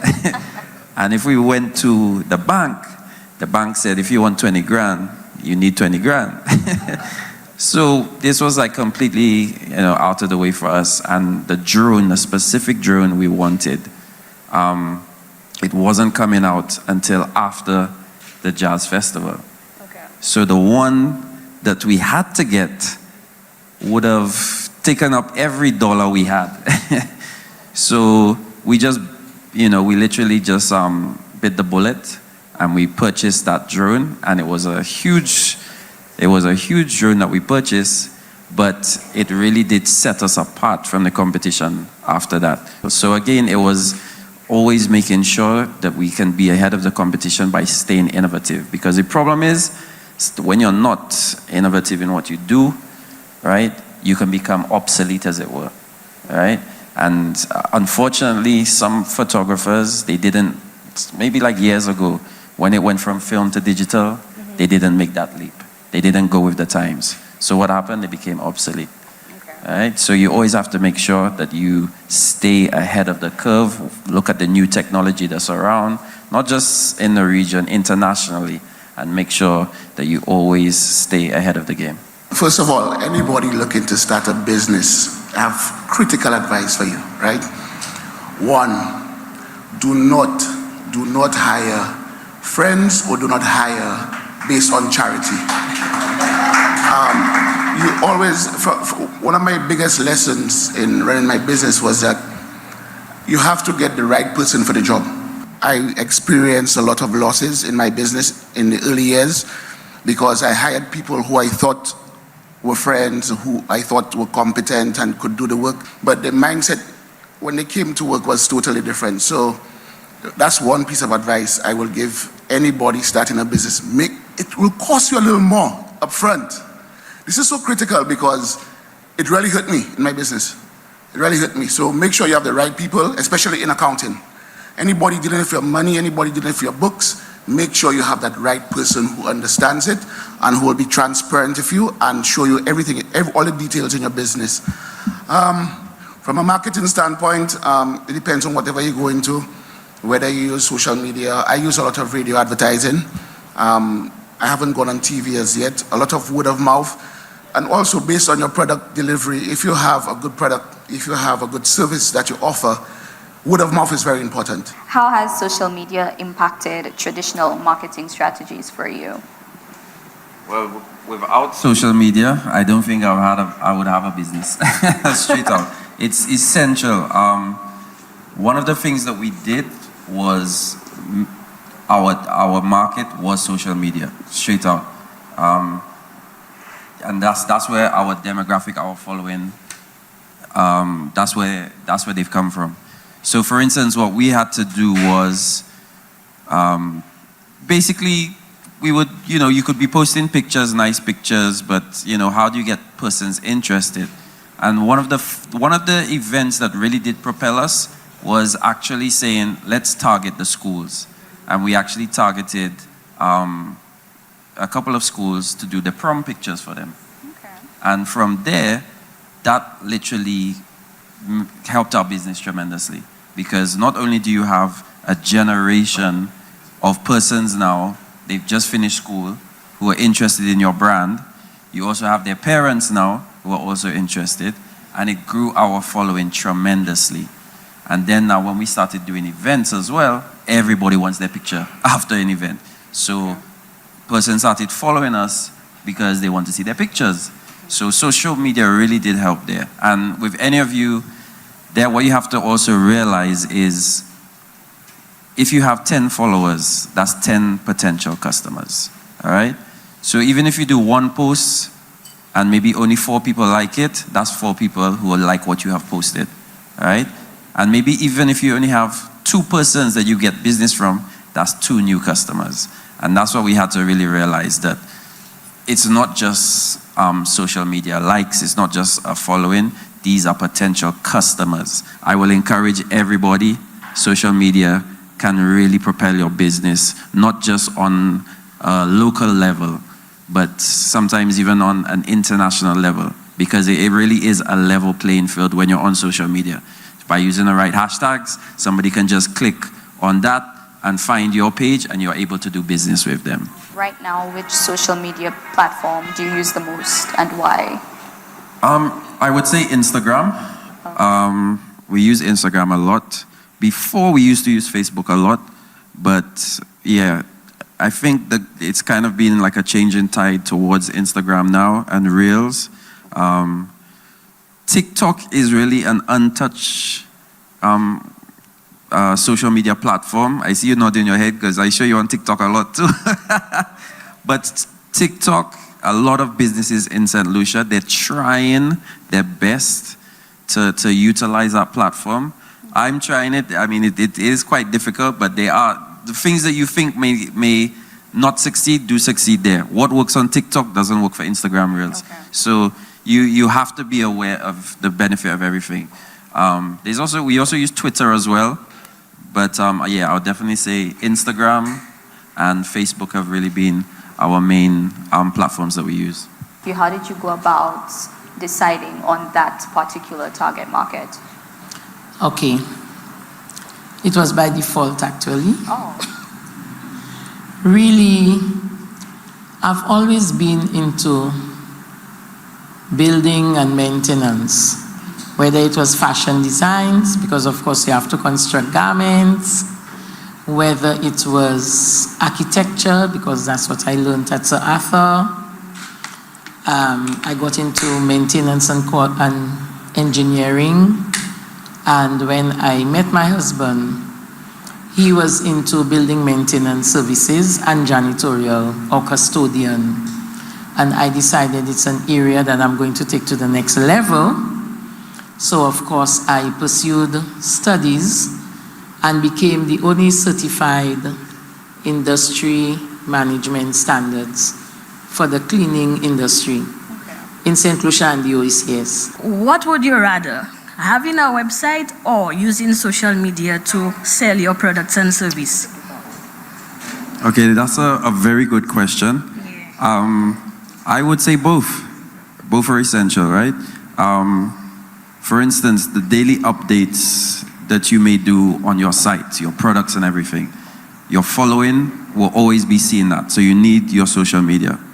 But have a link to your website. Essential, right? And now with Instagram, you're able to have a shop as a business. So you could still sell on there, right? But you can still have your website. Now with your website, somebody could go on Google and be searching for your products, right? And then let's say they type craft shop, custom-made tumblers, your website can come up. So you're not limiting yourself just to a social media site. That is also important for you to have your own website. So, and some websites, like let's say you use a hosting site like Wix or there's quite a few others, right? There's templates that will tie in your social media. So all of your posts can appear on your website as well. So I'll tell you, use both. What advice would you have to someone who remains consistent in a brand, but for some reason or the other, it does not work out? I know that with business, you may encounter challenges, you may encounter trials, but for some reason or the other, it doesn't work out. How would you advise that person to move forward? In business, perseverance, should I also say patience, and aligning yourself with the right network of people. There are 4 types of people you will meet along your business journey. The dream stealers, that's the persons you give an idea, and even before you implement it, they have implemented it. You have the dream killers, persons that make you believe you will not make it. That's what you're doing. If I were you, I would. That's the dream killers. You find the dream nurturers, like I see them as the dream nurturers. They nurture your dream and they create opportunities for you to mushroom into a business person. And you have the dream initiators. These are the persons or the institutions that will assist you with thinking outside of the box. So sometimes along your entrepreneurial journey, you will find that you would change things that you would like to do to things that you see opportunities to do better. As young entrepreneurs, my advice would be, let money work for you, don't work for money. How do you let money work for you? By using your creativity. We all have talents that God has given us naturally.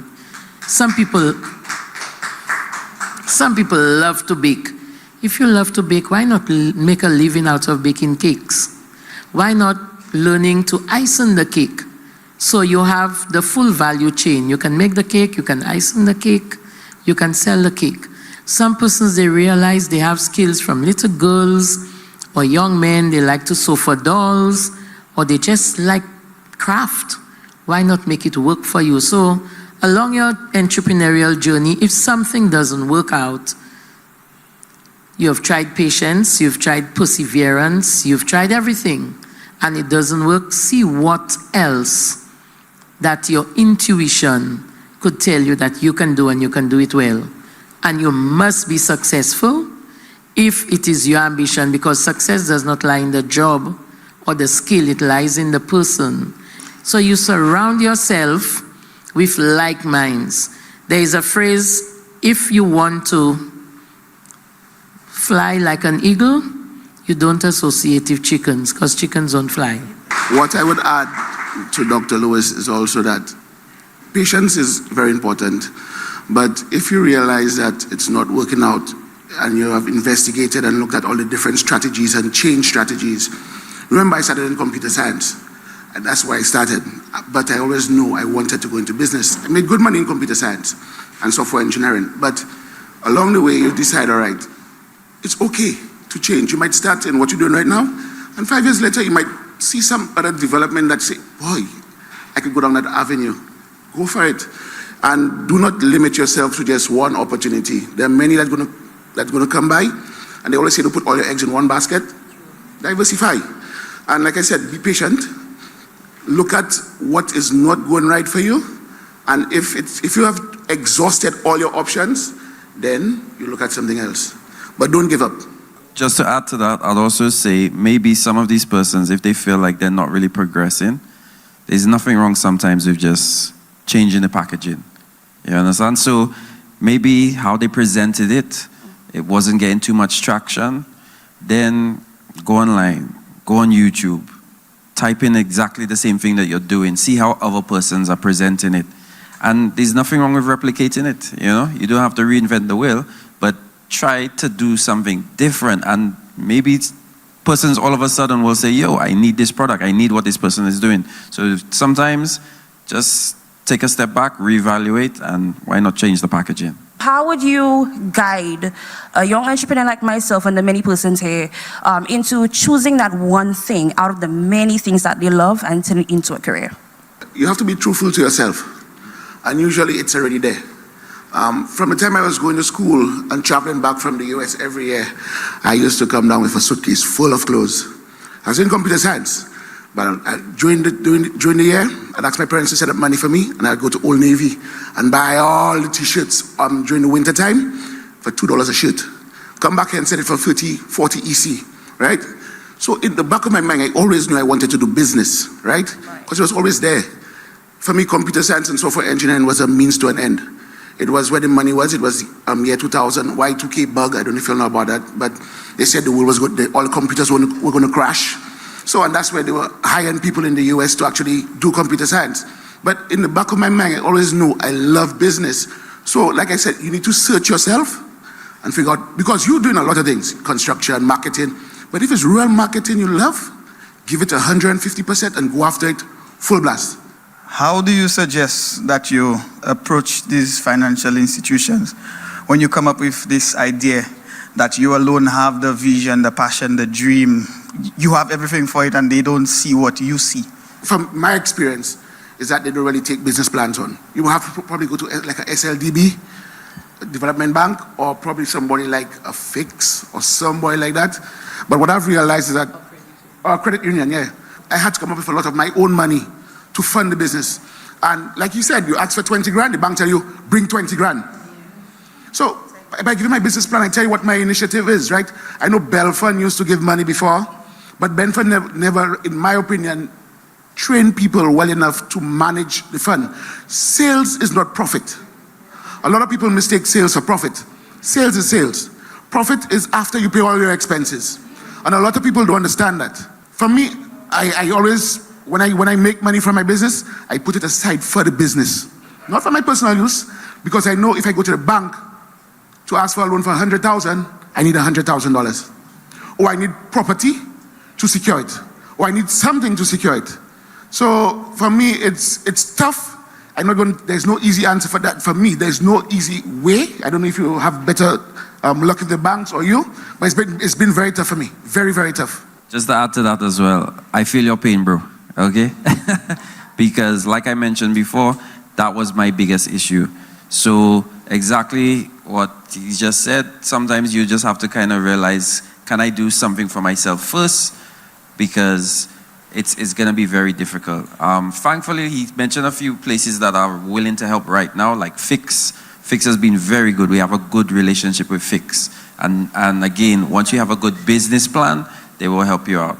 Another place he also mentioned is SLDB, who have something going on right now, right, for entrepreneurs that you could tap into. And of course, now you have this youth economy agency who are not just providing the loans or the grants, they're providing you with the training. Take advantage of it.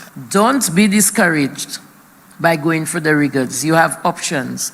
The thing that resonates with me that you have, that persons like me did not have growing up, was an institution like Yale. In my time trying to do entrepreneurship, there was not SEDU. It did not exist at the time. But now you have an institution where you can get training, they assist you with your business plans, you have forums like this evening where you have persons who have gone through the journey and still going through the journey can share their story. Before, business people would not tell you how to be successful or how to go through the journey. They would see you as a competitor. Oh, you want to start business? You can work for me. But it's rewarding to see that we have somewhere we can go to at least get some help. But as Mr. Ajuda said, you have to start some things on your own. You have to show some willingness, make some sacrifice. You can only know what success is if you have experienced failure. You will not know what is success. And every cent you make, a lot of young people or people fail in business because once the business starts to make money, they sell the Skettel vehicle and they buy a Audi. So the whole business is in one vehicle. You have to go through the rigors. You want the best for yourself because you are the investor, but you have to make the sacrifices. Don't see your monies that you make, your sales, as a profit. Sales is not profit. You start a business, whether you start selling rotis, every day you collect your money, bank it. Even if you have to go back on the account to withdraw to buy ingredients. But let the bank, the credit union, your financier see on a daily basis you depositing. That's very important. You sell $5 today, deposit it.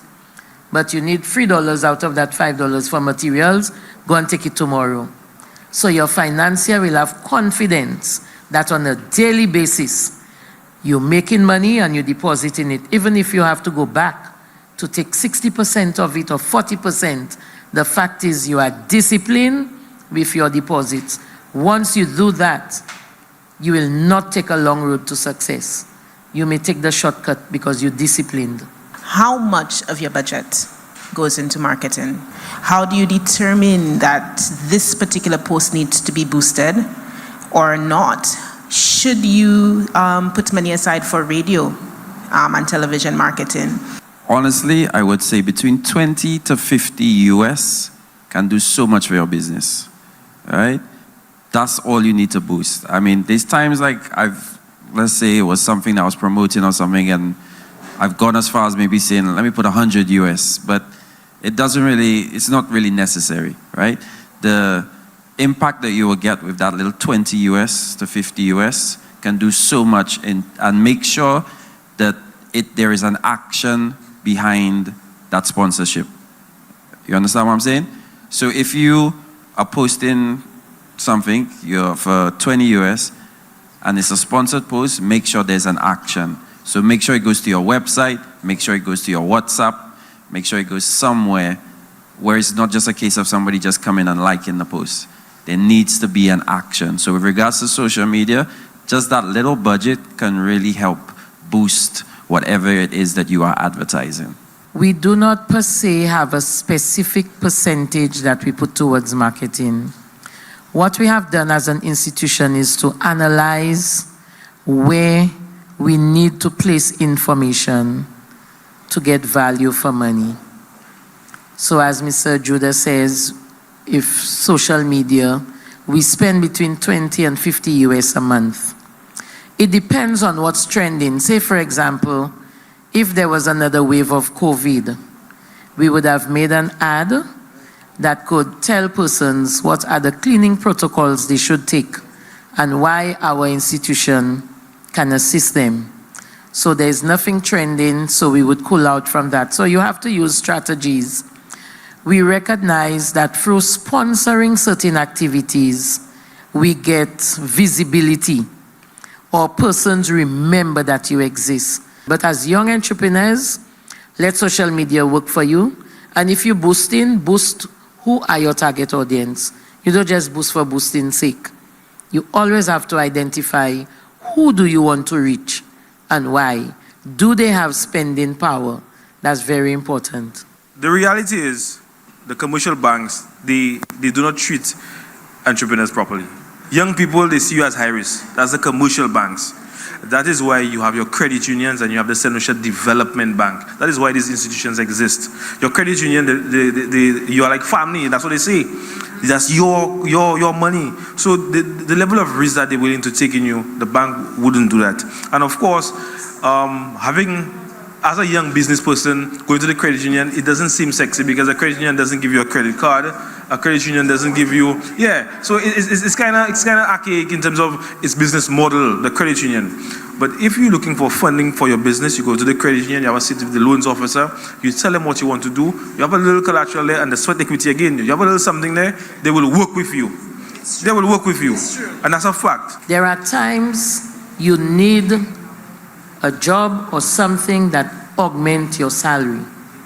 So sometimes in wanting to start your own business, you need to start it as a side hustle, whilst you have a steady form of income in which you can hone on to build those opportunities to stand on your own two legs. Because there were times in switching my business ideas and business journey, I had to find a full-time job that was able to provide me financial access for a job, because even some of the loan sharks, they want to ensure that you have a job letter, a salary statement in order. So sometimes in making your dream a reality, you have to do what you have to do before you can stand up on your own 2 feet. I was born with a disability and stuff, but I always liked to sell and stuff. From 16, I used to go all around selling and stuff. And I always wanted to have my own business. But now, I noticed like the confidence I had at 16 years, it's not there again, because like when you have a disability, people watch your parent, they don't think of what talent you have with your parent, and you will go to an interview and the person will, you will hand in the letter, the job letter, and they will not even look at the letter. They will, in their mind, it's appearance, the way he speaks, the way he walk. You don't deserve the job. Boss, you did a very, very, very, very good job tonight in coming up to the mic and talking. So that's confidence building right there. First step. You said when you were 16, you had the confidence and you felt the urge to do certain things, and over the years that's dwindled. Now you have to get back to 16. And you have to get back to there where, because it's a mind thing, right? You start looking at people and how they look at you. Stop doing that. Stop doing that. You are you, you're a human being. And people appreciate you for who you are. A lot of people in this room tonight, right, cannot come up to that mic and talk like you did. Sure. I'm not asking you that. So you are very confident, and don't let anybody tell you otherwise. The first advice I could give you is never see your disability as an inability. So you started seeing that, and that's what gave you the lack of confidence. And being here tonight is testament that there is an institution that is willing to provide you the education, to provide you the experience, to provide you the expertise in the room. You have the 3 E's that could help you meet your dream. But you need to start somewhere, and do not allow persons to tell you what your value is. You make your value. Again, as everybody said, big up to you. That confidence, the way you spoke, it was amazing. But I don't want to use any bad words here. But all I want you to remember is forget people. You know what I want to see, all right? Forget people, all right? People can be so bad-minded and fight down what you want to do, right? But as you mentioned, you know how good you were and you know how good you are, right? So forget, yes, when you were 16, you had the confidence, but your skill right now, has your skill diminished? Has your skill gone down? So you're still as skillful, you're even more skillful than you were before. So even though your confidence has gone down a little, you're a more skillful person, right? So you now have to think and get in your head that you do not need people's opinion. You yourself know what you bring to the table. So what you need to do is pick up yourself, get up, look in the mirror every morning, and tell yourself you're a boss. Are there legislation such that we can outsource our insurance as young entrepreneurs and have an insurance broker from England or the US insure our businesses and still keep it up and running within the current legislation in St. Lucia? These insurances, I never saw insurance as important because I'm just like, I'm a photographer, what I need that for, you know? But then it was a customer, well, a client, a potential client, BBC, were coming down to St. Lucia to do something. And the requirements for us to work along with them was we had to show our insurance policies. So that's when we actually say, this is serious, yo, like we need to, with them, was we had to show our insurance policies. So that's when we actually say, this is serious, yo, like we need to find out. So thankfully we went to our insurance broker. And again, as Ms. Lewis mentioned, there are good insurance brokers here.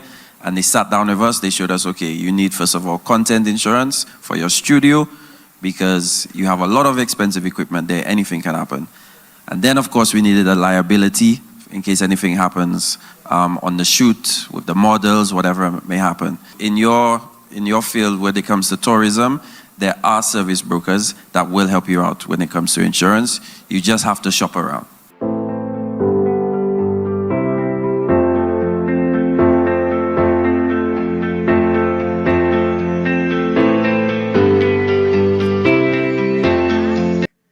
Here's hoping that you had a good lunch break and that you are ready to continue the business of learning.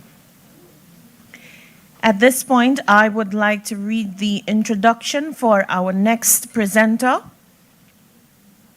Dr. Tamu Petra Brown. Dr. Tamu Petra Brown works at the intersection of education and entrepreneurship as the founder of Innovative Education and Training Solutions and Coaching by Tamu. It is headquartered in St. Kitts and Nevis. It has been in operation since 2012, focused on creating bespoke, experiential, and online learning engagements to enhance productivity, profitability, and innovation for private and public sector entities. Coaching by Tamu is the entrepreneurship education component of Tamu's ventures focused on guiding Caribbean female entrepreneurs to create and effectively manage high-growth, scalable, and innovative ventures. Her Mentored to Millions initiative uses action research to leverage to lead at least 10 Caribbean women to $1 million in revenue. Dr. Tamu Petra Brown received her doctorate in technology entrepreneurship in 2018, having researched strategies that minority female founders use to receive venture capital funding for technology companies. Dr. Brown has provided services to regional and international entities, including the World Bank Pitch It Caribbean Program, Caribbean Export, UNESCO, and led the final 2 cycles of St. Kitts and Nevis's Citizenship by Investment Funded Seed Initiative, a multi-million-dollar government venture capital program. Ladies and gentlemen, put your hands together. Let us welcome Dr. Tamu Petra Brown. She will be presenting on the businesses of the future, the next big thing. All right, everyone, I do have a video they're going to cue up because, you know, I'm the next big thing on the stage. And y'all were in here this morning, daddy. Me don't want none of that. You understand? So we want excitement, we want enthusiasm, because if you're going to be the next big thing, you have to be bold like me. Right? And I'm gonna say something. Y'all cue up the video, it's okay. See how we're commanding? Yeah. Cue up the video while I warm up the audience. All right? Go ahead, you could play the intro video. All right. See? Next big thing. Yeah, that's how we go.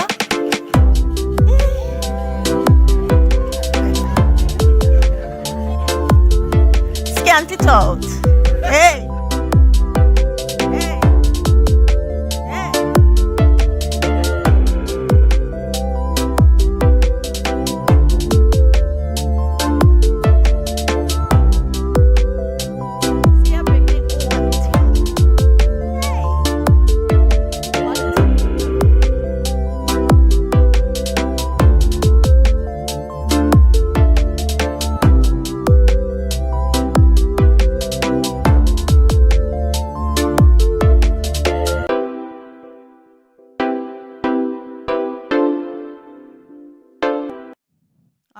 So when you walk into a room, you got to come with it.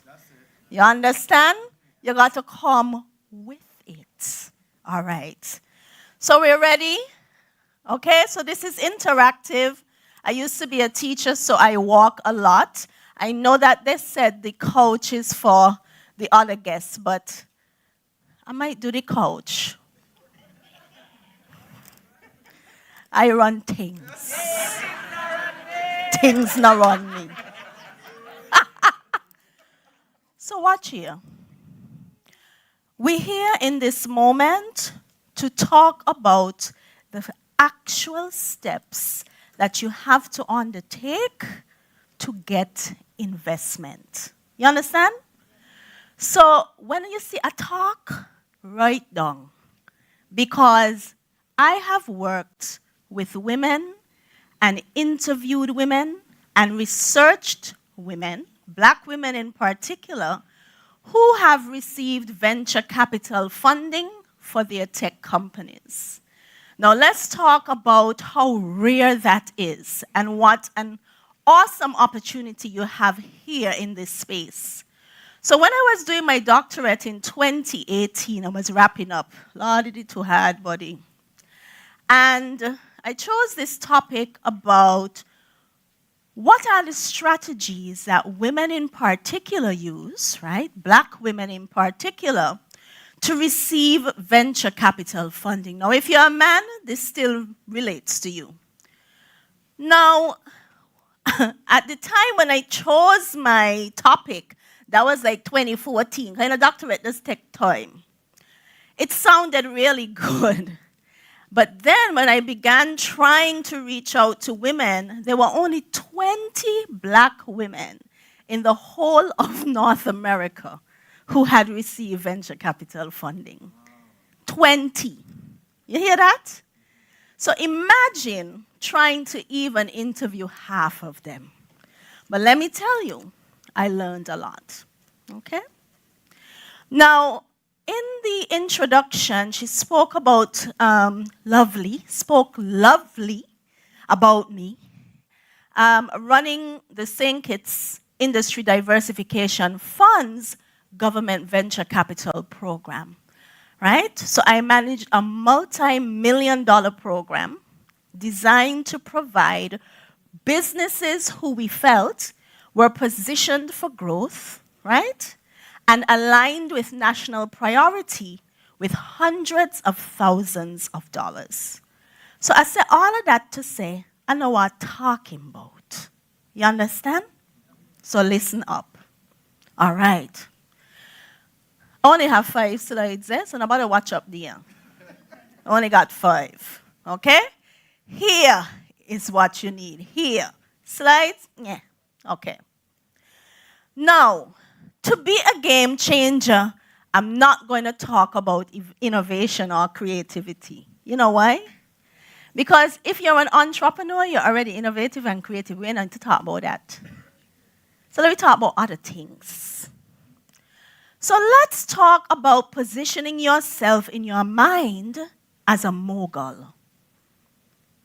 Somebody Google up what is a mogul. Google up that. And then somebody tell me, what is the definition of a mogul? So I have this phrase that I use all the time about creating the mogul mindset. So from today, you will refer to yourself as what? Tell me what's a mogul. An important or powerful person, especially in the motion or a steam locomotive with 3 pairs of driving wheels. Not motion. Right? Somebody else give me. Rich. Okay, go ahead.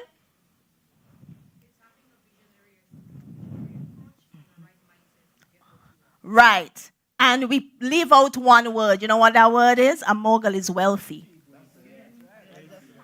Important. You understand? Because in the region, when we talk about entrepreneurship, you know, we don't use that word. Think about it. There are a lot of words for us. We hardworking. We creative. Right? You're working. Yeah. You're hustling. But when do you become a mogul? When do you become wealthy and powerful? Right? Hey, you're on it. Right now. Right? The reason this is important is because it takes a particular type of mindset to be investor ready. Because the road to investment is real hard.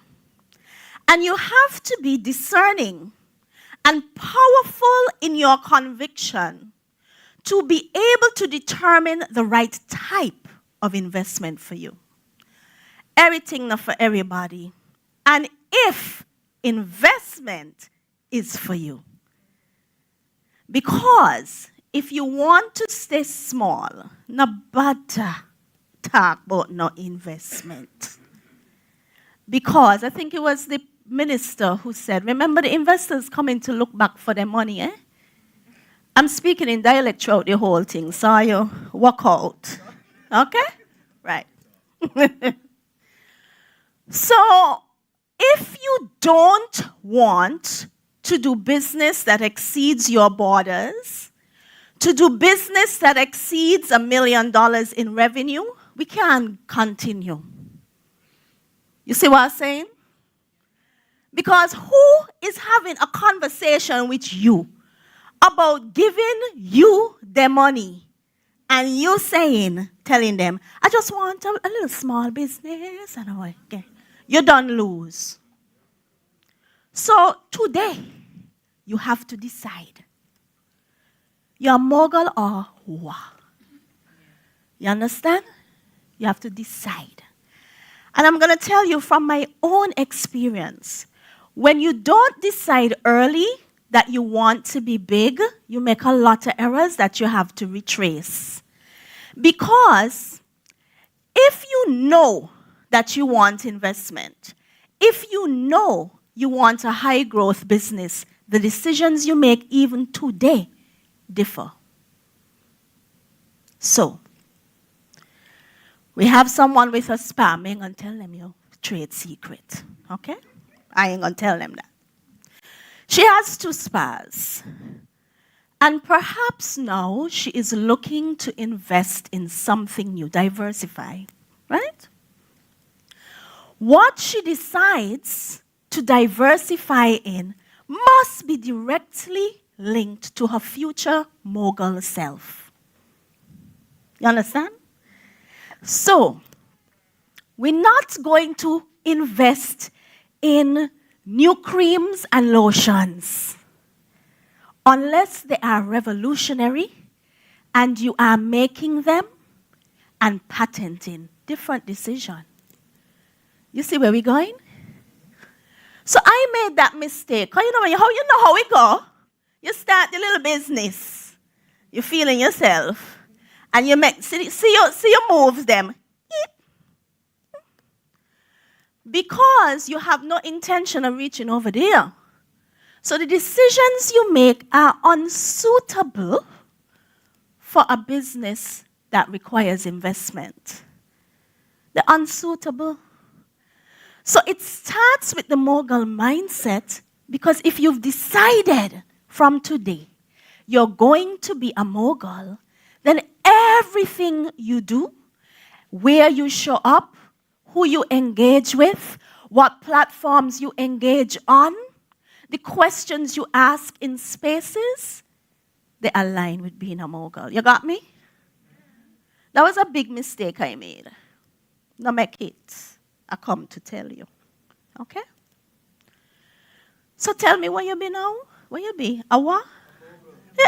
Only Raphael is a mogul? You let a Bajan come here, go show for you, man? What are you be? Man, tell me like you mean it, man. A mogul. That sound nice, eh? Mogul. That ain't sound better than I'm a business person. Has a better ring on the tongue, doesn't it? Yes, I'm a mogul. Okay. All right, so we got that. So to be a game changer, you have to have a mogul mindset. Otherwise, what game you changing? What game you changing? If you don't consider yourself to be a mogul, that making sense? Everything tie in, you know. Everything tie in. Now, you see this relentless? Let me tell you something. Just the business you're doing now, in the way you're doing it, you have to be relentless. Imagine when you want somebody $500,000. Let me tell you, closed mouths don't get fed, baby. Okay? You have to be relentless. And you know why you have to be relentless? Because to be a game changer, you're gonna be talking and pitching something new. Something new that people don't even really grasp. You see where I'm going? So if you are engaging in a paradigm shift, and paradigm shift is one of the 4 P's of innovation. People don't talk about that. Them always talk about the product innovation. Yeah, but the real money is in the paradigm innovation, where you're changing an entire industry's way of thinking, of doing business.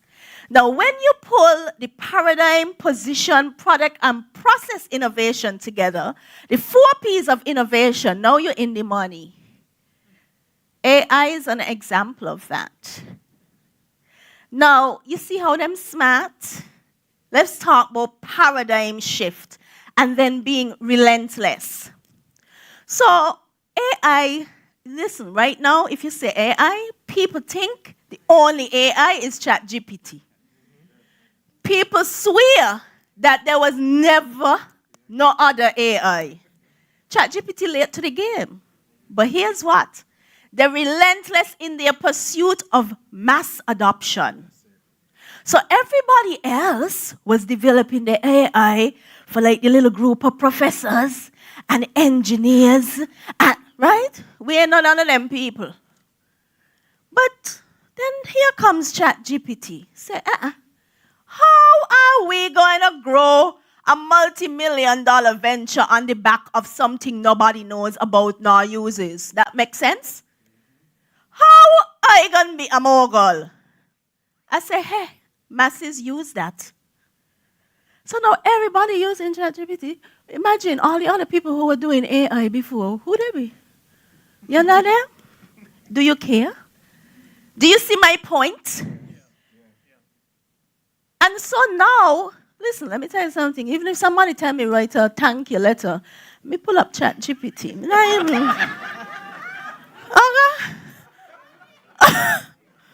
I ain't even, you know why? Because, yeah, they done do a paradigm shift on me. Still, 30 seconds. Thank you. You see? But imagine you, small, Caribbean, we have stereotypes we have to really be honest about. We don't like talk about it, but it's true. There's a way people see us. So now, imagine, they come from some little knack island, right? With little small nigger. Nobody talk about St. Kitts because St. Lucia practically huge compared, right? And then, you know, with your forwardness, others use, outer order self, come with some innovation. How dare you, little small island girl and boy? Do you understand the level of relentlessness you will have to attract money? You see what we're talking about now? Now let me tie it back. You know. I know. This is true. Now, if you don't have a mogul mindset, guess what?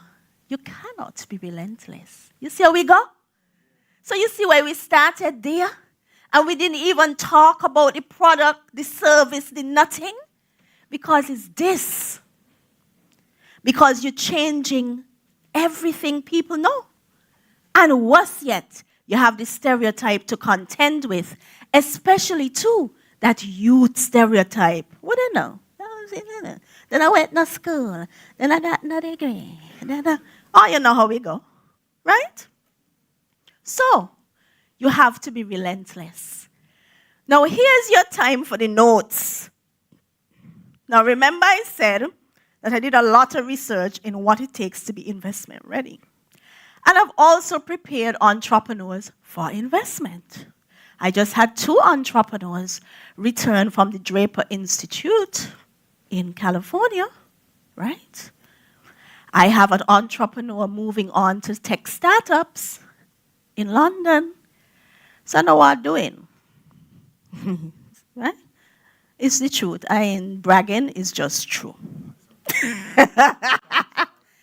So let's talk about what I know from my academic research, but also from my experience as a coach training entrepreneurs to get investment.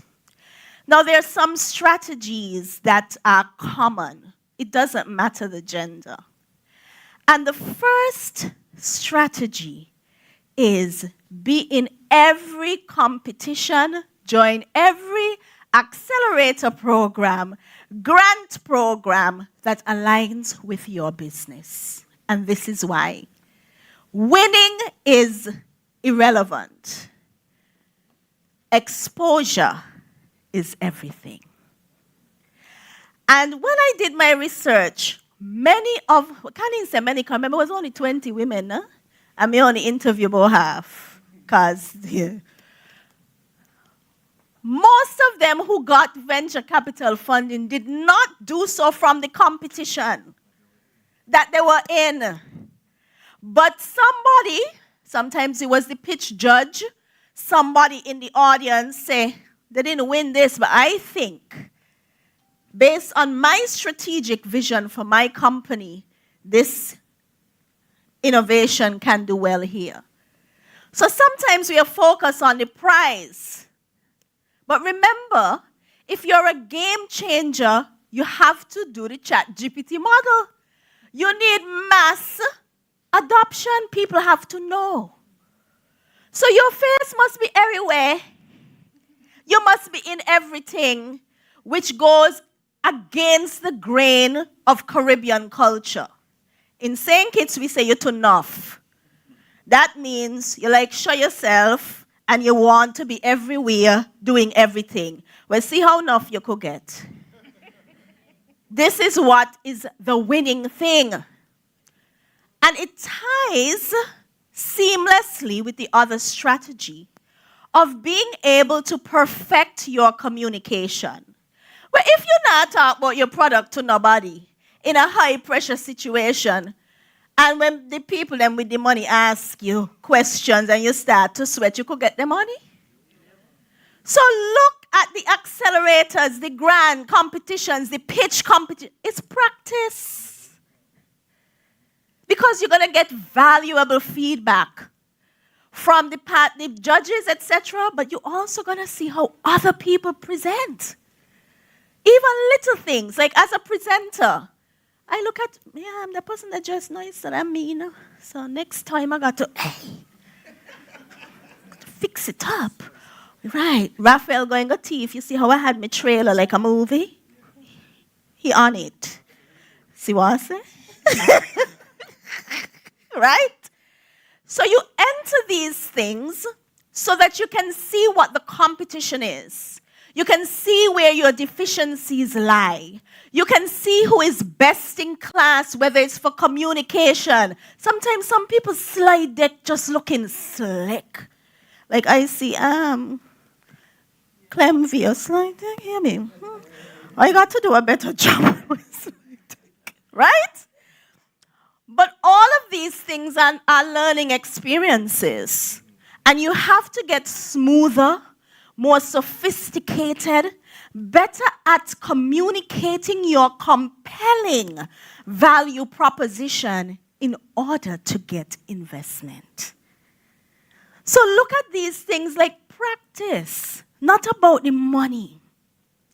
And remember I spoke about decisions aligned with the mogul mindset? Now, if you don't got a mogul mindset, you know what you're thinking? Grand competition again, so much things they want. Not me. I'm not able to do that. They want this. They want that. But with the mogul mindset, you know where you're going. You see what I'm saying? So all of a sudden, it don't feel like too much work because you know your end game. You know your end game. So you see how everything tie back? Now, with investment, a different type of communication is required. And so as entrepreneurs, we are really good at communicating what we do, who we do it for, how we do it better, your value proposition. That's great. But investors have the communication language of money. And so what you need to do is you need to look at as many pitch competitions as you can find where they are pitching to real investors, not the mock Tory them, the real thing them, right? Like tech startups and so.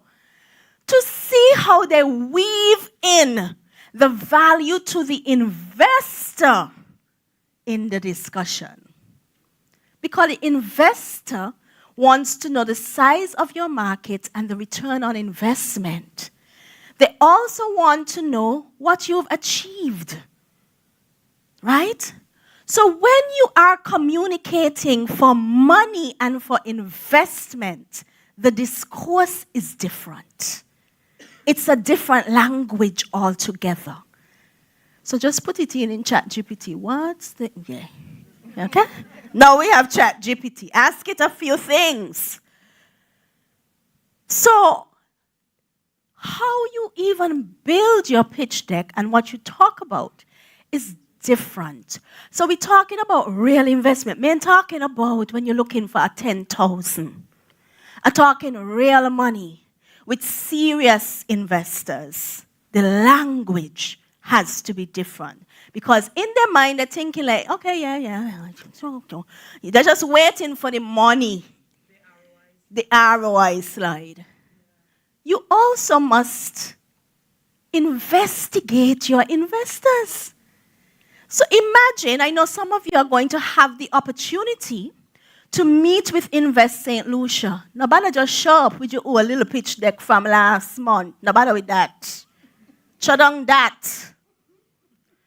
You need to ask Terry them, well, who will be there? And you Google them down. You go upon the, what Twitter name? X? You go upon the X. That don't even sound right. Okay? You go upon the X. Right? You go on their LinkedIn. Because you want to understand the type of investor they are and what they like to invest in, what businesses they have in their portfolio, and maybe what they might be missing, and maybe you're the gap. Right? Or maybe you play nicely with things they already do. So you don't go with your own little pitch deck and you show the same pitch deck to the 3 different people. It's jokes, man. You know what that tells me as an investor? You imagine, you ain't even use ChatGPT. Nothing that you do. But you want me money? That makes sense? Doesn't make sense.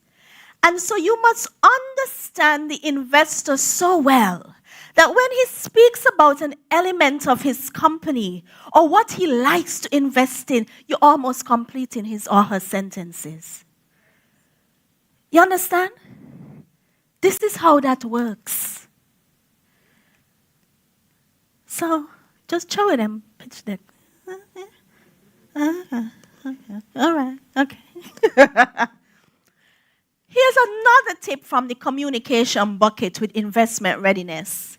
The next tip is follow up. Do you know how many people have gotten money based on the following up? So they entered the accelerator program, they pitched, maybe they met with Invest St. Lucia's matchmaking people that they're going to partner you with, and they ain't hear nothing. You think the investor like you, they not got nothing to do? They're busy.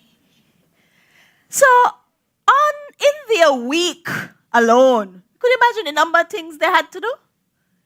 So they had maybe best intentions to reach out. Or maybe they've selected who they want to work with and you're not the person. So many people have gotten assistance, maybe not in money, but maybe mentorship, because they followed up and thanked the investors and asked for feedback.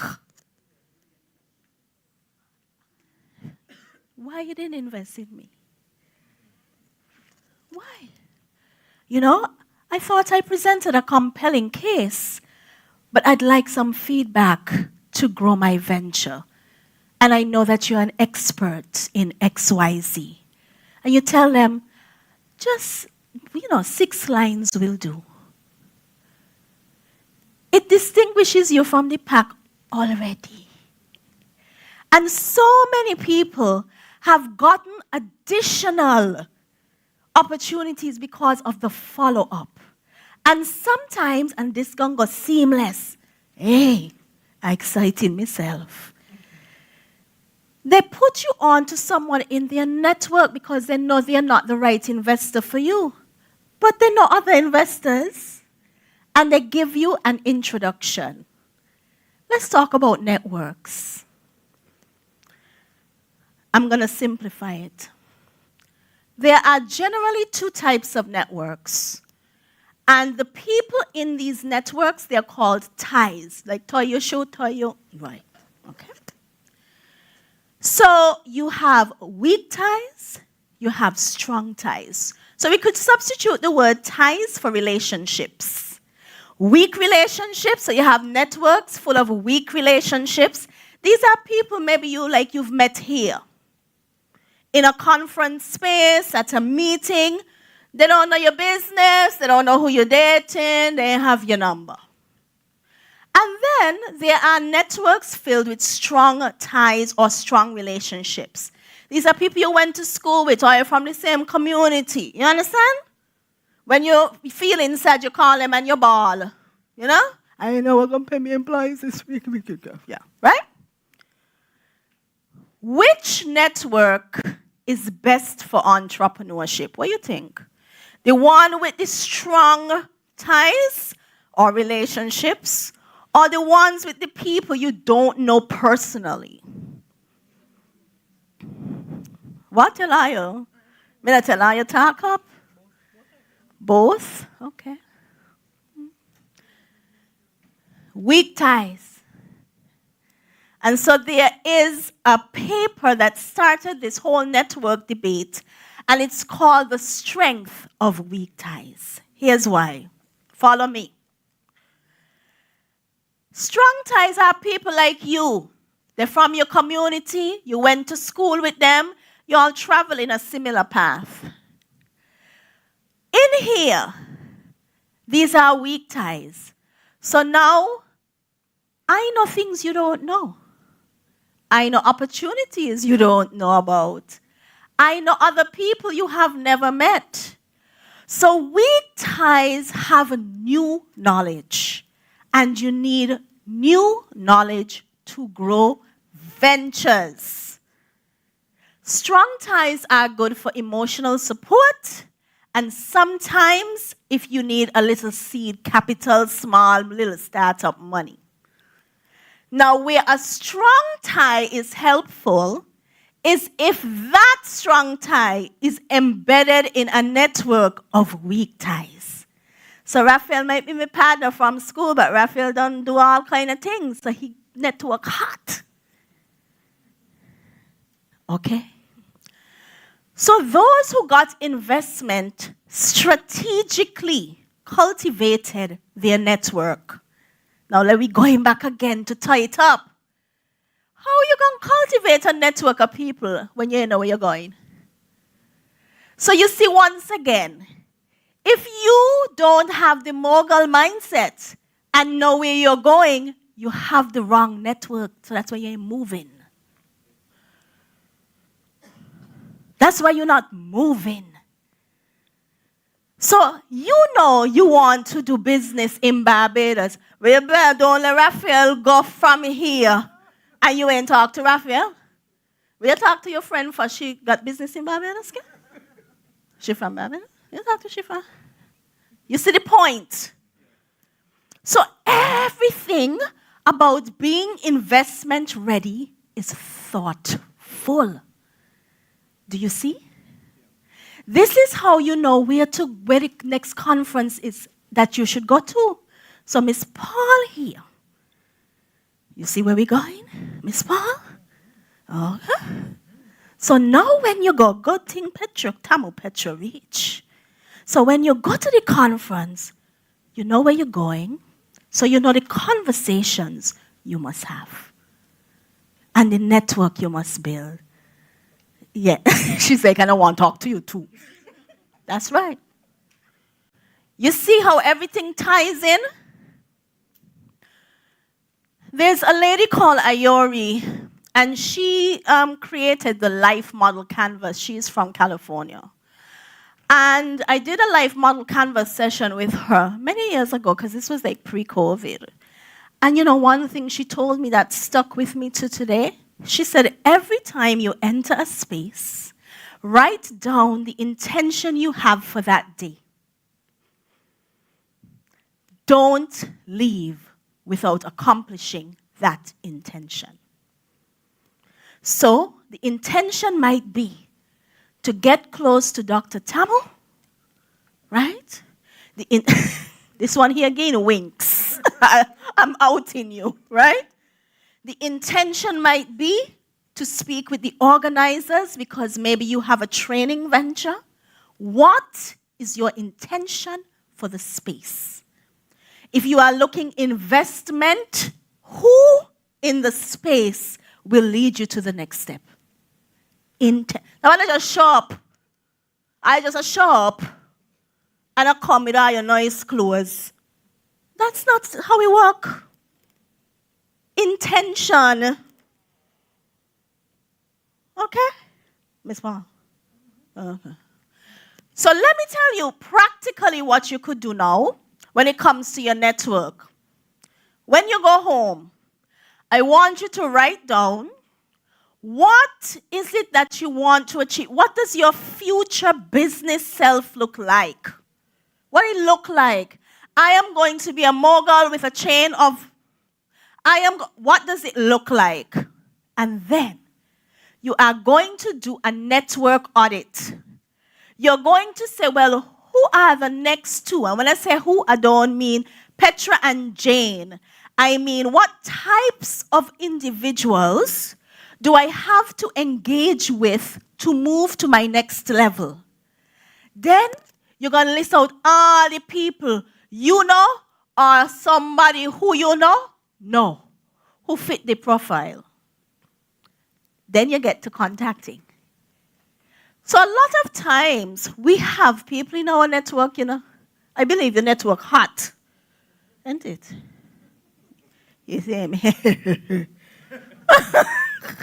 Right? We have people in our network.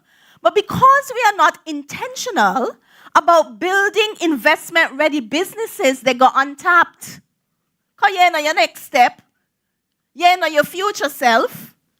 But I am sure when you sit down and you say, but I know some mother who does work in the bank. You see where I'm going? We from the Caribbean, everybody in our life is about a hookup.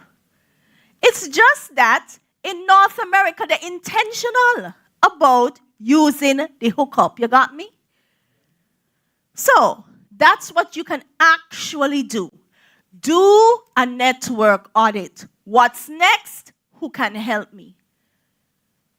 Huh? It sounds bad, but that's how you go. Okay. All right. Now, I want you to think about something a little different. So what I have here, if you can see it, because nobody much over here, is I have some problems with our entrepreneurship ecosystem in the region. Okay? So we have here problem 1. Ecosystem partnerships positioned to facilitate scaling are few. We don't have a lot of players in the ecosystem who are talking about scaling big ventures. We don't. You might be the first one really in St. Lucia and maybe the OECS. Frankly, if we're to be frank. Then we have small markets, right? With a reluctance to partner. You want to partner with your own person in St. Lucia put by somebody in St. Kitts. Problem, which is of our making, right? Next, business models that cannot be monetized to be investment ready. So right now, you are probably operating on a business model that cannot get you to investment. Me here to sugarcoat. I here to truth tell. Most people not. It's people money and saying, I got to give them back their money with a return, So you had to think like, am I operating a business model that can attract investment? Now, I present these problems for you to find solutions, but here's why. We focus on the products and services we want to put in the marketplace, but there's also a place for products and services that solve these ecosystem problems. So you can be an entrepreneur, and this is scale. Because if you are able to figure out how to create a framework for collaboration of businesses in the region, that is scale. You see where we're going? So sometimes in the region, we focus a lot on products and services and not big solutions. The big solution is where the money is. That's where the investors say, hey. So we complain as entrepreneurs often about what's not right. That's the truth. The banks not lending, the this ain't doing that. All of these are legitimate. But that ain't crying out to you that there's a need for a solution. And if you go to St. Kitts, St. Lucia, Barbados, Montreal, everybody, all of us saying the same thing. So you know how big that opportunity is. So sometimes the money is in the framework. See the mogul shift? See the mindset shift?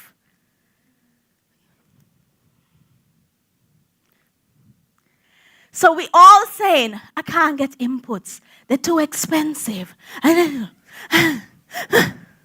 But which are you going to be the next big thing? Which are you going to solve the logistics problem? Which? You see this shift? Game changer. Game changer. Not for yourself, but for entire people, entire industries, entire nations. This is where I want you to go. You got me? But you got me or what? Oh, okay. Because I know I'm doing good, may need all your affirmation.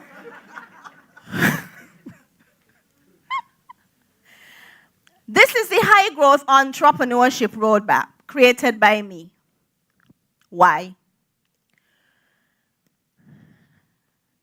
If you in here, you know about business model canvas, right? You know about value proposition and value product proposition canvas, right? Yeah, but so what?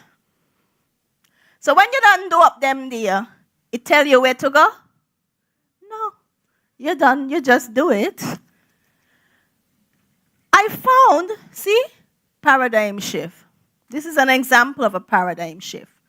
So I found that what did not exist was a road map. Go here, then turn so, and go up so. And if you down here by C, where do I go next? Where? So this is based on research. Right now, I've worked with over 400 and something entrepreneurs in the region. Through my own programs and through partnerships with UNESCO, OAS, etc., I understand a Caribbean entrepreneur. And I understand Caribbean context. And what was missing was a roadmap that told you how to become a high-growth entrepreneur, because here's what it is. If you're not a high-growth entrepreneur, you can't attract investment. So when we're telling people about investment and be investment ready, you even know how to be high-growth? It's a prerequisite to attracting investment. And there was nothing that spoke about that. So I created the high growth entrepreneurship roadmap. So in the middle, you'll see it talks about mindset. You see, that's where I started. And the mindset piece doesn't move in the model because you have to maintain the mogul mindset throughout the entire journey, right? And then mental health and self-care. I find, especially with female entrepreneurs, this holds them back. It holds them back. Yeah? And you see that network piece, it ain't shifting either. Why? Because as you move along the journey of becoming a high-growth entrepreneur, your network will need to shift. Right? So who you had in stage 2, you will need a new network to take you to stage 4.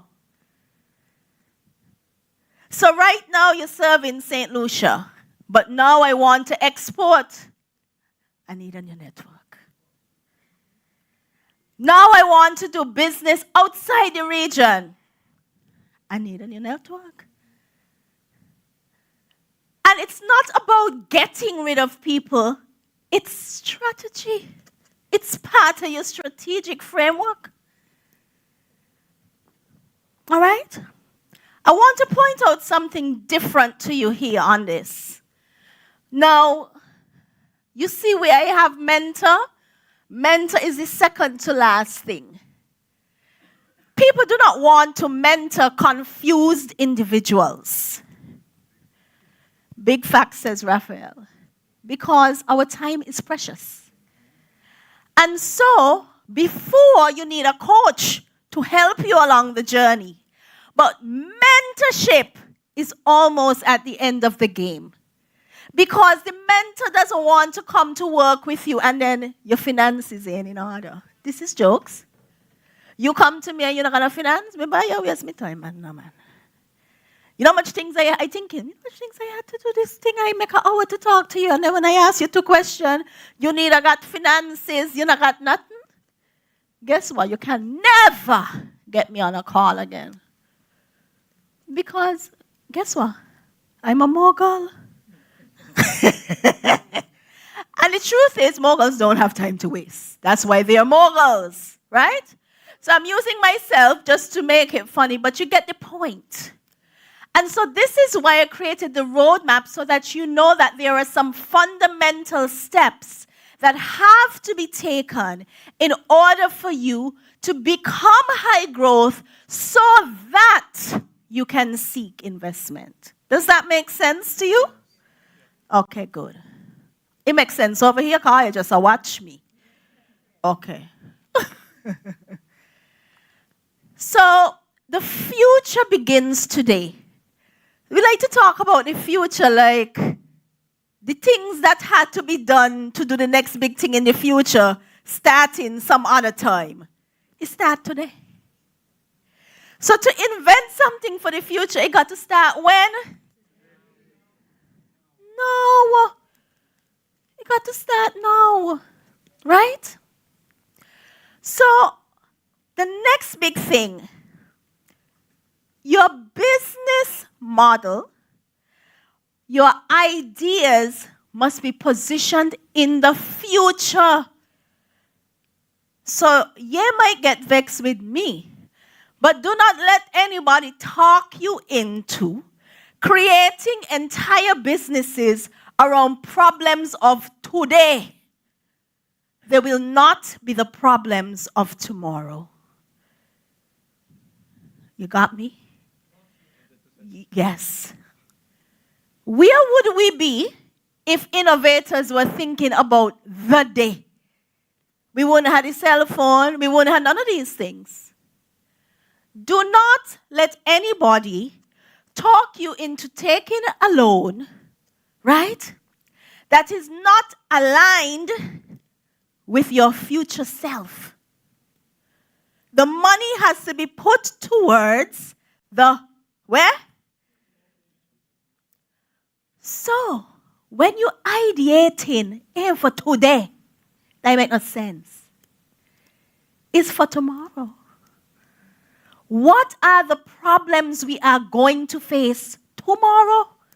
You're done facing some of them now, and they will be exacerbated tomorrow.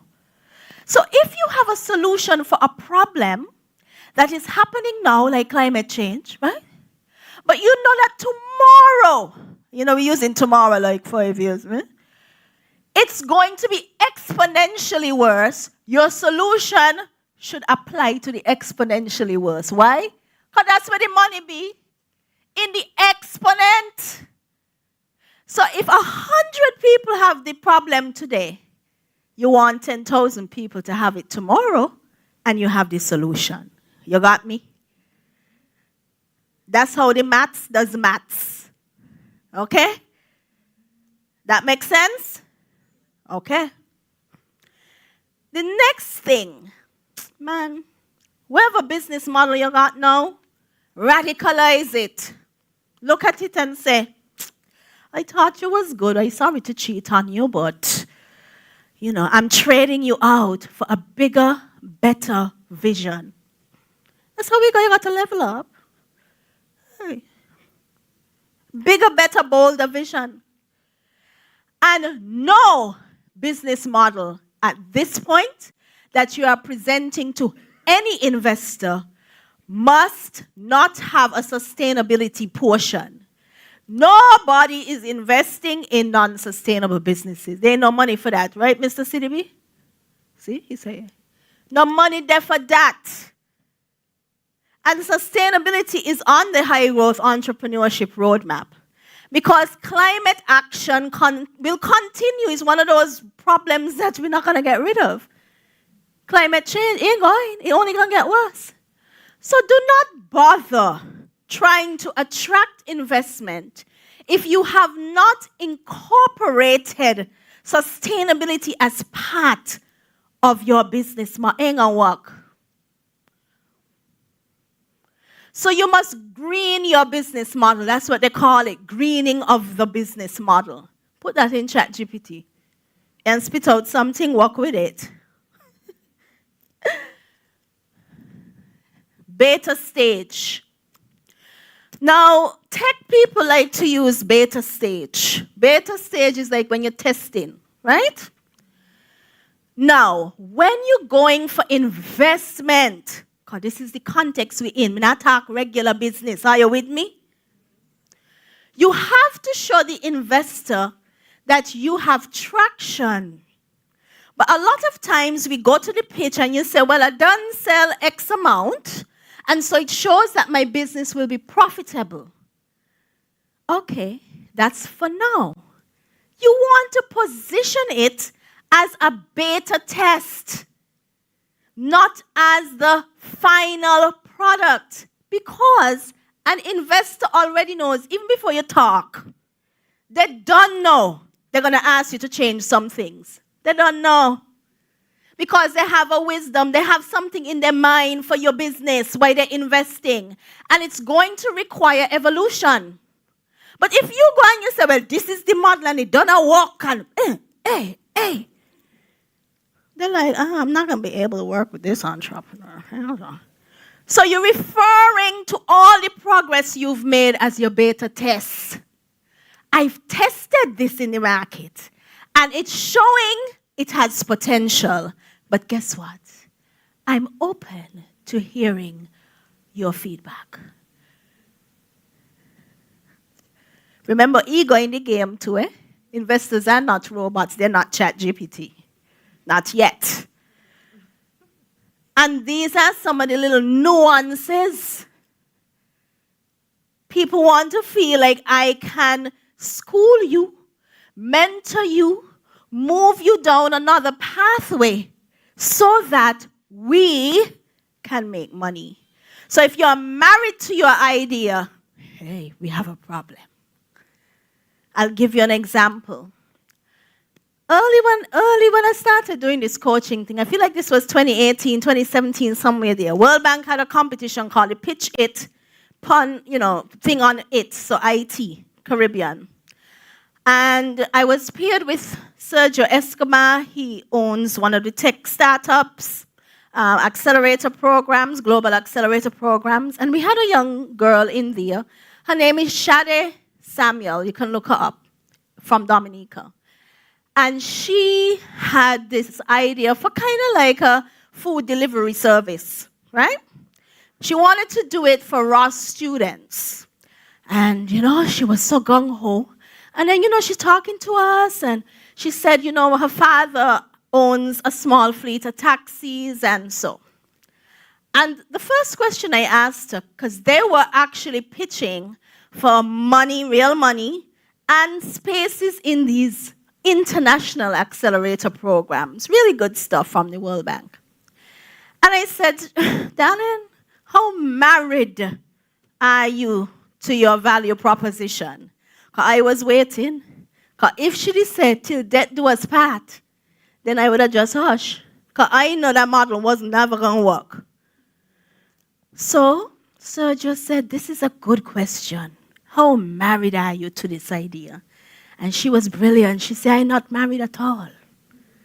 Right? She divorced he quick.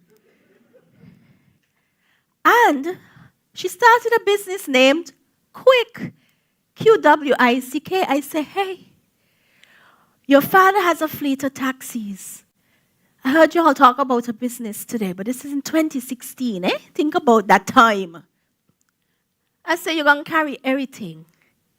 Everything. So now, quick deliver gas tank, COVID mask, like anything you need. And then what we did is she did it in reverse. So she pays you. So I drop off your gas tank to you, your small tank of gas for your house. You have something to go the next way, we take it. Because otherwise you're just wasting gas when I don't reach you. How we paying for the next leg? But that was, and we had other people in the program who remained very committed to their business model husbands, and they didn't win. And she's winning up to today. Quick is still doing business. All right? So, they tell me wrap up. I know you're vexed, but it's what. Raphael is almost as good as me, so it will be good. So the question is, who are you? Not who you want to be. Right? Who are you? And so the answer should be that you're a game changer, right? You know you're a mogul, and you are a creator of generational wealth. So that's it. Thank you.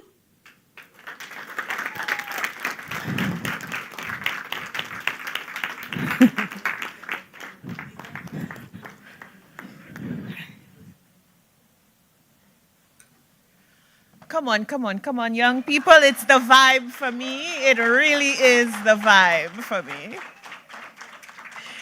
Thank you so much, Dr. Tamu Petra Brown. A lot to dissect there. Our next presenter is Mr. Raphael Saul. Raphael Saul is a 35-year-old business consultant, motivational speaker, corporate trainer, attorney, and entrepreneur with a passion for helping people achieve their full potential and helping businesses exceed their targets. After spending several years as legal counsel for the multinational telecommunications corporation, Cable and Wireless Communications, Saul began speaking and consulting for companies in the financial services, insurance, retail, automotive, and hospitality industries. With a global perspective, he has led enterprise change management and integration projects in volatile merger and acquisition environments, including program design and implementation. Over the last 5 years, he has become a sought-after speaker across the Caribbean, sharing the stage with international media personality Steve Harvey and working with several large conglomerates to train teams in Barbados, Grenada, St. Lucia, St. Vincent and the Grenadines, Jamaica, Belize, and Trinidad and Tobago. Ladies and gentlemen, a warm welcome to Mr. Raphael Saul, and he will be presenting on investing in youth entrepreneurship, millennials, and Gen Z as trailblazers. All right, thank you so much. Good afternoon, everyone. A bit more energy, please. Good afternoon. Fantastic. It's a pleasure to be here with you. My name is Raphael. Everybody say hi, Raphael. And I am a mogul. Thank you for that, Dr. Tamu. Everybody stand with me, please, really quickly. We're going to do this exercise. I want you to pair up, turn to the person next to you, pair up, or maybe you can do this in threes if you're near a three. I want you to reintroduce yourself now based on what we've just learned from Dr. Tamu. So here's how we're going to start. Hi, my name is Raphael. Y'all don't say Raphael, though. All right? Hi, my name is... And I am a... Oh, y'all warming up. Y'all warming up. All right? So you got game changer, you got moguls, and you've got I am a creator of generational wealth. Love that one. All right, so go for it.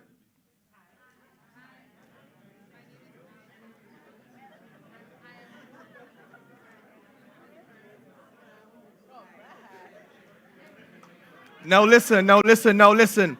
Y'all can't do this and giggle it off, right? Of course, Terry, of course.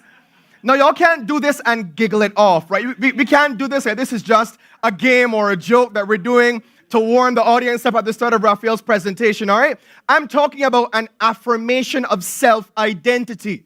We are making a shift now in mindset. We're not just the small business person. We're not just the hustlers doing this thing to make ends meet. This is who I am. And we're going to talk about why that's so important in a second. So turn back to the person you're with, please. Turn back to the person that you're with. And now we're serious. No, now for real. For real, for real. My name is. And you look that person straight in the eye. Straight in the eye. And I am a mogul.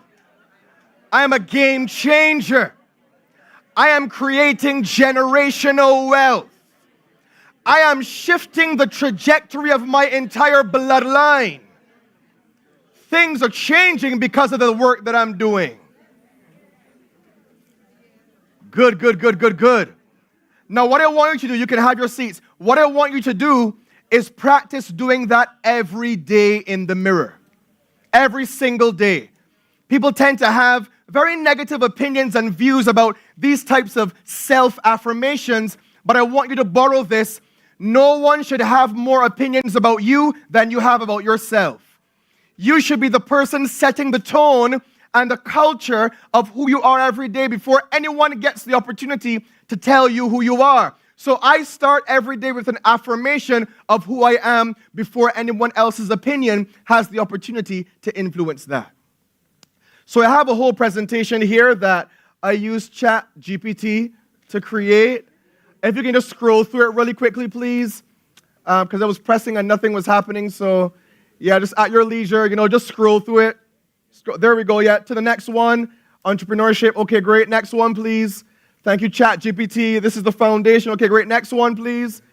Thank you, great. That was a nice graphic ChatGPT did there as well. Pioneers of change. Next one, please. Thank you, Gen Z, digital natives. We talked about that. Next one, please. Great. Okay, good. Obvious, self-explanatory. The next one. Fantastic. And the next one. Okay, and the last one, I think it is now. Oh, wait, the second last one. Go one more time. Most important slide. That's how you can tap me afterwards. All right. What I really want to tell you about, even though I had a whole presentation prepared that covers all of what you've already heard, there's absolutely no reason for me to come here and rehash all that you've already been told today. I want to tell you about how this mogul, y'all heard how I did there just now? I want to tell you about how this mogul scaled a business from $150 per transaction to over $15,000 per transaction. Can I tell you that? Is that a story you guys can borrow some belief from? Well, that's why I'm here. If for no other reason, and you can borrow some belief from this story, then I feel like my time here would have been well spent. So I'm an attorney at law. As my bio said, I used to be legal counsel for Cable and Wireless, which you all know as Flow. Spent a few years there doing some amazing work. I was able to travel across the region at that time, negotiating these big sales agreements and everything, until I realized there was a tension. I was growing internally more than the space I currently occupy would allow me to spread my wings and flourish. I had to go. I made a transition. I then started working on my own, consulting, and I capitalized on an opportunity where people heard this voice. They heard this passion. They heard the ideas, the excitement I had for personal growth and development, and they started to give me opportunities to do exactly what I'm doing here right now. I remember distinctly, I started getting some calls from these small churches and youth groups. Had 2 or 3 people that used to come together for youth group on a Friday night. Can you come and pour into our youth? These churches would say, absolutely. And I dress up to the nines. Y'all see me today? I'm not new to this, baby. I'm true to this. I've been fine. I've been on this. There's a reason why a bit earlier, a few of the ladies who were in the room came to me and asked me if I am one of the investors. There is a reason. So I would go and I would dress to the nines. I'd go and I'd speak to these 2 or 3 young people at this church. I'd fire them up. I'd energize them and I'd leave there. Pour my all into them like it was the last opportunity I had.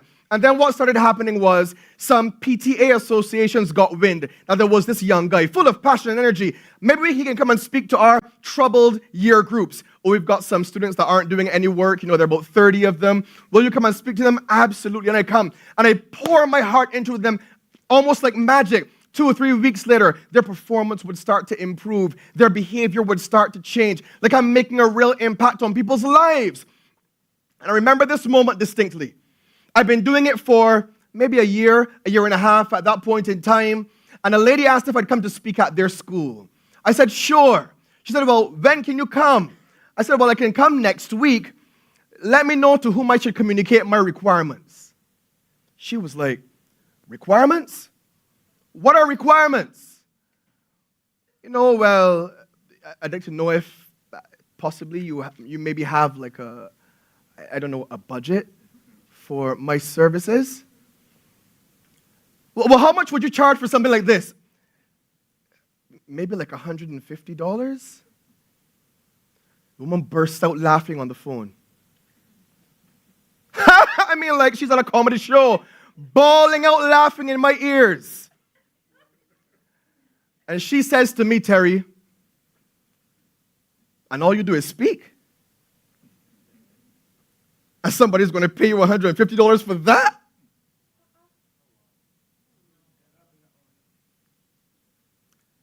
Can I tell you all I was gutted? That hurt me. It hurt. When you can see so much value in what you do and the impact it has on people's lives, and someone looks you in the face and laughs at you, scoffs almost on something you're so passionate about, that's making such a huge difference in people's lives. At that point, I felt like I'll just give up on this. I went thereafter and I'm like, well, I tried. I went for it. It didn't work out. Started sending out some job applications because, I'm a qualified attorney at law. I've got a bunch of certificates and so on. Maybe I'll just go back to doing what I was doing before, where people accept me and they think that what I do is good enough. I sent out 25 job applications. To this day, December 9th, 8th, 2023, not one of those 25 companies has acknowledged receipt of an application from me. To this day. Imagine you're already at a low moment where you went after this passion that you had. You then were struck down. You were rejected by the people you hoped would accept you. Then you try to go back to what you knew before, and even the thing you had before rejected you. Crushed. Gutted. Depressed. Disappointed. Poor.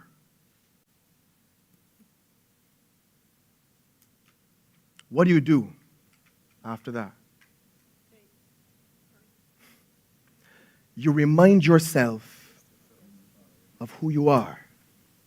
There's a moment, if anybody has watched The Lion King here, anybody has? The Lion King movie? There's a moment when Simba's out there acting a fool, and he stands by the water and he's looking up in the sky, and out of the sky, the clouds start to shape into the face of his father, Mufasa. And his father, Simba. Simba. And what does he say? Man, you're big and strong. No. What does he say? Man, I raised you better than that. No. What does he say? You have forgotten who you are.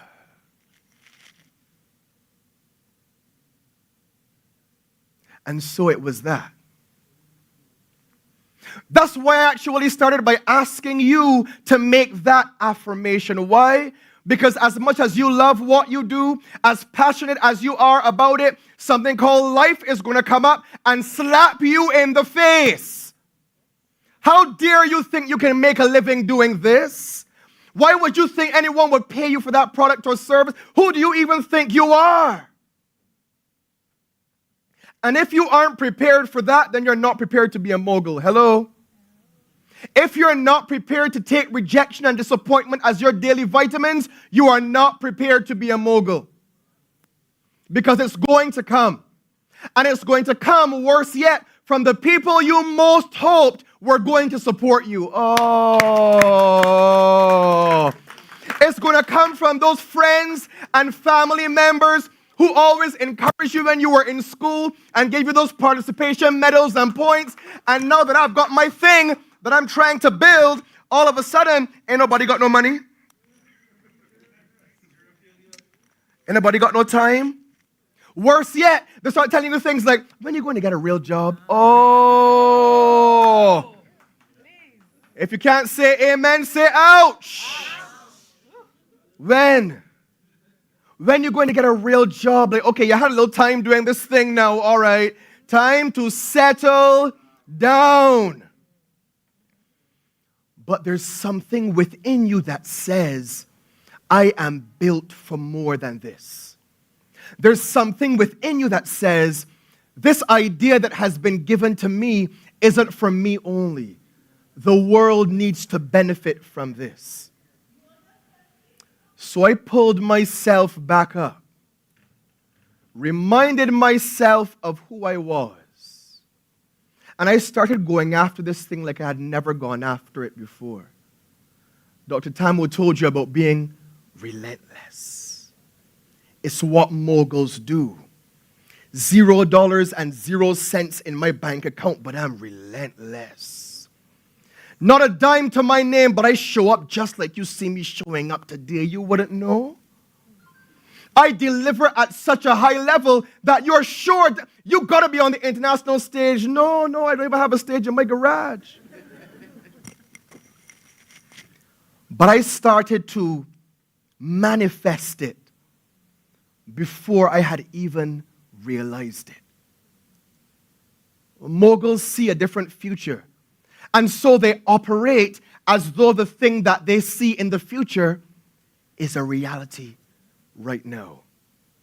Slowly, a few people started to reach out to me and they asked, well, would you come to speak at our company? And I'm like, absolutely. How much would you charge? Immediately my PTSD kicked in. And I'm like, oh, damn.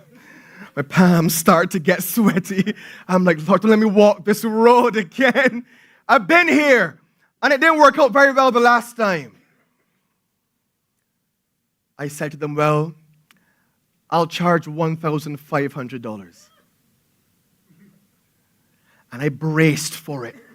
Y'all, I braced for it. And I remember the CEO saying, is that all you charge?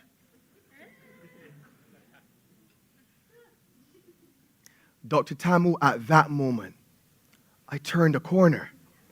I'm like, did I say 1,500? I didn't really mean, what I really meant was 15 for 100,000, 100,000. Trying to adjust it now in the moment, right?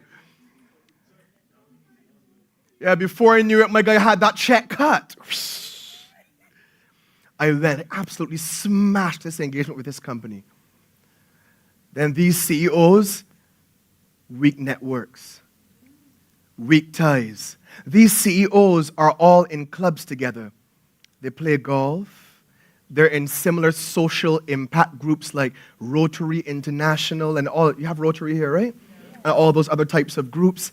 And you know what they do when they're around the table having canapes and wine and cheese? They're talking about me. Oh! They're talking about the mogul. Woo!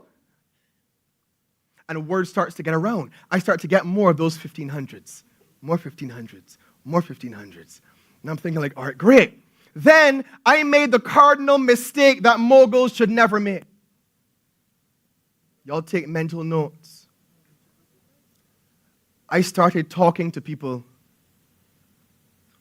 who didn't think that what I was doing was valuable in the first place, trying to prove a point. Y'all don't be me. Moguls don't have anything to prove. Somebody take that home. Moguls don't have anything to prove. And so I'm calling them in, my guy, and I'm like, yes, but look at me now. You didn't think this was a real thing? And here I am now, making $1,500 per engagement. You know, I realized maybe for them it would never be about the amount of money that I made. They just refused to see what this mogul could see. What I interpreted that to mean, though, is that $1,500 per engagement is probably my peak. You went from not being able to make $150 to now you can attract 10 times that. You're making $1,500 every time you open your mouth and speak, bro. You have made it. So much so, you've exceeded the expectations of everybody else who thought that $150 was going to be your cap in any event. Claps for you, right? Wrong. One of the most powerful lessons I learned in life, I learned the first time somebody flew me overseas to speak, and they flew me in first class. Your boy is an economy boy. Let me just be straight, right? Let's just be honest, right? I be in that economy. I be back by the toilets. I be back there. I feel your luggage in my back, right? I be back there. First time somebody flew me first class, it changed my life, bro. Changed my life. I remember being the person who would be at the gate, right? And then they call for we now like to invite all of our Group 1 passengers, American Airlines Advantage, Gold, Platinum. And then they call him like, hurry up. We're trying to get on this plane. I ain't Group 9. Truly. Entitled self. And then, you know, I come through now with my suitcase, you know. Now, the thing is, you're in first class, but I have to walk past you to get to where I'm going. And you better believe I remember when you got on board before me. So I'm coming down now. Yes, group number 9, seat 42F. We're ready for you to board. Come on now with my oversized carry-on bag. And I'm watching for your knees.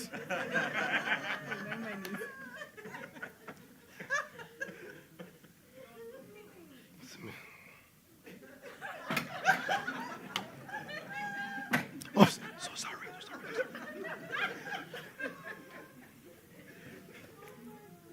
Oh, y'all don't pretend like y'all never did it, honestly. My goodness. Y'all play with me now in St. Louis. Y'all know y'all did it.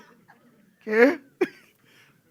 Everything changed for me. I was telling you though, bro. Everything changed for me when I went in first class for the first time. Because I was up there now. The plane hadn't even taken off yet. They came in there, Mr. Saul, I'm like, who do you mean? They know our names on flights? No one's ever called my name before except when I was late. Yes. They're like, would you like the wine, a mimosa? Or I'm like, yes, to all. A, B, C, and D, all of the above. So I'm there now, and I'm sitting in my first class seat. All right? Now, one must now be reclined, given the leg room that I have. And I'm there, and I'm sipping my wine, and in comes this person sitting, of course, in 42F. Walked past me, my knee, of course. Eventually, I got over the offense. Plane takes off, we're in the air. Of course, you know, after this curtain has been pulled across first class, come this far and no further. It's very simple, right? You follow instructions. In comes this lady, 30,000 feet. When he comes in, swings open my first class curtain to use my bathroom in my first class. The audacity. The unmitigated gall. The air hostess comes out, no, ma'am, I'm sorry. I'm like, yes, get her, please. Truly. I don't have any decency. Everything changed, honestly. The first time I flew in first class, and this is mogul mindset we're talking about, everybody say exposure. Exposure changes everything.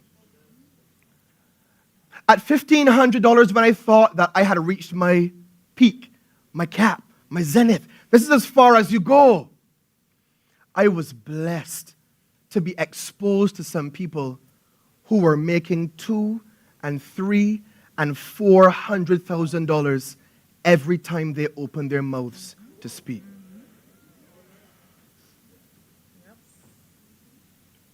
You know the problem with some of us? Why we're so comfortable? Because we only expose the economy. When we share our small ideas with smaller-minded friends and family members, and they give us that proverbial pat on the back, we feel good enough to continue at the level that we're at. We're not being challenged because we're not being exposed. Some of us need to take some of our savings and go on a trip and see what the future of your industry looks like in countries where the industry is more developed. Some of y'all think the 3,000 or 4,000 you make in St. Lucia is going to be all because that's all you've seen. But you want to eat the fruits of your labor. Oh, Lord. You want to take the $3 or $4 your business makes and you want to dress up and look cute. Oh, my. You want to buy a purple jacket like Dr. Tamu. Huh? You want everybody to see that your entrepreneurship journey is successful, so hopefully they'll believe in you now, Clemview. Eating the fruits of your labor when you should be reinvesting in raising your vision. It was one of the best things I've done in my life because I'm sitting next to people who are standing at the future of my business.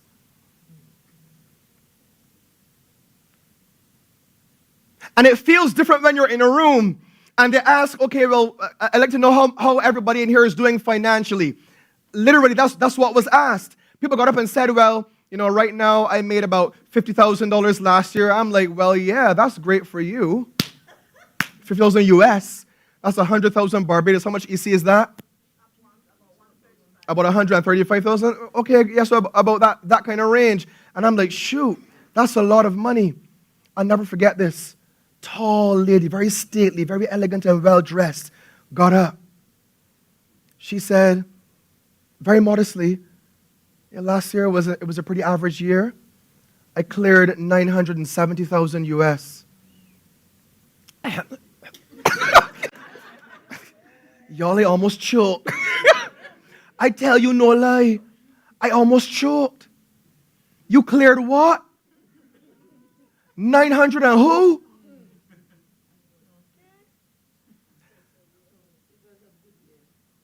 It was an okay year for her.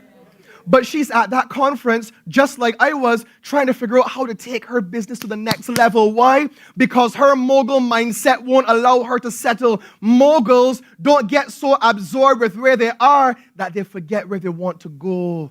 Dr. Tamu. All right, we're keeping it going. So Tari, don't flag me. So we at, what number are we at now? What number are we at now? We came from 150. We're now at 1,500. No. Oh, God. I receive it now. Now I receive it. Yes.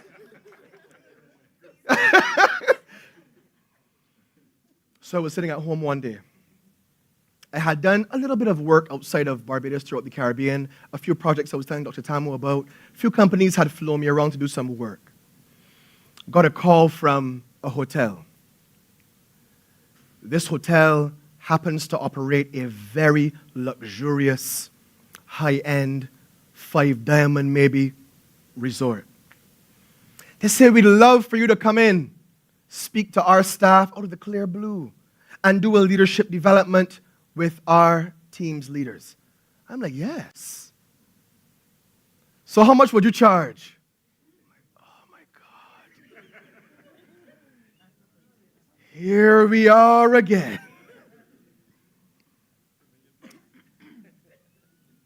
I'm like, all right, so tell me what you've budgeted for these services. Y'all hear the growth in the mogul mindset here? Y'all stay with me. Whether y'all take this or not, I'm still going to walk out of here and be the mogul, so I need y'all to take this. She says, well, it's kind of off season right now for us in the hospitality industry in the country that they're in and so on. Right now, we could only accommodate maybe about 15,000.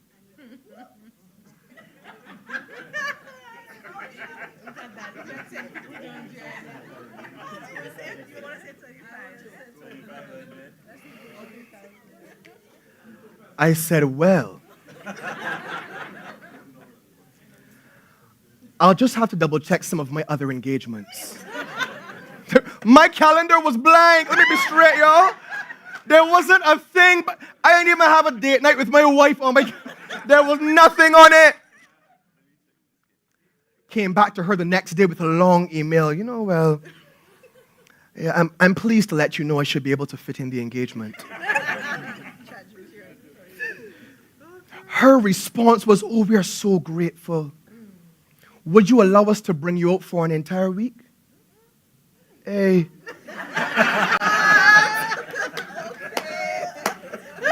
I said, well, it just so happens, that week happens to be clear for me. It just so happens.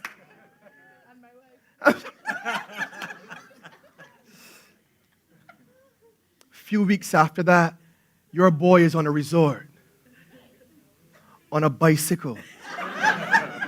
Right? Haven't ridden a bicycle probably in about 25 years. On a bicycle. And I'm riding through this resort. Tell me it's a resort where Justin Bieber and all these celebrities normally come and so on. So I'm just riding there, because if this is where celebrities are, then this is where I should be. Okay? Made sure I had my expensive shades on. Right? They were $25, but that's just it was the look. And your boy in my little shorts, and everybody that I saw, how are you? But stay with me, mogul mindset. I went into that event and I absolutely, I smashed the life out of this event. Everybody said it was by far the best engagement they had ever had since working at that hotel. Moguls don't only like the life that comes along with being a mogul. Stay with me. Some of y'all want to be flued out. Some of y'all want to be kept and you want the luxury and high-end experience. But when it comes time for you to deliver, your product or your service is mediocre. Hello? Moguls have mogul quality products and services. When they call on you, the reason why I feel very comfortable calling for my mogul prices is because I know when you call on me, I will deliver. No discounts, no short change. Tired, hungry, hot, cold, I will deliver. You call on me, that is what I will do. Nobody sets my speed, sets my tone, sets my standard. You get this every single time. Whether you want it or not, you get this. This is my standard. I don't sugarcoat, I don't shortchange. I don't discount. You're getting it full price because you're paying full price. So now that I'm in my 15 plus period, my exposure also changes. I hope y'all listen to what Dr. Tamu said. Like for real, for real. Now I factor into my budget time to be in spaces that inspire me to keep growing. You know why? Because I've told people that I'm at the 15,000 level, and people get very giddy. Oh my God, you're so amazing. No, I'm not. I mean, I am, let's be honest. Let's speak the truth, right? You don't just roll out of bed like this. But everyone I speak with, I tell them this is just the beginning. You know why? Because I've seen. I sat next to and spoke with people who every time they stand before an audience, large or small, are making $400,000 and $500,000 a pop. So you feel you're trying to nice me up and make me feel like I'm ever so fancy and cute at the level that I'm at? Could never. Moguls don't operate like that. So let me encourage you. Scan that QR code and let's link. But also, let me encourage you. Don't get so discouraged at your 150 that you miss your 1500.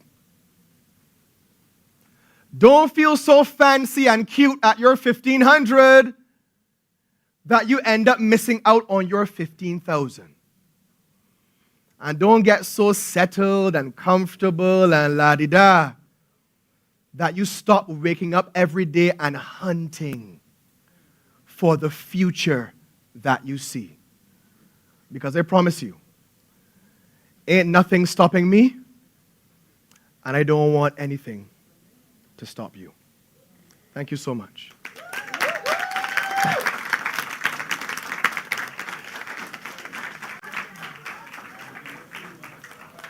We need to do something here. Is it? No, it is on. See, it's on.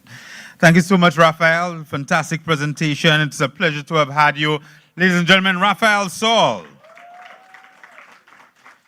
Now I'm giving Lovely a little bit of a break, but just for a few seconds, because she is going to be joining us once again on stage. Lovely, if you don't mind taking your seat. Lovely Bottom Kayaking Excursion and a photography company based in St. Lucia.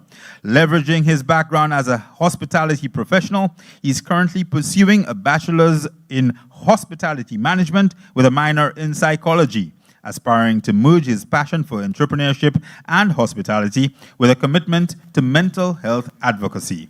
Beyond steering the innovative initiatives at Tropical Kayak Adventures, he's dedicated to fostering an understanding of mental health and well-being, with a long-term goal of contributing to the field as a mental health advocate and a therapist. At the 2023 Jimmy's, he was given the Special Award for Youth in Tourism in recognition of his youthful and entrepreneurial spirit in the tourism sector. Ladies and gentlemen, a round of applause for Mr. Johanse Casabon. Lovely. The floor is once again yours.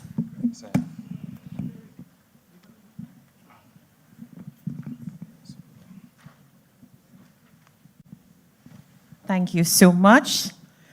So, am I the only flower among the thorns, the weeds?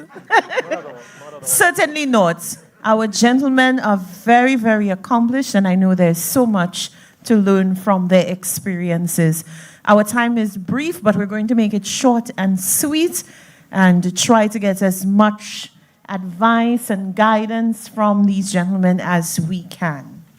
So, gentlemen, I think I will start with Mr. Prosper because who says Jean Soufouye? And you know, So, you know, a little plug for Soufre in the house. Soufre Choiseul, you know, my southwest. We love everyone, you know, but, you know, a special little corner in my heart is for Soufre and Choiseul. So, Mr. Prosper, we'll begin with you. Tell us what led to your start with youth entrepreneurship. Okay, so I have, I'm not sure if it's like a common story or if it's unique, but it's unique to me. So basically, I started with Kindle publishing. So I went to college to learn architecture, and that was my world before. And then right after college, I decided to follow my curiosity into certain areas, which led me to explore business in a sense. So I created a Kindle publishing business where I was basically selling books online, and it's where I made my first dollar. And at its peak, I was making 3,000 US a month, which at the age of 19 was pretty crazy for me. So that's where it all started, but then it evolved from that into other areas, and now where I'm at is helping businesses with their brand. All right, now I heard that you have quite the experience with your, how do you describe it? What is the business called? Well, when I started, it was a Kindle publishing business. So basically publishing books online on Amazon. Oh, I mean is it kayaking? Oh no, I'm Pros Impact, so I Kayaking do is me. branding. Oh, okay. Yes. I'm coming to you. I'm coming to you because I know everybody wants to have that experience. So I would like to, Mr. Michel SLDB, Caribbean Development Bank, my apologies. We know that young people we've been speaking today about identifying and seizing investment opportunities. What would you say are some of the common mistakes or pitfalls that young people make when trying to open businesses and look for investment? Yeah. First of all, I want to say I'm pleased to be here as a St. Lucian to be part of this discussion. Welcome, welcome. Well, to answer your question, there are several areas, but I'll try to mention a couple that would be quite relevant. First of all, a number of persons, young persons, would go into business because they have a passion for an idea that they feel that they can pursue and make money out of it without undertaking the necessary market research to ascertain whether there is an existing market or potential market for the venture. Again, you'll find some of them will start, money is coming in, they're selling, things are coming in and out on a daily basis, and to them, they're making money. So they will not reinvest in the business to ensure that it grows to a certain point where they can live the lifestyles that some of them will want to live. Especially the young men. Some in our local parlance will say they run and purchase a vehicle and to run women here and there and to live lavishly. And this is not something that you should do as a young entrepreneur growing up. What you need to do is to reinvest in the business to ensure that it grows to a certain stage where you can live that type of life. So I'll leave it for now, at this for now, and we can discuss further if further issues came up. Now, we didn't really get to have a Q&A segment, so if anyone in the audience has a question that you would like answered before we wrap up today's forum, please feel free, just raise your hand if you would like to put a question to any one of our panelists. Mr. Nikolai Lancico. Nikolai Lancico, hi. Let's wake Mr. Lancico up. My audience, can you say a big hi? Good afternoon. Hello. Hello, everybody. So many beautiful ladies So many. singing hi to you. I know you're up now. Very much.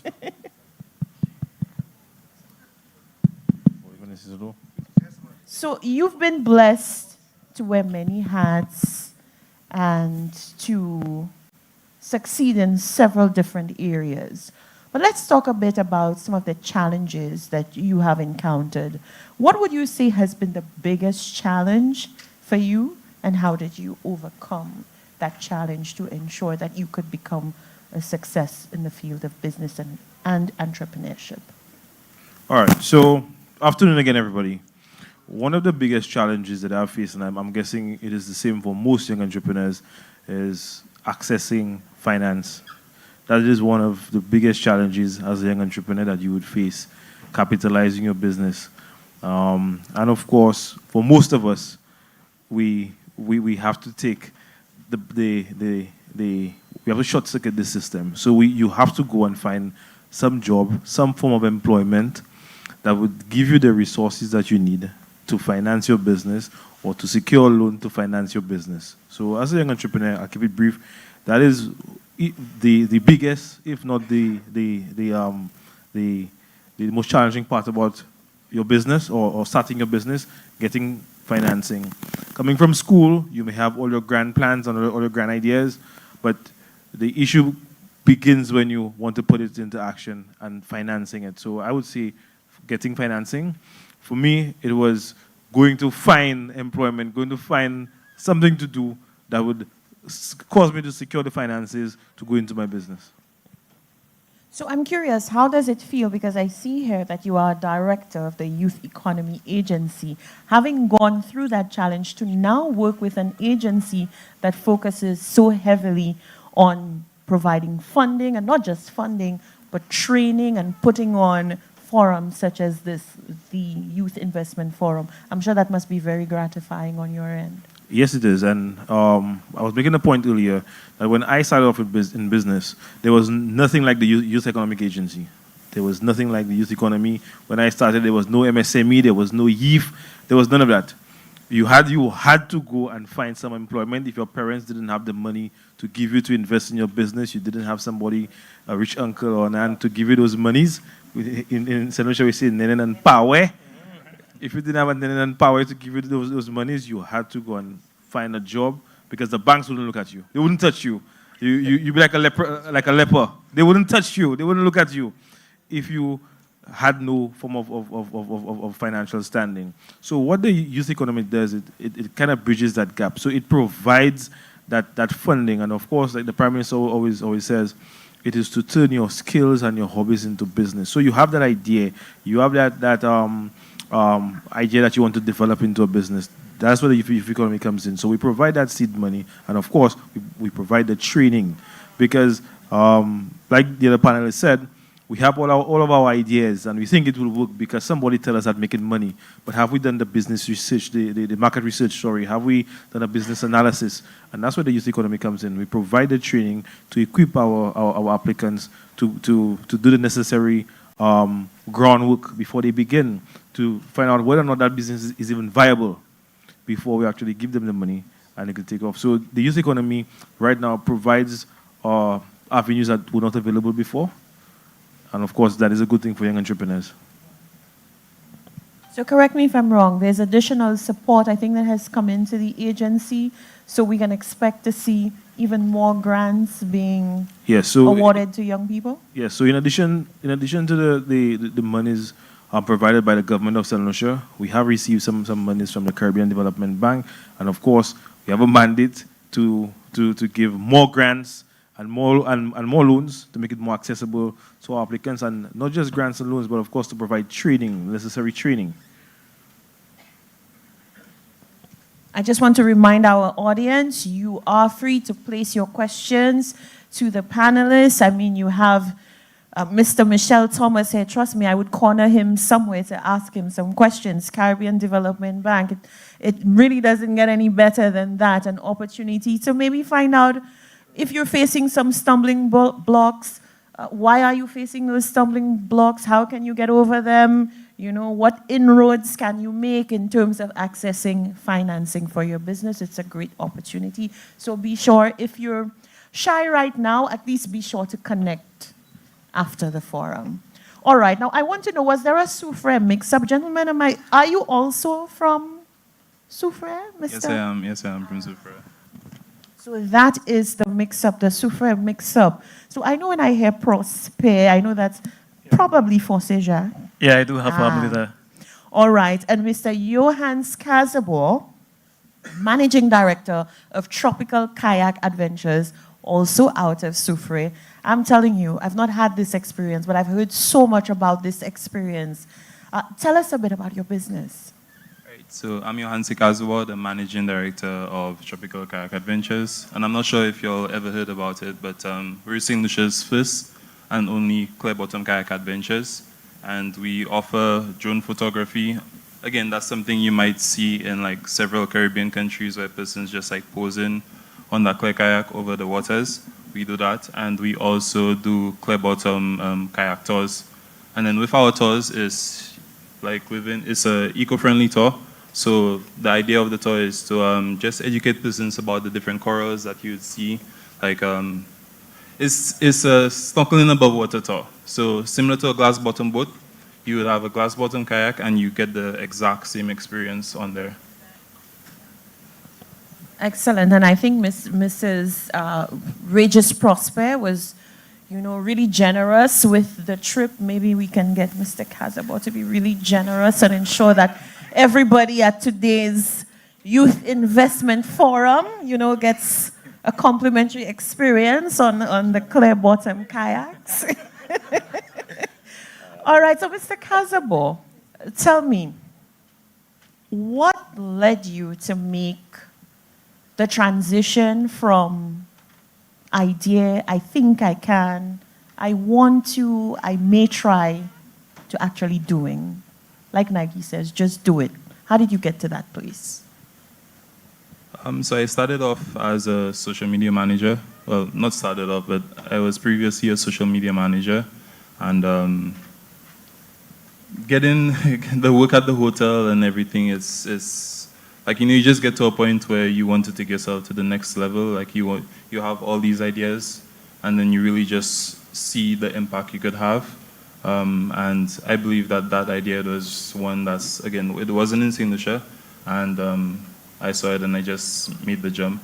But then with that jump, it was through various persons who were close to me. For example, my current fiance, like she has a big impact on just like supporting me to get to that level, and the family and my family, because like sometimes when you're in this zone yourself, you feel like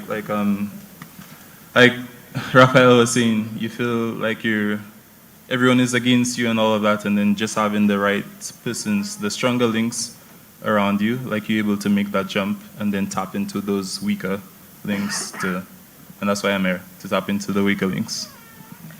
I must commend Stan. A gentleman was the only one who clapped when he indicated the contribution of his fiancée. Ladies, did you hear the man? The wind beneath his wings, his fiancée. So let's hear it for the fiancée. What's her name? Pardon? What's her name? It's Joya. She's right there. Joya, big up you, big up you, big up you. Yes. All right, so let me head back to... We have a question in the audience? Excellent. The mic is coming to you, my dear. Okay, awesome. Thank you. My question is for Mr. Lancico and Mr. Thomas. I know funding agencies, sometimes they have policies that don't allow the funding of certain things or certain ideas. For you guys, is there anything that you're not allowed to fund? For example, some persons are not allowed to fund infrastructure or the purchase of a vehicle or something of that sort. So is there any policies that don't allow for funding for certain ideas on your ends? All right. So from the agency's standpoint, based on the act, the law that governs us, there are certain things that we cannot fund. The purchase of a vehicle is one. Construction is another one. And for obvious reasons, these things are, they require large investments. And because we must accommodate so many young entrepreneurs, we cannot go and buy you a Hilux for $200,000 or give you probably $250,000 to invest in a structure. Now, the purpose of the agency is for startups. We're looking at people turning a hobby and a skill into a business. So that's the first stage. We do not believe that at that first stage of your business development, you'd require a loan to probably do construction or to buy a vehicle that costs over $100,000. So based on the act, we do not fund these things. And of course, that's with reason. Yes. So let me just add to... This mic has a problem, or is it my voice? CDB provides the financing to SLDB, well, to Government St. Lucia through SLDB. But we go by what the Government St. Lucia has stated as the criteria or conditions for the loan. So we don't get involved at that level to determine or to insist to the government that they have to provide loans for a particular type of business or venture. Okay? But I have my personal views on this, if you don't mind me chiming in. We would love for you to share. I work with the Ministry of Commerce and Industry for a number of years, and our current Prime Minister, you may hear me saying this now, we had a debate on this in terms of providing support to business people as it relates to vehicles. I'm saying, and I argue with him for a long time on this, I said, if you provided concessions to taxi drivers for them to do the work, he said to me, well, that's what they use for the trade. But I said, but look at someone. Let's say someone who's into manufacturing. He needs to transport his raw material, finished products. Let's say a bakery, for example. You're a bakery, you produce cakes and pastries, bread and stuff like that. Now you'll want to transport this to do your own sales on the road. So I'm not saying you're going to buy a BMW, but give someone a vehicle that is applicable to the type of business that they're into. You know? Yeah. And I think the government, yes. And I think the government needs to revisit this. Okay? Well, I use my own word, a utility vehicle for the type of business that you're into. If I may just come in again, and I agree with you. The vehicle must be fit for purpose. I agree with you 100%. But you see, for me, in the life of an entrepreneur, there are different growth stages, and of course, most people they start. I use the bakery example. They start a bakery today. They barely selling 25 loaves, but they already want to buy a van to go and sell those 25 loaves. So there are growth stages in the life of an entrepreneur.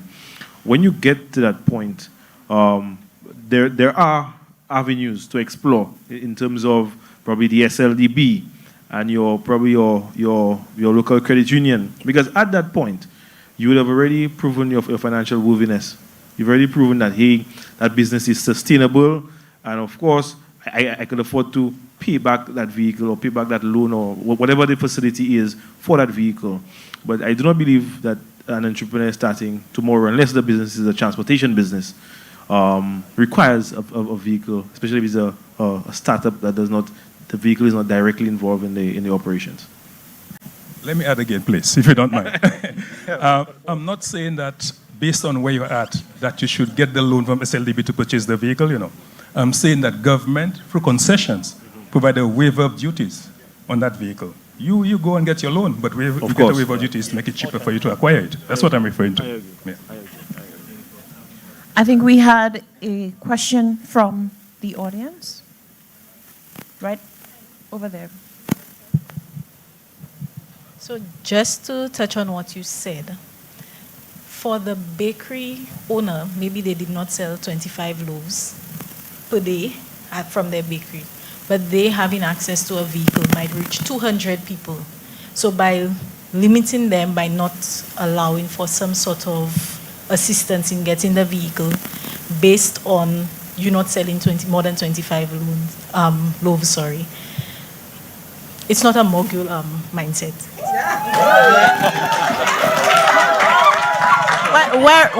Where is Dr. Tamu? So this is what we mean when we say a takeaway, when we talk about internalizing the message. It is not a mogul mindset. I agree, and I see Dr. Tamu in the back there. But I will say this: banks and other financial institutions look at figures. They look at figures. The figures must be sound. You have to do your market research. And as the other panelists would have said, if you go into business and you've done the requisite market research, you've crunched the numbers, it makes sense, they will invest. But you do not expect to get, again, money to go purchase a vehicle when you've not done your homework. And of course, all the speakers this morning, all of them, including Dr. Tamu, and our last speaker spoke about doing your homework. No investor will invest in you if you have not done your homework. Yes, you want to buy a van. Yes, you want to scale your business because you have that mogul mindset. But that mogul mindset comes with work. You must do the homework in the background. You must do your market research and market analysis to show that you can sell to 200 customers when you get that van. All right? And just something I want to touch on along that same topic. So I'd recommend a lot of the times we look to do something outside, but rather we should focus internally, focus on yourself, try to grow yourself, invest in yourself. So for me, this is an uncomfortable setting, public speaking and everything, but I want to get better at it. So I'm here to build on that skill. Oh, let's give him a round of applause. You've been doing very well. And I hope you continue to push yourself in this area because you can only develop and grow. All right, we have another question from the audience. It's not really a question, but it's just to touch on what he said that I disagree with, because based on my business model, so for example, from the onset, I require a vehicle for my business. Now, from my personal experience, I can share that right before I started my business, I purchased a personal vehicle. But because because the business came and then I saw the potential, I had to make a choice I had to make a decision whether I wanted to keep the personal vehicle or sell it and use the money to start off the business and then later on get back another vehicle. So not every business can start off not requiring a vehicle. So for example, I have a company where I rent baby gears to traveling families, right? So to the hotels, Airbnbs and such. And from the onset, I need a vehicle. However, because I have made my research and my figures, they do make sense when I approached certain organizations because my business was new and because I wasn't in business for a year as yet, I could not get a loan. However, if there was probably some program where, like he said, there was concession for business owners and stuff like that, I could have purchased a vehicle, but then you find that after purchasing the vehicle and when it comes, you still have to pay all the taxes, and it's just ridiculous for a young entrepreneur. So. Thank you so much. Any more questions from the audience? Would you like to respond? Yes, yes. All right, so I don't want to be the panelist who rebuts everybody, but but I understand as an entrepreneur myself that there are certain requirements that you would need. So for me, I'm a farmer and I have an agro-tourism business. I need a vehicle for my business. I need to bring the workers to work. I need to bring the inputs to the farm. I need to transport stuff. I need to take my produce to the market. I've invested over $200,000 in my business, and my business still doesn't own a vehicle. I have to use my personal vehicle. So at the end of the day, we have to understand what is it that we need now. What does a business need now? Because, of course, we as entrepreneurs, we do have bottomless pockets. And our resources are limited for now. So you now need to ask yourself, what is important for the business now? What do I need to invest that $100,000 in now? That becomes the question. So if the vehicle is what you need, you invest in the vehicle. If products is what you need, then you invest in products. All right, now I wish we had into the evening to discuss, to take questions, to debate, but unfortunately our time is winding down, so I just want to pose this question to each panelist. What would you say, throughout the journey of your career, what would you say has been the most profound piece of advice that you have received that has allowed you to propel your business forward or encourage your own personal development and success? Single most profound piece of advice. If I were to narrow it down to one word, I would say network. If I were to narrow it down to just one word, it would be network. Your network is key, your network is important. And of course, you'd have heard from presenters who presented before, you have your strong ties and your weak ties. Your network is important. As an entrepreneur, you need to zero in on your network. Who will take you to the next step? Who do you need to go to that next step? So network for me, that's not down to just one word, it would be network. Thank you very much. Let's move on to Mr. Michelle Thomas. Yes. Same question. Yeah, for me, I'll say resilience. I want it to be very resilient as an entrepreneur if you're trying to be successful. Things may not go well at the beginning, as Raphael mentioned. So you must never give up.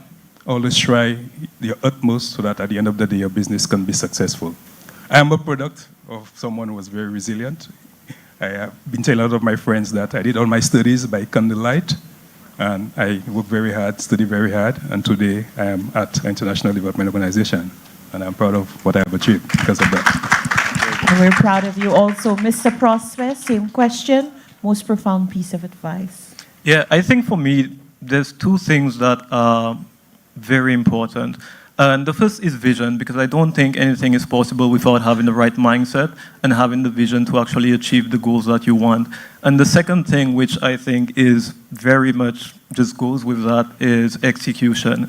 Because yes, you could have the vision, but if you don't execute relentlessly and put in the work, then nothing will come to be. So I think those two go together, one having the vision and then to being able to execute on it relentlessly.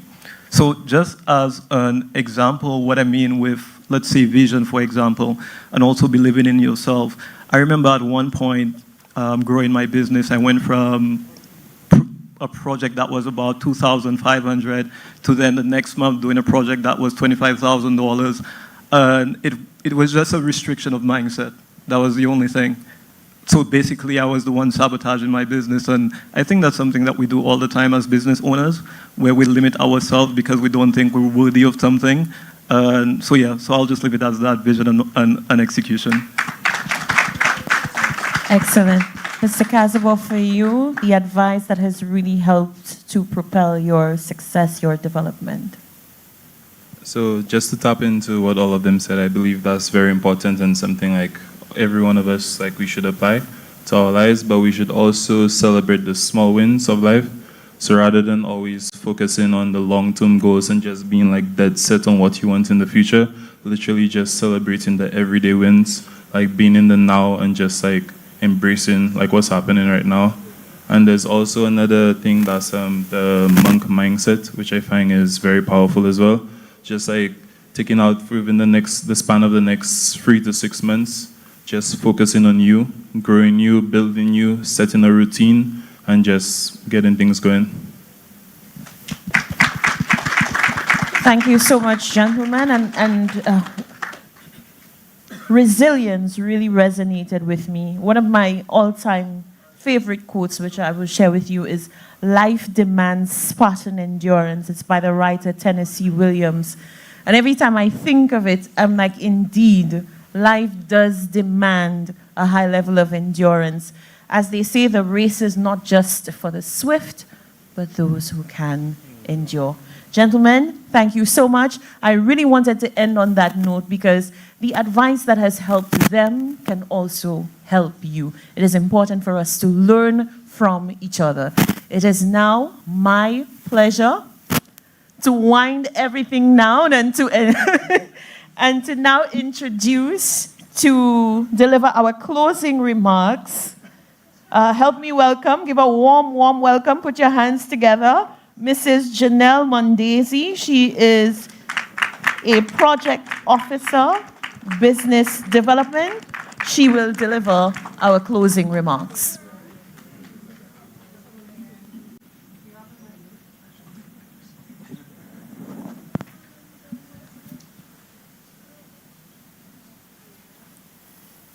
Good evening, ladies and gentlemen, esteemed guests, participants.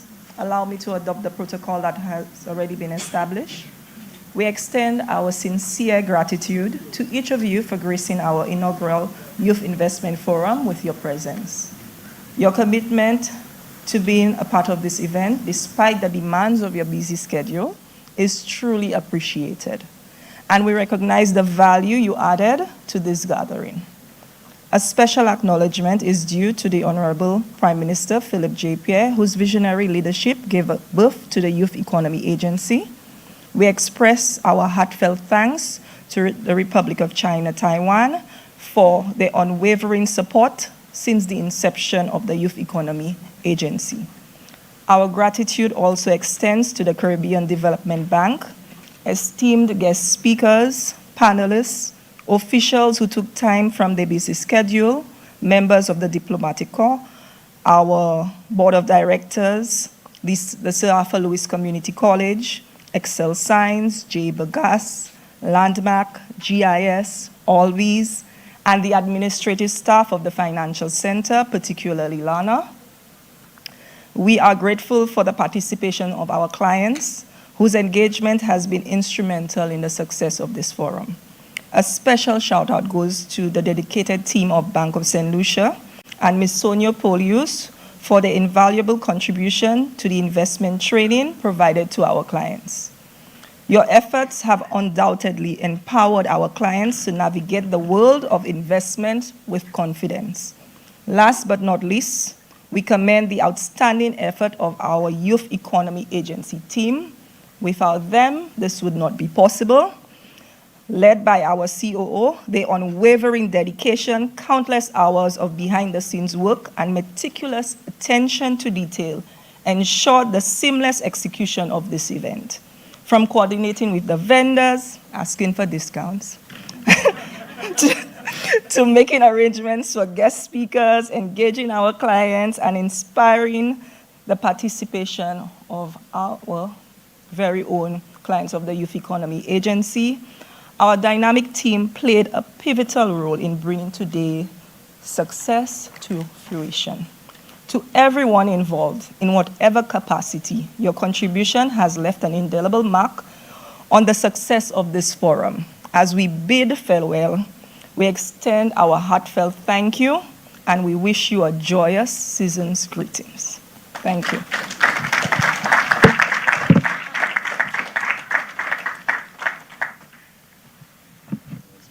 Well, that's it, ladies and gentlemen. Let me add my voice to say happy holidays, safe travels home, and thank you for being a part of the Youth Investment Forum. Good evening. Real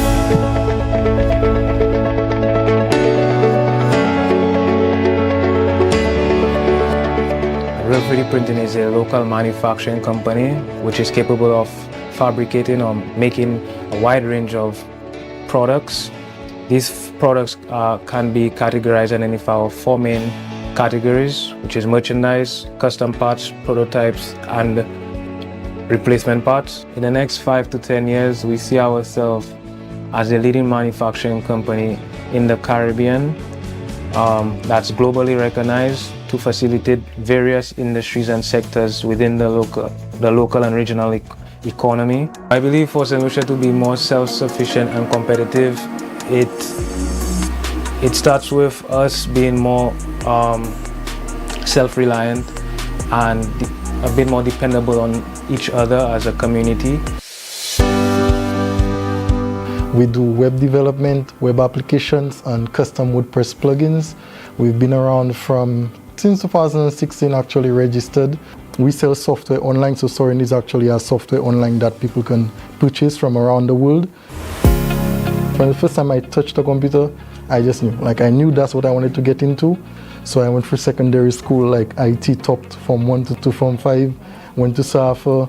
I did computer systems engineering. In the next 5 or 10 years, for Sorin's local operations, I see us having a lot of unique offerings. In our international endeavors, I see our software being used by tens of thousands of websites, because right now they're being used by thousands of them. What we need to do is look outward. I am in St. Lucia and I'm building stuff in St. Lucia, I'm building software in St. Lucia. People overseas purchase my software and the money comes to St. Lucia. I attended a summer camp in Barbados, and it was there I really got exposed to engineering, STEM subjects. And that's when I realized that with STEM, I could have the widest impact. So just one product, just one idea, and you have an impact on millions of people. Keegan, Patrick, and I would have started Optronics. Optronics was founded really on the belief that we could solve some of the biggest problems in the Caribbean using technology. One of our first initiatives, we started off with the STEM education aspect of things. We grew into software development services where we offer web and app development services. And one of the things that Optronics is working on is how can we leverage technology to help with the crime situation on the island. So definitely next 5 to 10 years, we want to be the premier technology provider across the Caribbean, forging relationships with government officials across the region. And we formed a lot of relationships internationally with accelerators, incubators, investors,